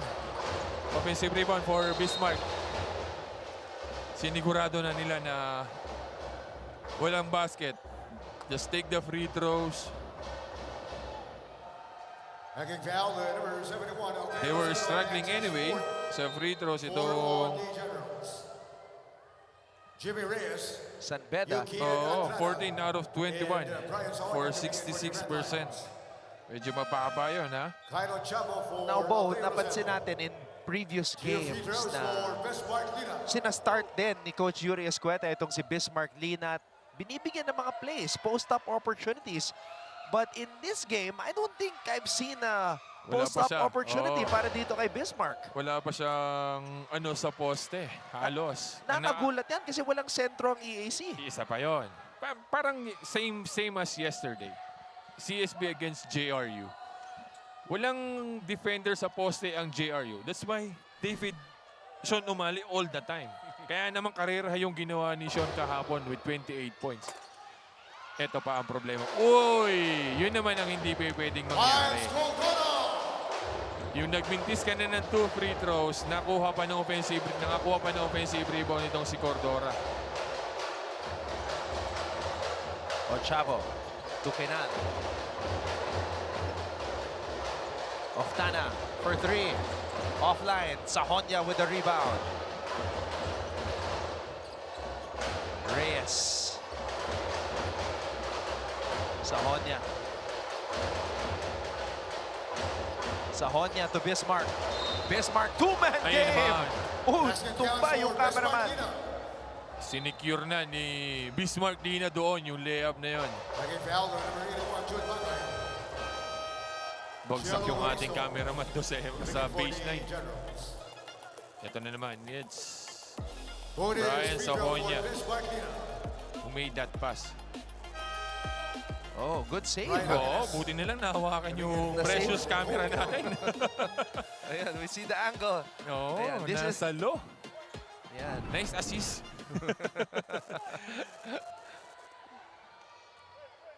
Yan, kaya kung uupo kayo dyan sa ilalim ng baseline, sit at your own risk. Yes. Kaya naman walang silya talaga dyan sa ilalim.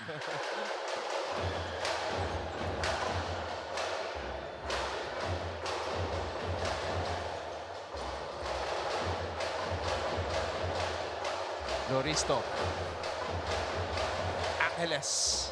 Oh, Bismarck Lina with the denial. 7 seconds on the shot clock. Ang bilis din nung atake ni Angeles. Akala niya hindi na siya aabutan ni Bismarck doon, pero hindi pwede, sabi ni Bismarck.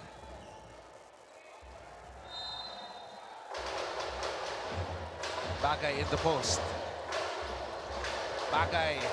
Good help by Jimmy Reyes. Pinilit ni Bagay doon. Dalawa na yung tao. Kylo Chavo is free on the side. Pero pinilit niya yung tira. Eto, Yuki, libre. Wala.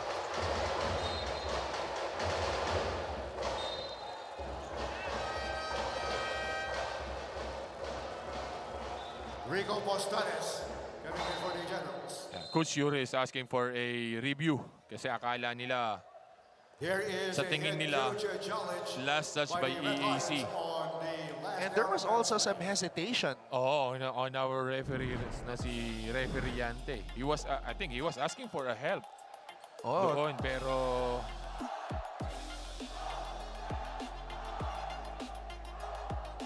hindi natin alam kung yung huling itong kamay na to ni Cordora natapik pa yung bola from Angeles.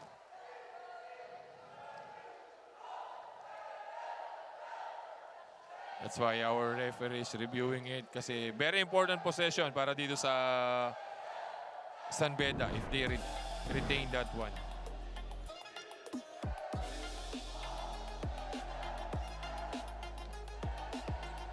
(71-65). Anim ang kalamangan ng EAC dito. Bumaba na yan kanina sa 3 eh. Tsaka gumaganda na rin yung laro nitong si Bismarck Lina. Oo. Nabuhay. Yun. Upon review, head coach challenge of So they reverse the call.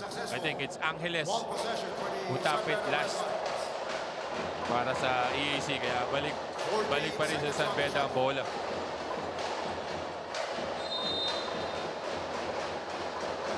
Sahonia. Andrada. Reyes to Bryant. Bryant, pinasa dito sa kanto. Coldora, what a move. Lina na Ayun naman. na. Uy! Oh, yung pinakamaliit Napunta sa pinakamaliit sa ilalim. Nag-aabang lang doon, hindi man siya tumalon. Natapik na punta sa kanya yung bola. Itong si Kylo Chavo. Who stands 5'5". Oo. Actually yun, sa tingin ko, taga-antay lang yun ng matatapik na bola eh. Kaya lang napunta sa kanya. Minamalas din ang mga bedista dito. A lot of sorry misses today and turnovers like that. Oo, rebound na nito ni Torres pero natapikan pa siya doon. Kaya napunta kay Lurista yung bola. Ochavo to Angeles. Angeles, binato ang bola. Pinilit na. Medyo masama yung rhythm ng tira na yon. Walang chance. Oh! Grabe yung pressure na pinaparamdam ng San Beda ngayon. Actually, they were really hounding the guy with the ball. It's either you took a forced shot or ipasa mo sa kasama mo. Talagang kumbaga naso-suffocate yung offensive guy. Para dito sa depensa ng San Beda.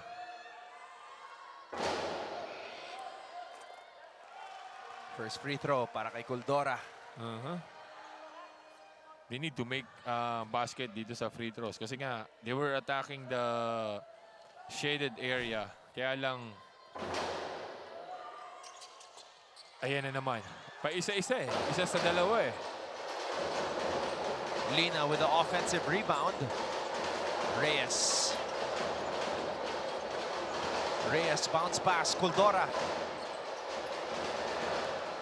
Another offensive rebound. Andrada. For the third attempt para dito sa San Beda, napunta kay Yukien sa taas. Dalawa na lang to. Oo. Angeles. Postanes. Spin move. Postanes. Handa. Yun yung sinasabi natin na hindi mo kailangan pilitin. You just need to find a better place, a better position to take the shot.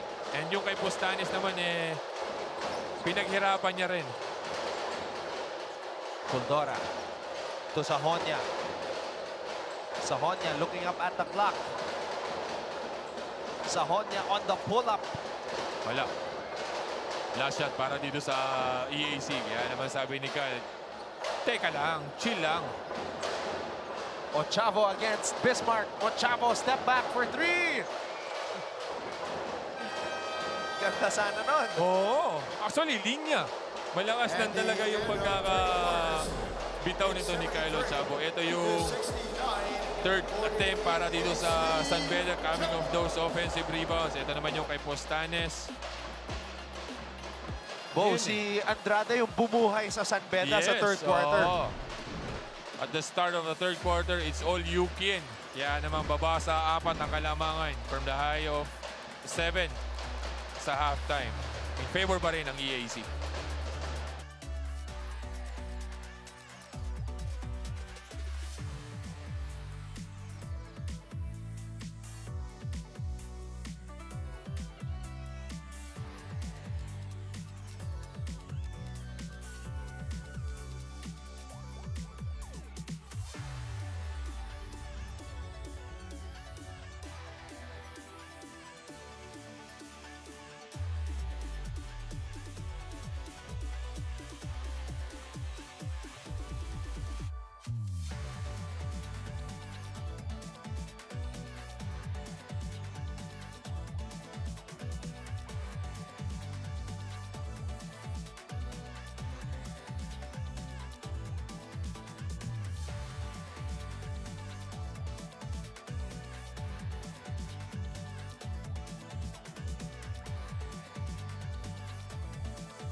Attorney Jonas Cabochan, Mancom representative para sa San Beda University. Andrada handed off to Miller. Sahonia for 3. Oh. Laman na. Isa nilang kalamangan ng EAC. Good start para sa San Beda dito sa fourth quarter. With that 3 by Brian Sahonia. Postanes missing. And now a chance for San Beda to take the lead for real. I think this is the first time na nalalabang sila. Ayun naman! Jimmy Reyes! The kid from California. Ito si Jimmy Reyes. Ochavo, may sagot! Hindi nagtagal yung kalamangan ng San Beda na yun. Pinawi agad ni Kyle Ochavo.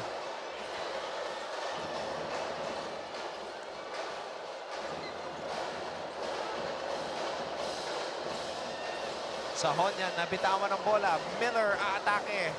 Miller too strong. Lina with the board. In and out on that shot. Loristo gets it. Parang ilang segundo lang lumamang itong San Beda. Balik na naman sa EAC. Ochavo, cross court. Angeles for 3. Oh! Brian Angeles! If San Beda has a run, meron ding pang-counter itong EAC right away. 2 tres kanina with Sahonia and Reyes. Ito naman, Ochavo. And itong si Angeles. Grabe ang palitan ng puntos dito. Makibalitaan muna tayo kay Aaron D. Deo Lucero has been making things happen for EAC throughout this ball game. Finding his spots, creating for others, and just scoring the ball. And I actually asked him in the middle of the game, what's with the extra aggressive play in today's matchup? Ang sagot sa akin ni Deo, sumanib si Mac Talio sa akin. Every chat ni Kuya Mac, sinasabihan niya ako na attack lang ako ng attack at maging aggressive. Mac Talio mentality daw ang pinapakita ni Deo in today's game. Anton, you recently just had an interview with Mac and Bo. I'm sure you've played with Mac in the past. And are you guys seeing that shade of Mac Talio in Deo Lucero for today's ball game? Balik sa inyo, Anton and Bo. Ang alam ko lang walang hiya si Mac Tumira. Yun lang. Kaya na tinawag siya nga Crocodile Gaming. Oo. Kasi yung kahit 3 na ang defender ni Mac, gagawa ng paraan ni Mac yun. Shanoda Wala.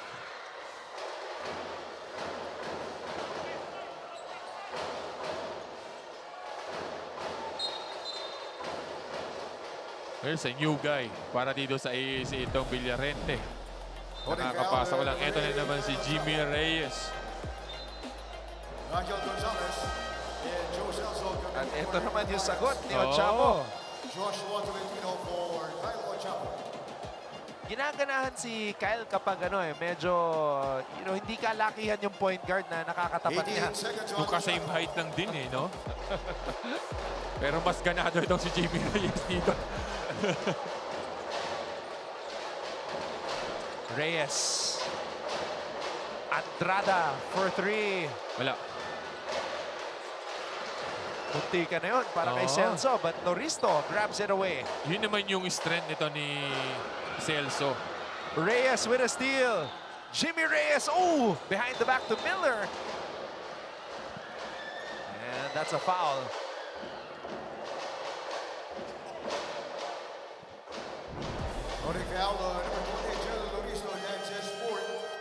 Mukhang na-out of balance dahil naapakan yung paa ng kakampi. Nabitawan pa ni Ajante Miller doon, yung bola. 14 seconds on the shot. Sumabit din yung paa ni Janty sa kakampi niya. Oo.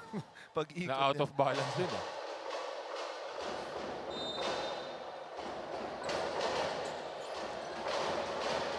Gonzalez to Miller. Miller for 3. Yun naman yung hindi mo pwedeng gawin kay Ajante. You know that he will take that shot every single time. Kaya hindi ka pwedeng gumo under dyan. As much as possible, you fight over. Dahil pagka gumo under ka, tapos ka na. Oy! Shoot bakay! Tabla na naman po tayo, 81 all.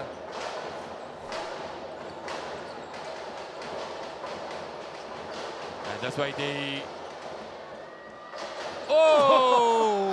Janty Miller! Clutch! He's not gonna be the top scorer in the NCAA for nothing. Kaya naman pinatutunayan niya rito. Janty Miller is a bucket getter. 8 puntos lang kanina. Plus 2 tres. He's already in double figure. He can score 20 in his sleep. Heck, he looks like he just woke up. With his out-of-bed hair. I think they were reviewing the last shot of Ajante. Kasi medyo he step on the line sa huling tira niya. And the referees, they've been consistent with this, Bo. Yung lagi nilang chine-check kung nakaapak sa linya. It is. It is. Kung ang sapatos ni Ajante ngayon is size 13, kung 12 yun, baka sakaling makalusot.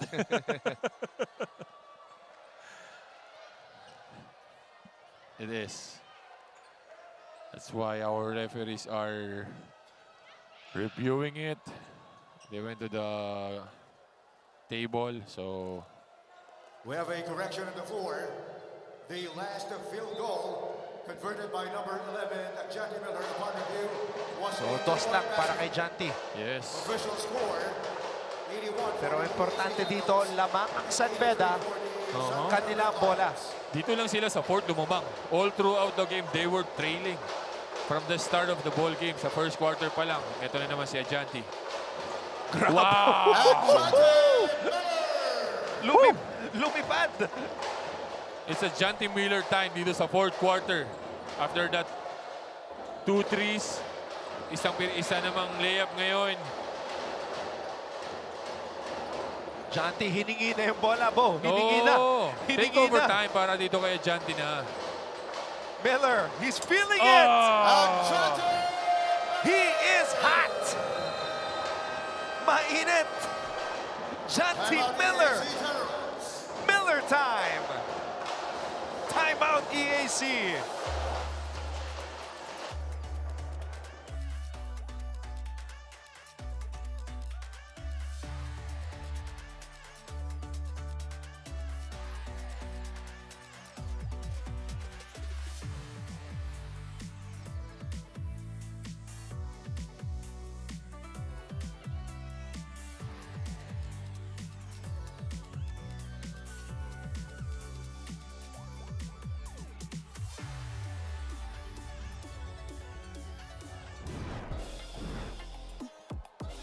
Pag hiningi na ni Janty Miller ang bola, tapos sa usapan. San Beda putting their trust in Janty Miller. And time again, he has delivered for them in the clutch. Oo, ganun sila katiwala kaya Janty na he will provide kapag ka nasa kanya ang bola. E tulad nga ng pinag-uusapan natin kanina from the start of our coverage, mas malaki ang mawawala para dito sa San Beda. Ito yung pull-up na naman ni Janty. Mas malaki mawawala sa San Beda dahil mawawala sa kanila yung number 1 spot and the twice to beat advantage. Kaya naman pagdating dito sa fourth quarter, they really step on the gas. Para silang may nitro pagdating sa fourth. Ganun-ganun lang Oo. An 18-8 run in the last 5 minutes or so. Wow. For San Beda. And ito na yung pinakamalaking kalamangan ng San Beda at 6. Dahil nga, they were trailing all throughout the game. Castillo to Tolentino. Tolentino fouled by Gonzalez. Medyo matagal ang bola sa kamay ni Castillo. Kumbaga walang nag-generate na smooth offense para dito sa AAC. And ang nangyayari pa doon, puro one-on-one. Walang masyadong ball movement para dito sa AAC.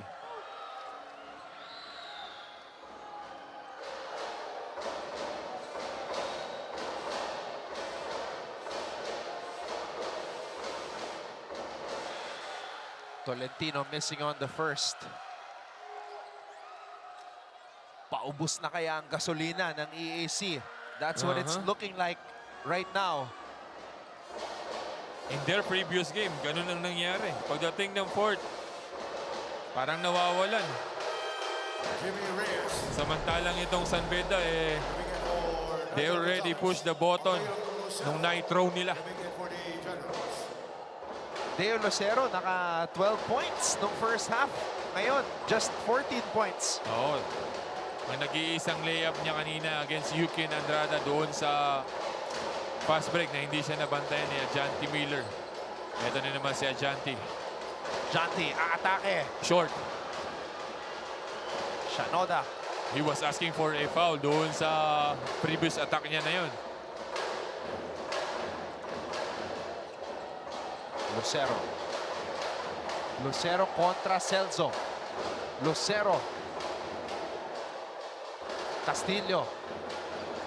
Castillo, walang mapuntahan. Bagay, puts it up. Wala. Yun yung sinasabi natin. Walang nangyayari on their offense. Walang flow. Ang nangyayari after kick out, nagkakaroon na lang one-on-one. Reyes. Sahonya.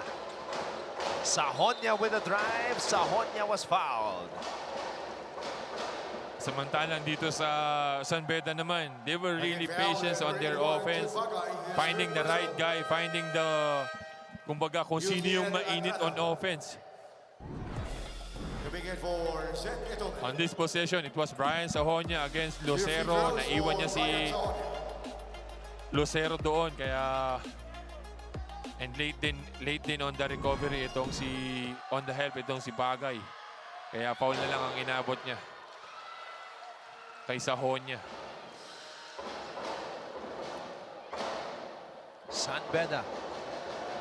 Could they be 3 minutes and 42 seconds of game time away from the #1 spot in Group B?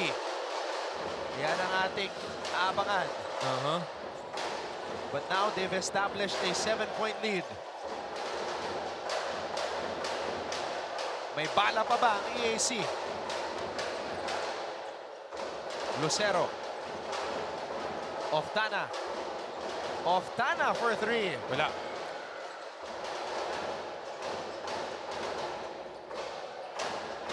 Yun yung ano natin. Kung kanino sila pupunta pagdating dito sa dulo.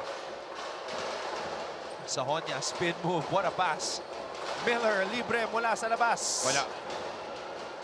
Ayun na naman yung offensive rebound nitong San Beda. Oh, what a game by Jimmy Reyes. Sahonya. Oh! Grabe yung atake ni Brian. Oh, even if Shanoda's there. Pero grabe yung Sahonya na yun. Brian Sahonya, 22 points today. Second time Sahonya scored 22 points this season. Career high ni Sahonya is 26 points, established last year.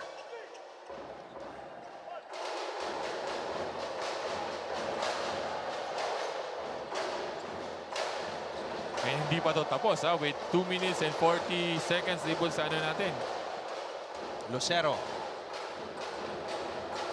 In and out. Yun naman, medyo inalat na itong EAC. San Beda has outscored them 22-9 here in this quarter. Same problem in their previous games for EAC. Andrada mula sa kanto. Wala. Generals have to move. They have to score. Lucero, crossover. Lucero. Good recovery by Gonzalez. Eto na si Miller. Miller! Short. Last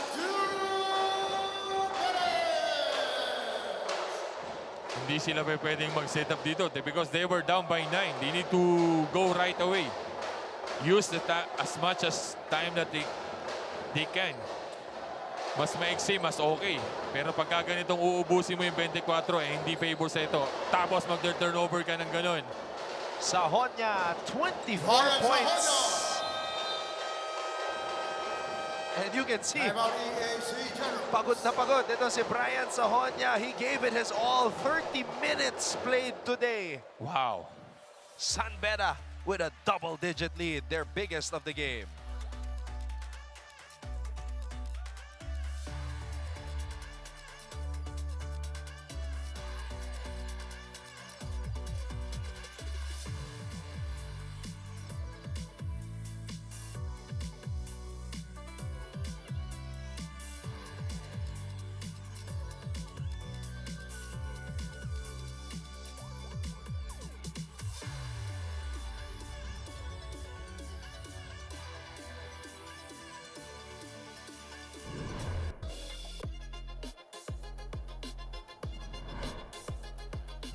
Brian Sahonya had a 17-point first half. Right now, he's got 24 points after this steal and fast break layup. Tuloy-tuloy eh. Tulad nga ng sabi mo, he already played 30 minutes.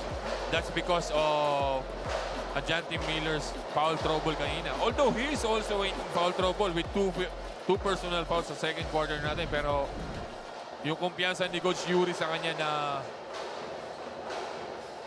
aalagaan niya yung foul situation niya, eh maganda. Magandang naging resulta for him, for Brian.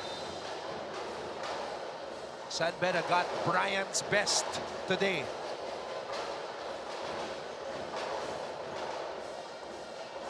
EAC has to move fast. Paubos na ang oras dito. Oo, hindi pwedeng ganito. Kailangan kung the shortest time that you can get and take the shot. Hindi mo pwedeng iset na ganito. Because you were down by 11. Kinal. Good defense by Miller. 2 point guards on the floor. Gonzalez and Reyes. Dahil sinamna nila yung pagod na si Brian Sahonya. Oh! Muntik na yun. Reyes from the corner. Yun naman. Reyes! If you gamble like that, you will leave your mind open. At talagang magbabayag ka kung ganun ka-open ang ititira nito ni Jimmy Reyes. Etule with the rebound. Jimmy Reyes today, 3 out of 6 from the three-point line. Not bad. What a game by Jimmy Reyes. Not bad for Jimmy Reyes. Tsaka si Coach Yuri, 3 yung point guard niya. So, he stuck with Jimmy who played the best among the three. Yes. Si Nigel manak-anak na rin. Tapos pinasok niya si Estacio saglit pero wala rin. Hindi rin siya nagtagal kay Estacio. He really rely on Jimmy Reyes in today's ball game. Pati itong si Brian Sahonia.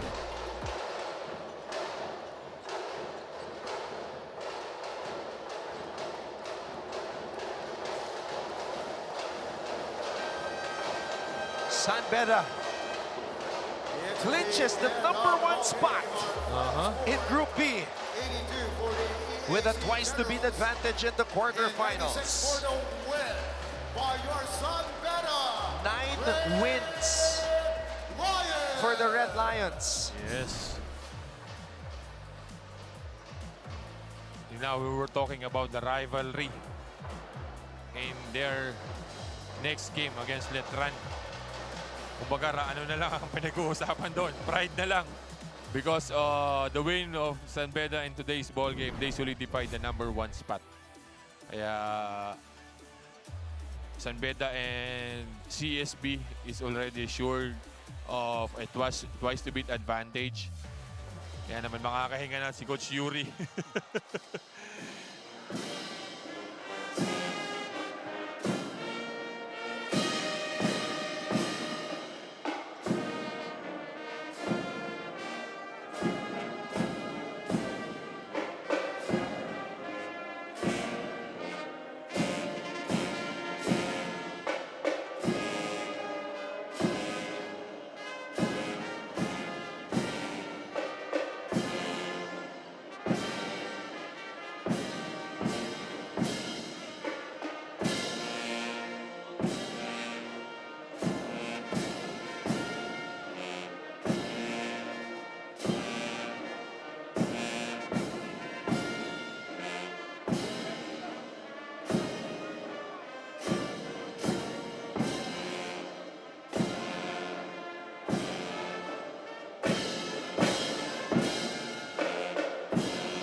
The EAC Generals were leading for majority of this game, but a huge fourth quarter by the Red Lions earned them the victory, and more importantly for the Bedans, the #1 spot for Group B and the twice to beat advantage in the quarterfinals. Final score 96-82 at sa aming pagbabalik sa GTV at Heart of Asia, we will have our post-game coverage with some interviews with Coach Yuri Escueta and the San Beda Red Lions.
Nagpapatuloy ang ating live coverage dito sa GTV simulcast on Heart of Asia, live from the Phil Oil Center in San Juan City, kung saan nanalo ang San Beda kontra EAC 96-82. And with this win, San Beda University attains the top spot in Group B. Kasama namin ngayon ni Big Bo Belga, si Head Coach Yuri Escueta. Coach Yuri, top spot in Group B entering the quarterfinals. And abangan nyo na lang kung sino makakalaban nyo. It's either gonna be LPU or San Sebastian.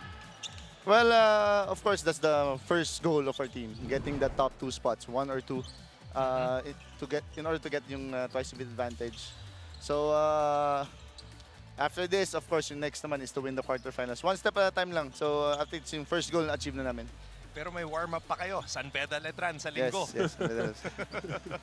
So how are you treating that game, Coach, knowing that you already got the top spot, pero syempre, you want to enter the quarterfinals as a sharp, locked-in, and focused team? Yan, as you said it nga, of course, you want to bring that confidence and momentum coming into the quarterfinals. You don't want to be sloppy coming off a defeat. So, and every time it's San Beda Letran, of course, you expect nothing less than a win against this yung rival mo. Hindi, ako naman, yung pinag-usapan lang sa halftime. Kasi nasabi sa atin ni Aero na ang gusto mangyari ni Coach Yuri is to make free throws, to attack the basket, kasi nga walang shot blocker itong EAC. And that's what San Beda did from the start of the ball game. The fourth quarter natin, talagang dumiin sila hanggang sa dulo, nakakashoot sa labas dahil doon din sa mga drive in the paint. Ano yung kumbaga, naging kumpiyansa mo nung pagdating ng third quarter na, hindi, susunod to mga batang to? It's just, sabi ko lang din nga sa kanila is, masyado kami worried about missing our threes, missing our open shots, yung free throws namin. Sabi ko, huwag nyo nang alalahanin yun. Ang importante, bumaba tayo sa depensa. Sabi ko, depensa kayo. Wala akong pakialam kung mag-mintis yung free throw nyo o mag-mintis yung mga open shots nyo.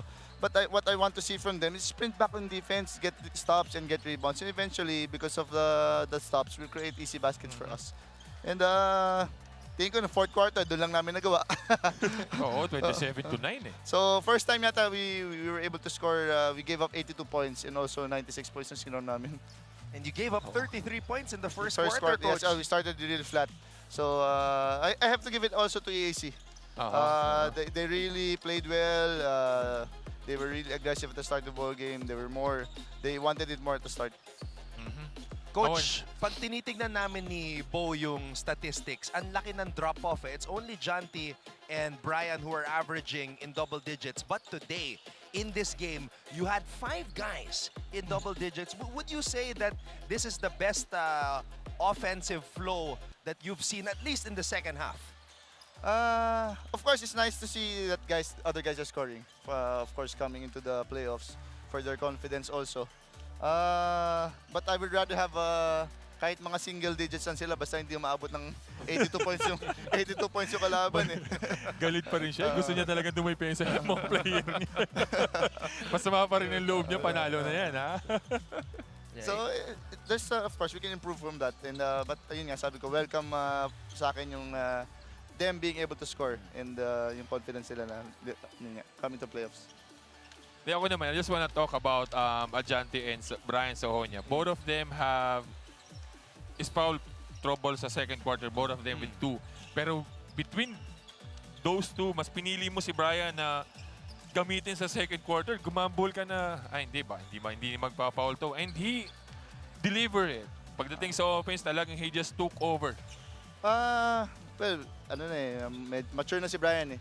So I would expect, I have confidence in him that he's gonna be able to handle yung having 2 fouls.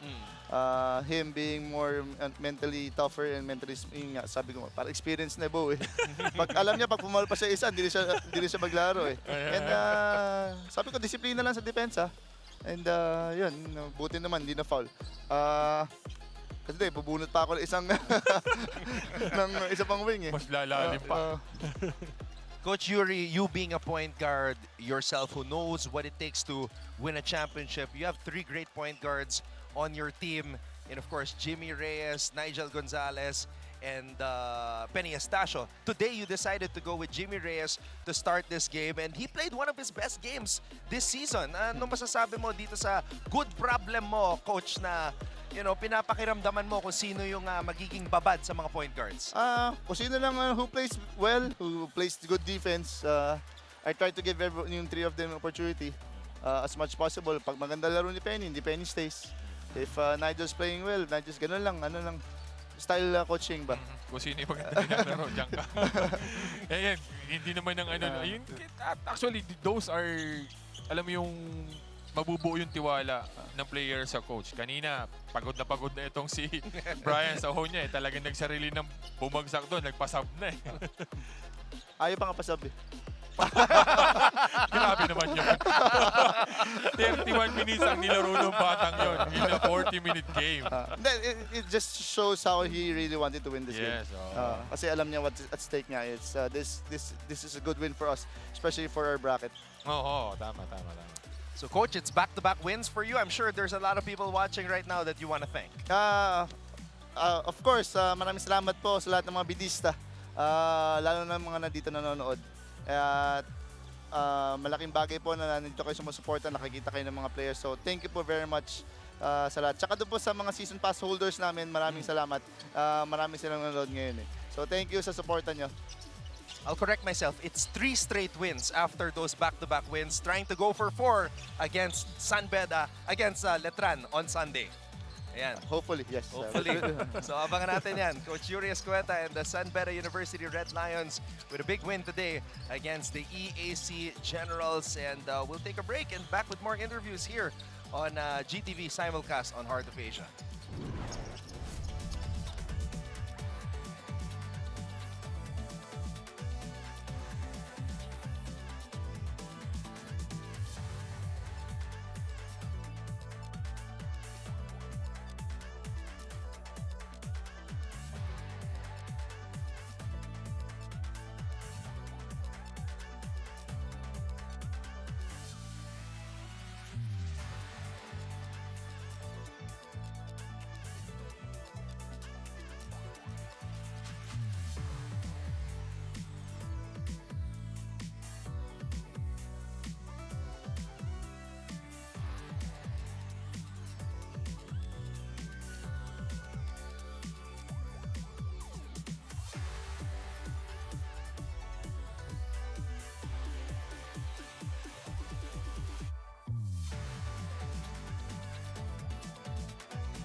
Nagpapatuloy ang ating post-game coverage dito sa NCAA Season 101, Building Greatness. Tagumpay ang San Beda kontra sa EAC, 96-82. And with us right now is the guy who scored 26 points, played more than 30 minutes. Nakita natin, pagod na pagod. Pero ayon kay Coach Yuri Escueta, ayaw pa daw magpasab. Brian Sahonia. Brian, maganda ang pinakita mo. Season high, 26 points. Totoo ba yun? Sinabi ni Coach Yuri, ayaw mo daw magpasab? Yun, sabi ko kasi gusto ko talagang manalo And hindi kami pwedeng matalo kasi yung goal namin sa twice to beat spot, kailangan namin talagang makuha yun. Hindi, ako naman lang, the trust of Coach Yuri. Kasi nga, both of you and Erjanti, pag-usapan natin kanina na both of you have 2 fouls nung second quarter. Ang inano ko lang sa kanya, pero mas pinili ka niya aside kay Adjanti na hindi, ito, pagtitiwalaan ko si Brian na hindi na ito magkukumit ng third personal foul niya. And sinuklian mo yung tiwala ni Coach Yuri, attacking from the basket, dishing out dun sa mga teammates mo. Paano mo tinanggap yung tiwala na yun ni Coach Yuri sa'yo?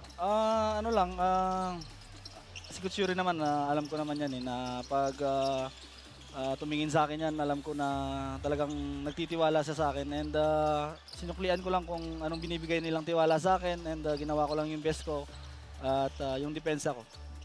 First half pa lang, Brian, naka 17 points ka. Anong dumadaan sa isip mo nung syempre kayo yung naghahabol pero ikaw yung bumubuhay sa Red Lions? Kailangan ko mag-set ng tone kasi yun nga, sobrang sama ng start namin, first and second. Yun, sabi ko magiging aggressive lang ako, kukuha ko ng foul and yun, at least na-convert ko naman yung mga atake ko. Pinakita natin yung pagod na si Brian doon. Pero ayaw pa niya magpasab ha. Nakayuko na siya doon. Pero yun nga, the importance of this game para sa San Beda, sa AAC, medyo kumpiyansa nilang ang inahabol nila doon para doon sa play-in nila. Sa inyo na if you lose today, magkakaroon pa ng, kumbaga, magmamatter pa yung game nyo on Sunday against Letran. Pero ngayon, tinapos nyo na. Ano yung tumatakbo sa isip mo na, hindi, kailangan na namin kuhanin yung number 1 spot na to dahil nga, kumbaga, ayaw na namin pahirapan pa na pagdating ng linggo, mas mabipressure pa kami. Yung sinabi lang sa amin ni Coach Yuri kanina na pipili kami kung saan kami gustong magpahirap ngayong game ba or sa mga next games namin. And yun, sabi lang namin na kailangan makuha talaga namin to para at least sa next game namin medyo makakapagpapahinga na kami. Speaking of the next game, tingin ko hindi pa kayo masyado makakapagpahinga dito dahil Letran ang makakalaban nyo sa linggo. Bakbakan na naman to. Brian, syempre importante na bago kayo tumungo sa quarterfinals, kailangan sharp kayo, kailangan locked in kayo, maganda yung pinapakita ng team. Paano nyo paghahandaan yung huli nyong laro sa classification round against Letran? Siguro magpapahinga muna kami and yun, viewing and tignan namin kung ano yung mga lapses namin. And yun, kailangan namin talagang makuha yung panalo para momentum kami sa quarterfinals. Ano ang masasabi mo sa kasabihan na matalo na sa lahat, wag lang sa Letran? Nung pumasok ako sa Beda, yun talaga lagi sinasabi sa akin And gagawin namin best namin para makuha yung panalo. Yun naman yung pagka pumasok ka sa magkabilang team na yun, yun na yata yung magiging tagline mo for the rest of your college career. Hindi, ako lang, patungo na tayo doon sa, after that game, game nyo against Letran. Patungo na tayo doon sa classification round. You will face again, possible, San Sebastian and LPU. LPU na tinalo kayo once sa na wash nyo lang na-meet pero tinalo pa kayo. Ano yung kumbaga magiging mindset nyo na posible sila pa rin ang makatapat nyo pagdating dun sa twice to beat advantage nyo? Siguro yung pinakamalaga sa amin ngayon is yung health namin kasi kailangan healthy kami lahat bago pumasok doon and tignan namin kung ano magagawa namin. Gagawin ng mga coaches yung part nila, gagawin namin part namin and we'll see kung ano mangyayari. Bray, graduating ka na ba? Yes, Sino pa yung graduating sa mga teammates mo? Si Yukin and si Joe Celso. So, tatlo kayo? Si Menard. Madami pala. Okay. Ito yung mga na-draft din also sa pro, mga to. Okay. Well, this is the last ride of Brian Sahonia and company. Kaya naman, Brian, pwede mo nang batiin lahat ng mga nanonood at sumusuporta sa'yo. Unang-una sa lahat, nagpapasalamat ako kay God sa binigay niyang panalo sa amin and sa San Beda community na walang sumusuporta sa amin. Sa family ko, sa mama at papa ko, sa mga kapatid ko at sa mga pamangkin ko, kila Gab, kila Ace, kila Drex, kila Yana, and sa mga kaibigan ko nanonood dyan, sila Virgilio Mitza Jr. and sa girlfriend ko kay Marjorie and sa family niya. Yun lang. Thank you. Brian Sahonia with us today, a game high 26 points. Ngayon naman, puntahan natin si Aaron D, who is with Jonty Miller. Thank you. Maraming salamat, Anton and Bo. Joining me right now, Mr. Miller Time, Jonty Miller and Jonty. Big performance from you once again. With this win against EAC, you guys clinch the #1 spot in Group B. What does it mean for your squad, especially with you being a big part of this San Beda team? It's good to clinch the #1 seed to go into playoffs, so we could get that choice to beat.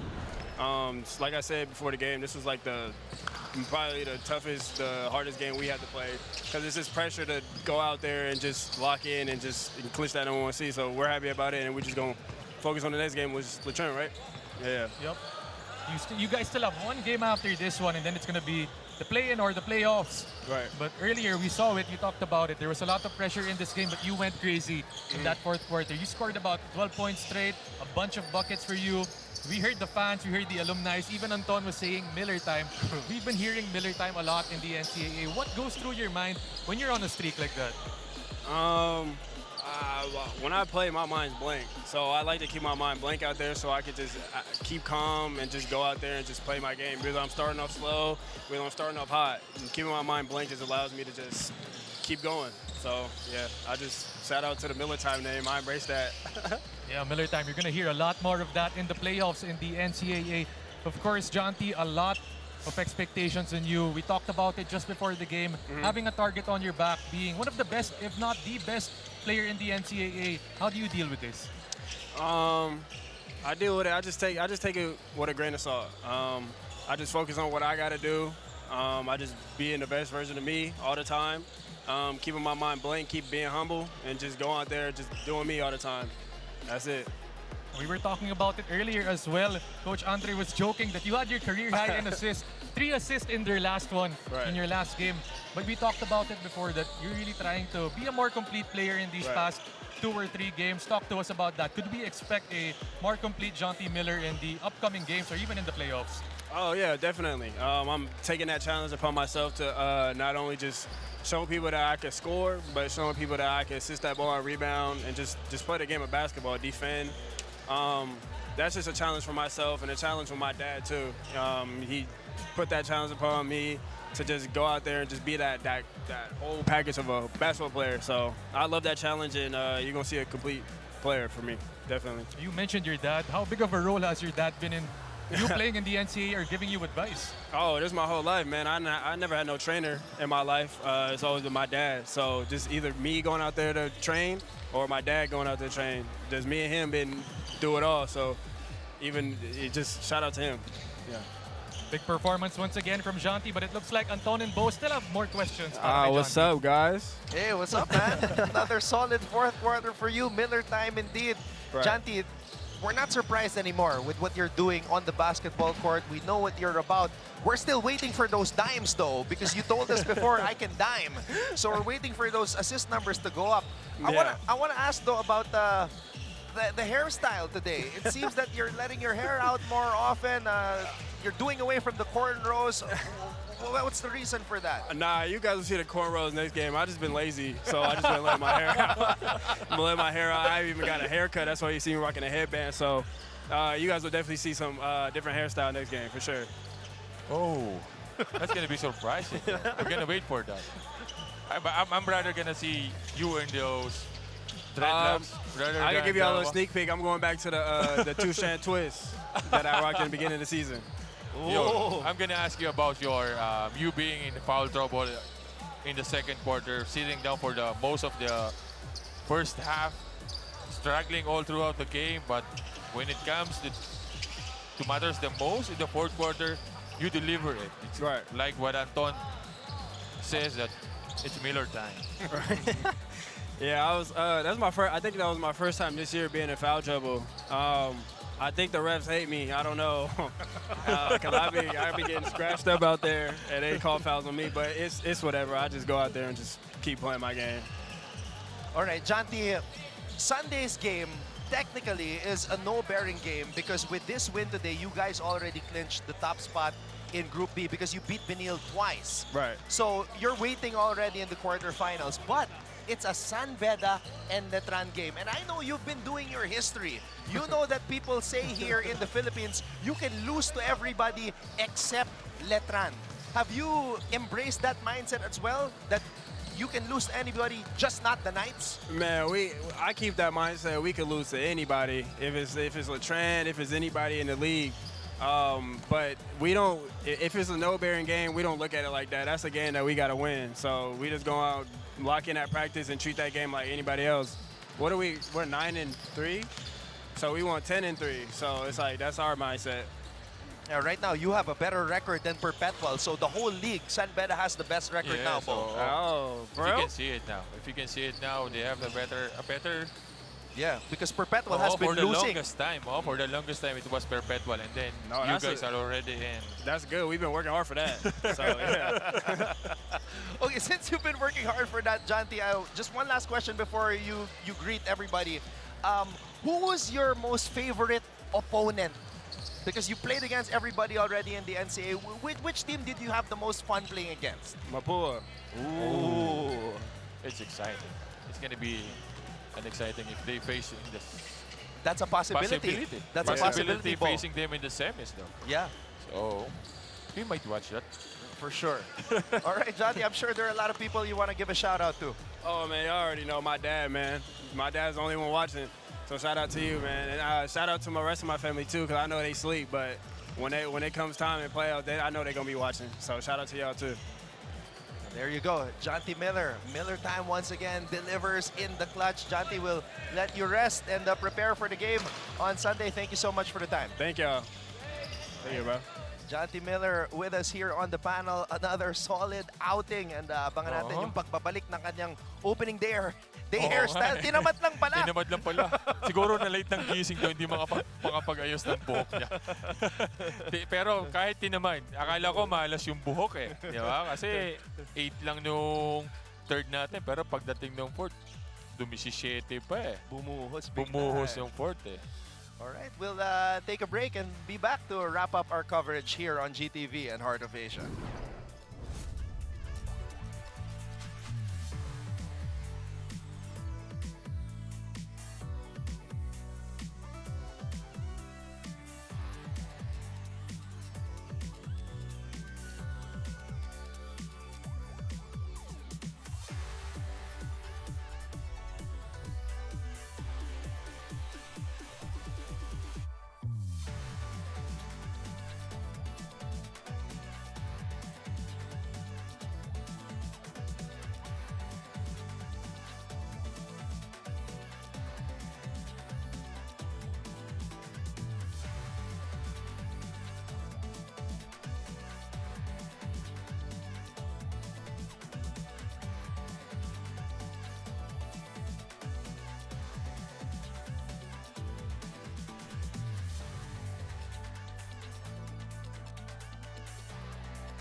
(96-82), the San Beda Red Lions now improved to 9-3. So they have the best record in the NCAA right now, overtaking the Perpetual Altas, who are stuck at 8-4. So far, as of now, they are na number 1. Pagka pinagsama-sama mo yung standing ng Group A and then ng Group B at 9-3. Kasi yung Perpetual is only 8-4. Natuwa si Janty sa balita natin. Na-excite siya eh. Ito yung ating endgame stats, 93-82 in favor of San Beda. Kanina, lamang ang EAC dyan eh, nung ano natin eh. And then ito yung field goal natin, 34 out of 75, 28 out of 16. Ito, pagdating sa tres, halos tabla lang eh. Isa lang ang ano eh. Dito lang nagkatalo sa turnover. 16-9. And na-maximize naman ito ng San Beda. Pagdating naman dito sa starter points, talagang tambak. Because of Brian Sahonia, Yukien, itong si Celso, Itong si Reyes, halos yung apat na yun, double figure eh. Tapos pag ito naman itong mga leading scorer, Sahonya. Ito, off the bench to, si Miller, 17. 8 lang yan kanina nung first half. Tapos, 17 para dito kay Lucero with 14, Ochabo with 11, and then Tolentino with 10. Yung 11 ni Celso, that's a career high Yeah. also. Oo. Almost a double-double for Joe Celso, 11 points, 9 rebounds. Oh, hindi siya yung type of guy na pupuntahan mo on offense na bibigyan mo siya talaga ng play na ano. Siya yung klase ng pro-roll lang siya, he will get the offensive rebound and put back. Ganun lang. Kanina kakaiba, meron siyang nakuha doon So, sa free throw line, drive niya bigla. And duman pa. Alright, speaking of mga kakaibang plays, panoorin muna natin yung ating awesome plays from week number 5 here in the NCAA.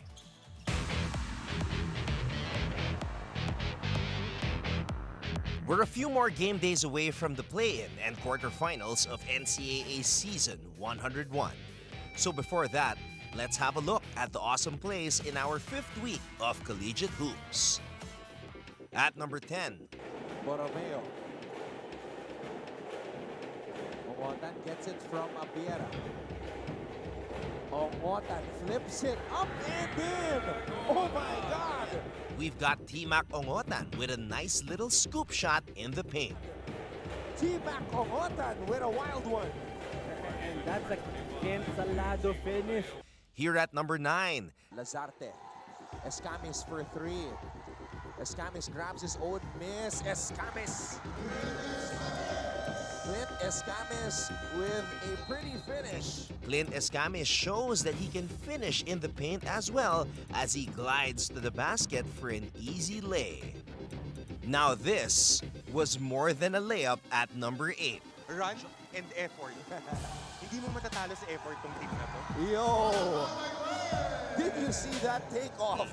Jonathan Daileg takes off and kisses it off the glass for 2. But you don't always have to jump high to score, as evidenced by this Jomel Ancheta move at number 7. Another steal for Benilde. Ancheta will score. Pinoy step, di kumagat, pinausog si Yukian Andrada. Puntos para kay Ancheta. Sa number 6, San Beda has the basketball. Sahonya for 3. Got it!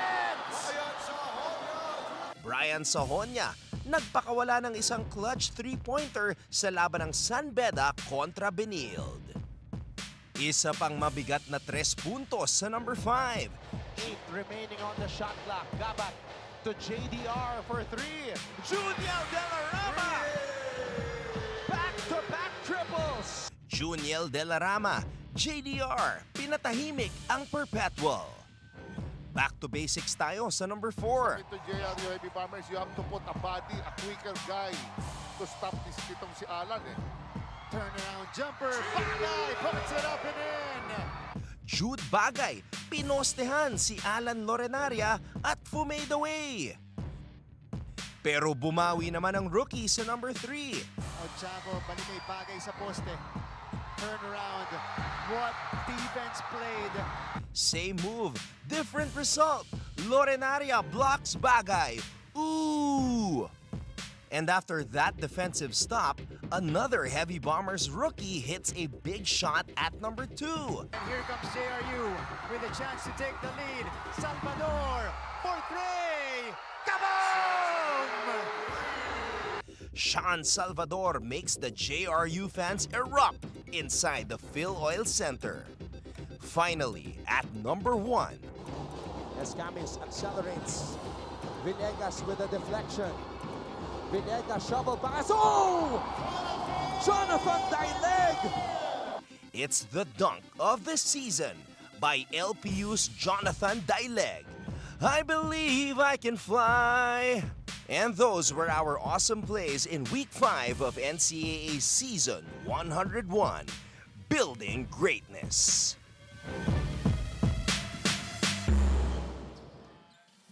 Pasensya ka na, Big Bo. Medyo napakanta tayo dahil sa dakdak ni Jonathan Daylek. Oo nga eh.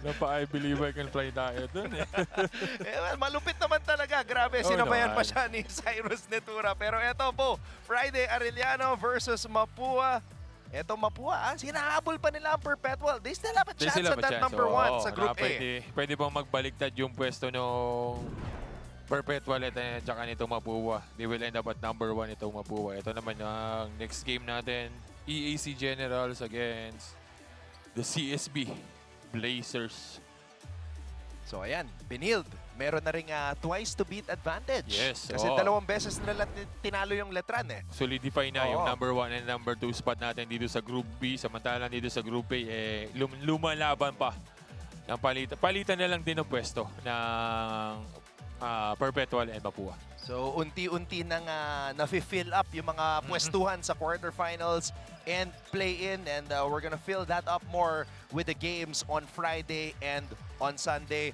Big Bo, maraming salamat. Oo, salamat. Back-to-back games on back-to-back game days para kay Bo Belga with us here on the panel. Siyempre, maraming salamat din sa ating direktor na si Direk Raul De Ocampo. Thank you as well to our courtside reporter Aaron D. and all of us from GMA Synergy. Ako po si Anton Rojas, nagsasabing maraming salamat sa inyong panonood. We'll see you again on Friday sa pagpapatuloy ng mga bakbakan dito sa NCAA Season 101, Building Greatness.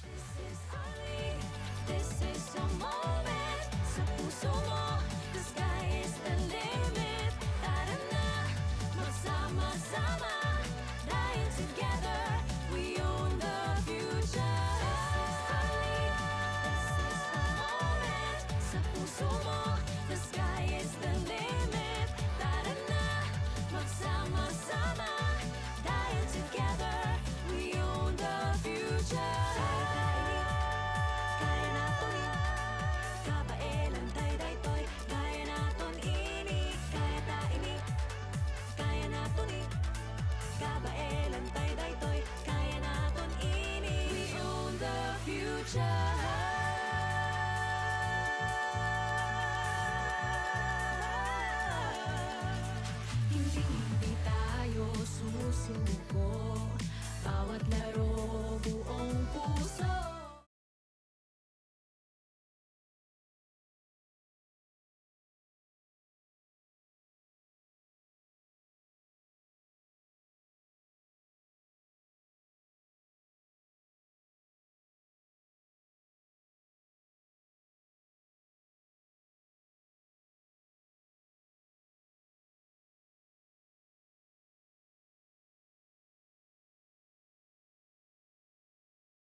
21 seconds on the shot clock.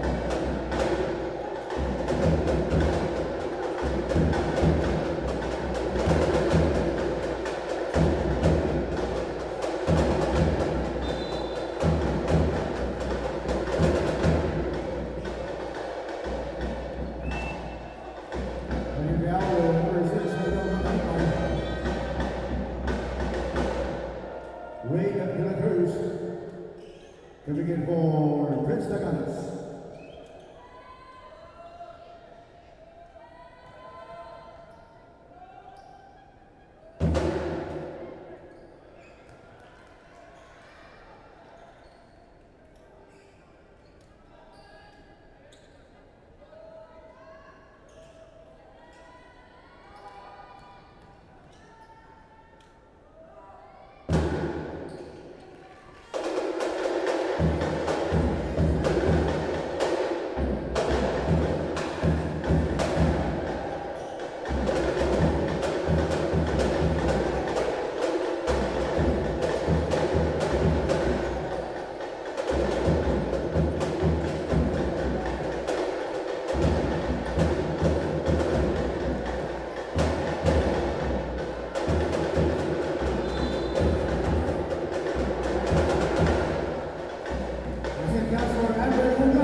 The weapon setup coming in for the Brigadiers. Christian Homalesa coming in for the Red Cross.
Substitution for the Red Hawks.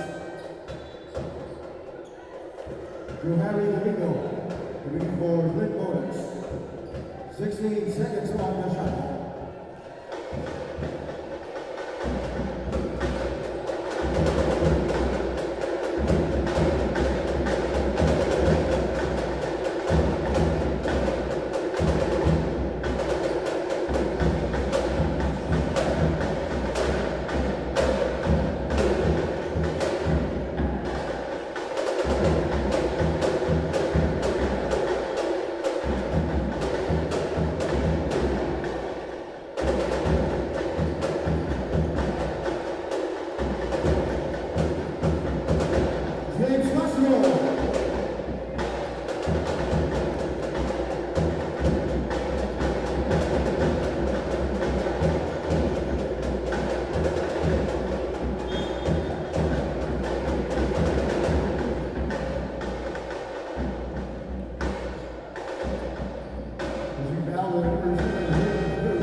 Two free throws for Andre O'Connor.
Two free throws for Andre O'Connor.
to all the red cards.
Juries at 1 for Andre Gunn.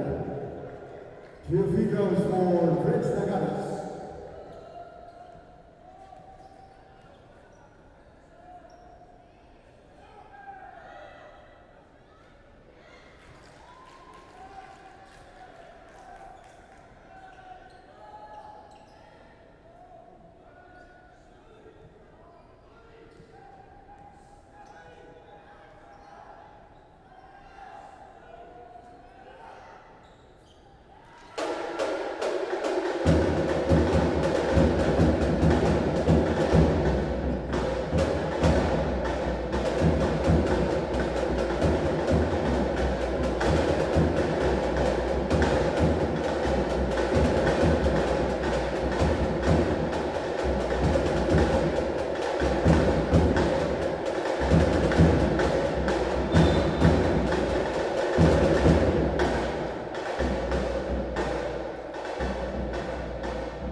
Ready to take the cover. Begin for the Red Hawks.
Mr. Cal, number 22, Benedict Cover, is first. Two free throws for Tristan Allen.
Again,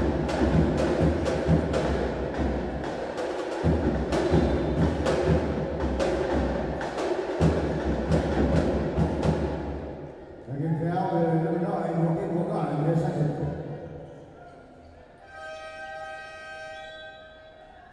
Dwayne Arellano coming in for Joaquin Wagan. 2 free throws for Brent Bonus.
Enrico Feliciano for Sean Manova. Two free throws for Sergio Pangaliban.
Two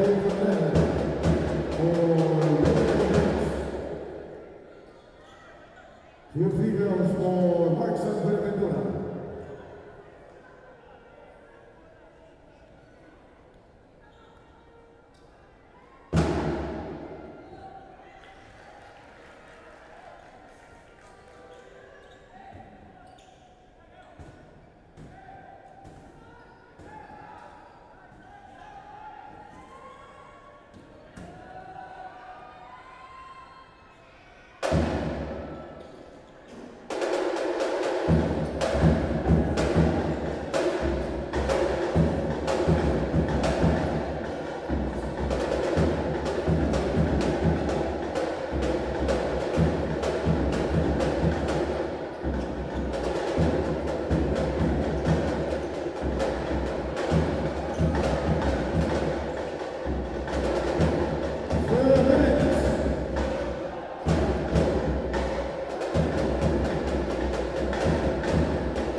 Late violation.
We are having a review on the last field goal converted by the Wildcat Center.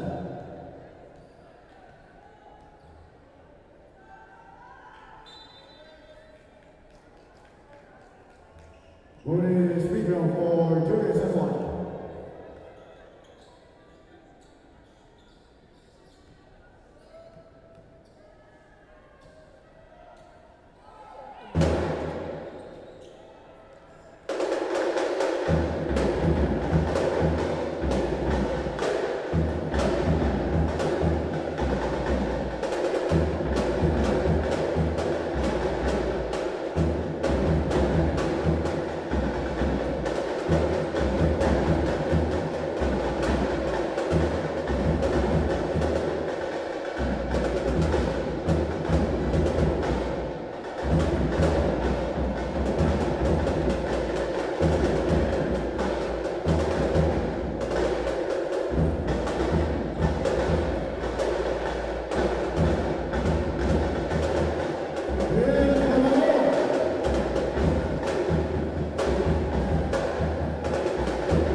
Now, number 25, Chris Saganas, his third personal, 2 on the cricketers. Cyril Mamanimay, coming in for Chris Saganas.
Pushing out number 1, Julian Amador. Benedict Bayani coming in for the Red Hawks. Two free throws for James Castle.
Your females for Kristen Adam. Ella Mendoza coming in for the Red Cross.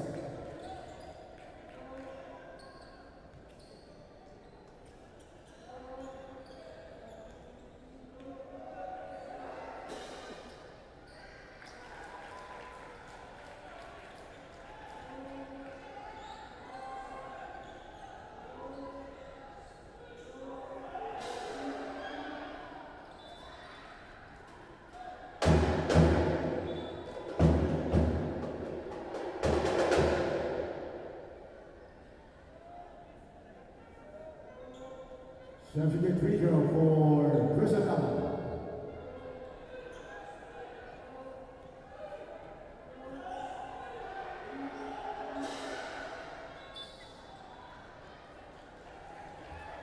Late violation.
His second three on the Green.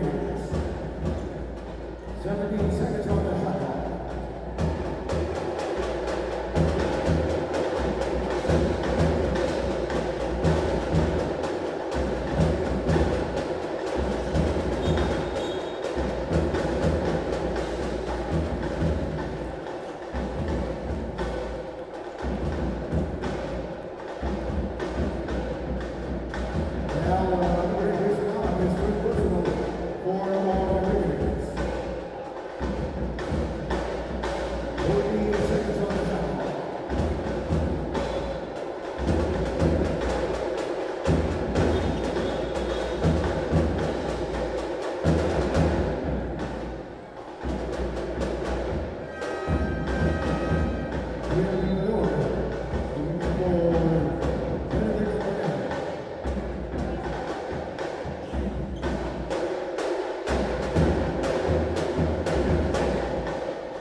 Plaza. Coming in for Joaquin Moran. 2 free throws for Bill Gilmore.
Hanging foul with number 25, Jason Harris, that's his fourth.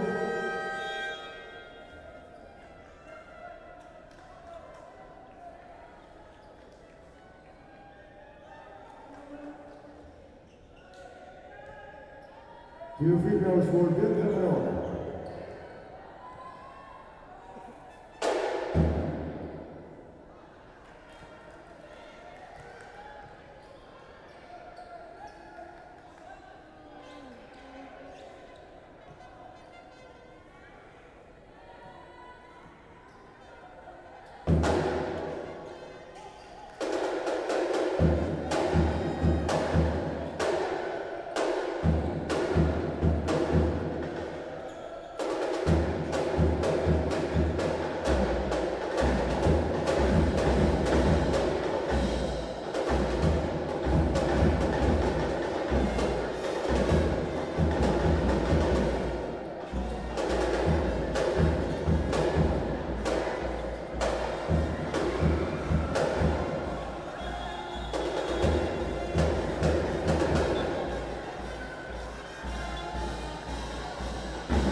Giovanni Domingo coming for Noel Lanzetta.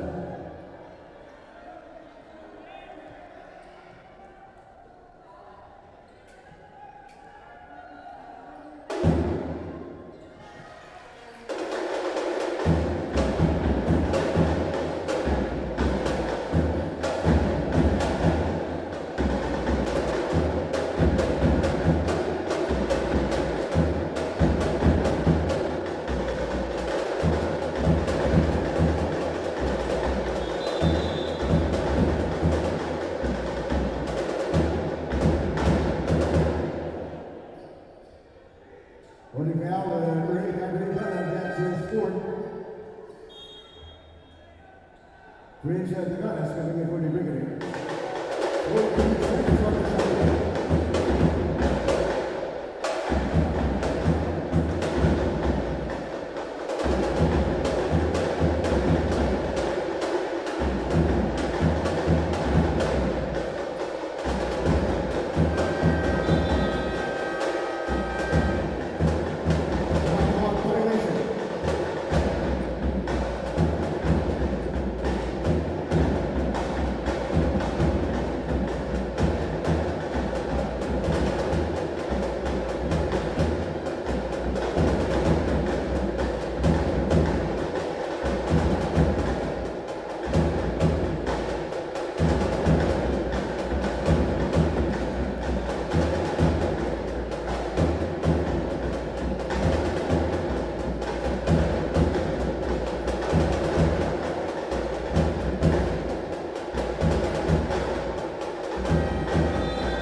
Shot clock violation.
His first three on the event cards.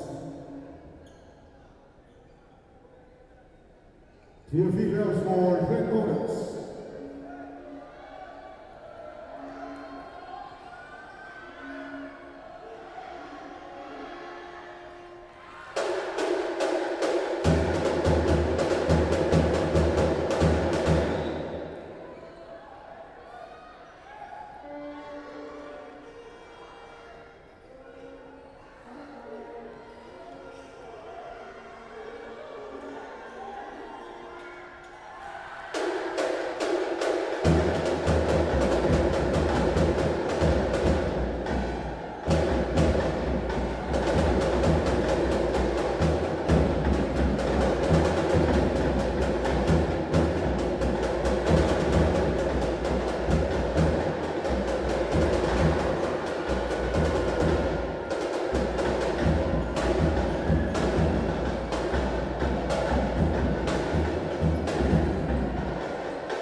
The body give on possession for the San Beda Red Caps.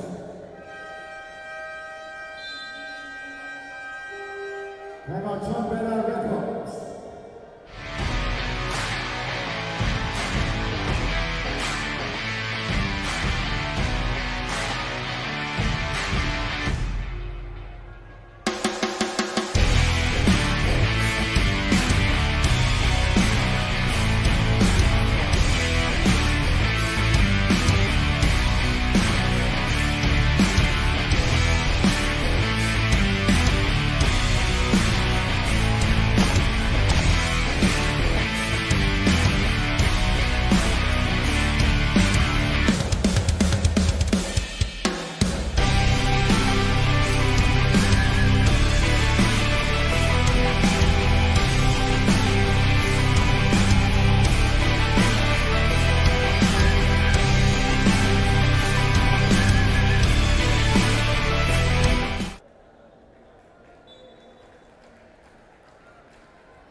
Shot clock at 14 seconds.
Bonus free throw for Joyce Award.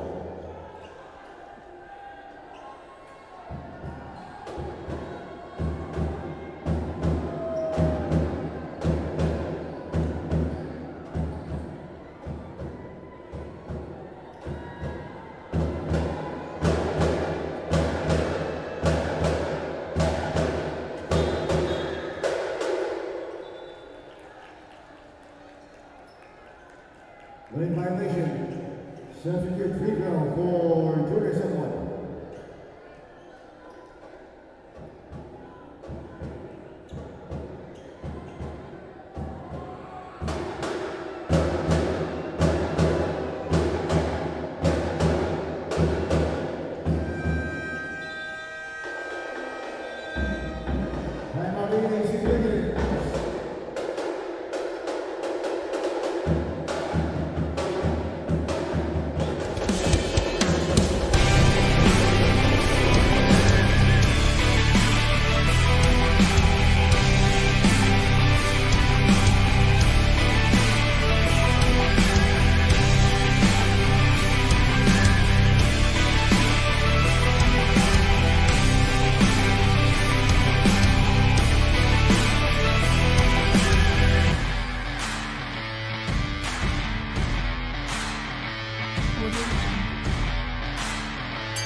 There's a foul on number 7, Dwayne Donato, penalty.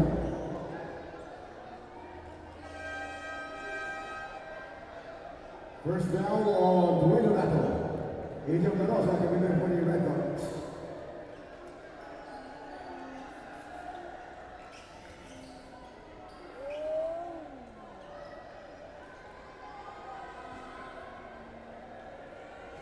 Two free throws for Red Guards.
There is a review on the last foul. All players please proceed to the treatment area in front of their respective benches.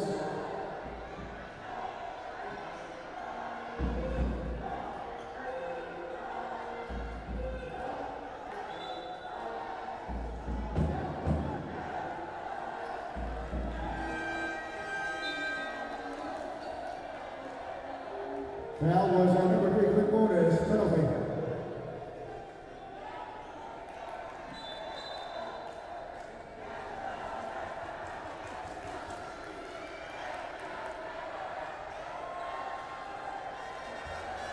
Two free throws for Joaquin Morgan.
Shooting 2 free throws is Red Guards.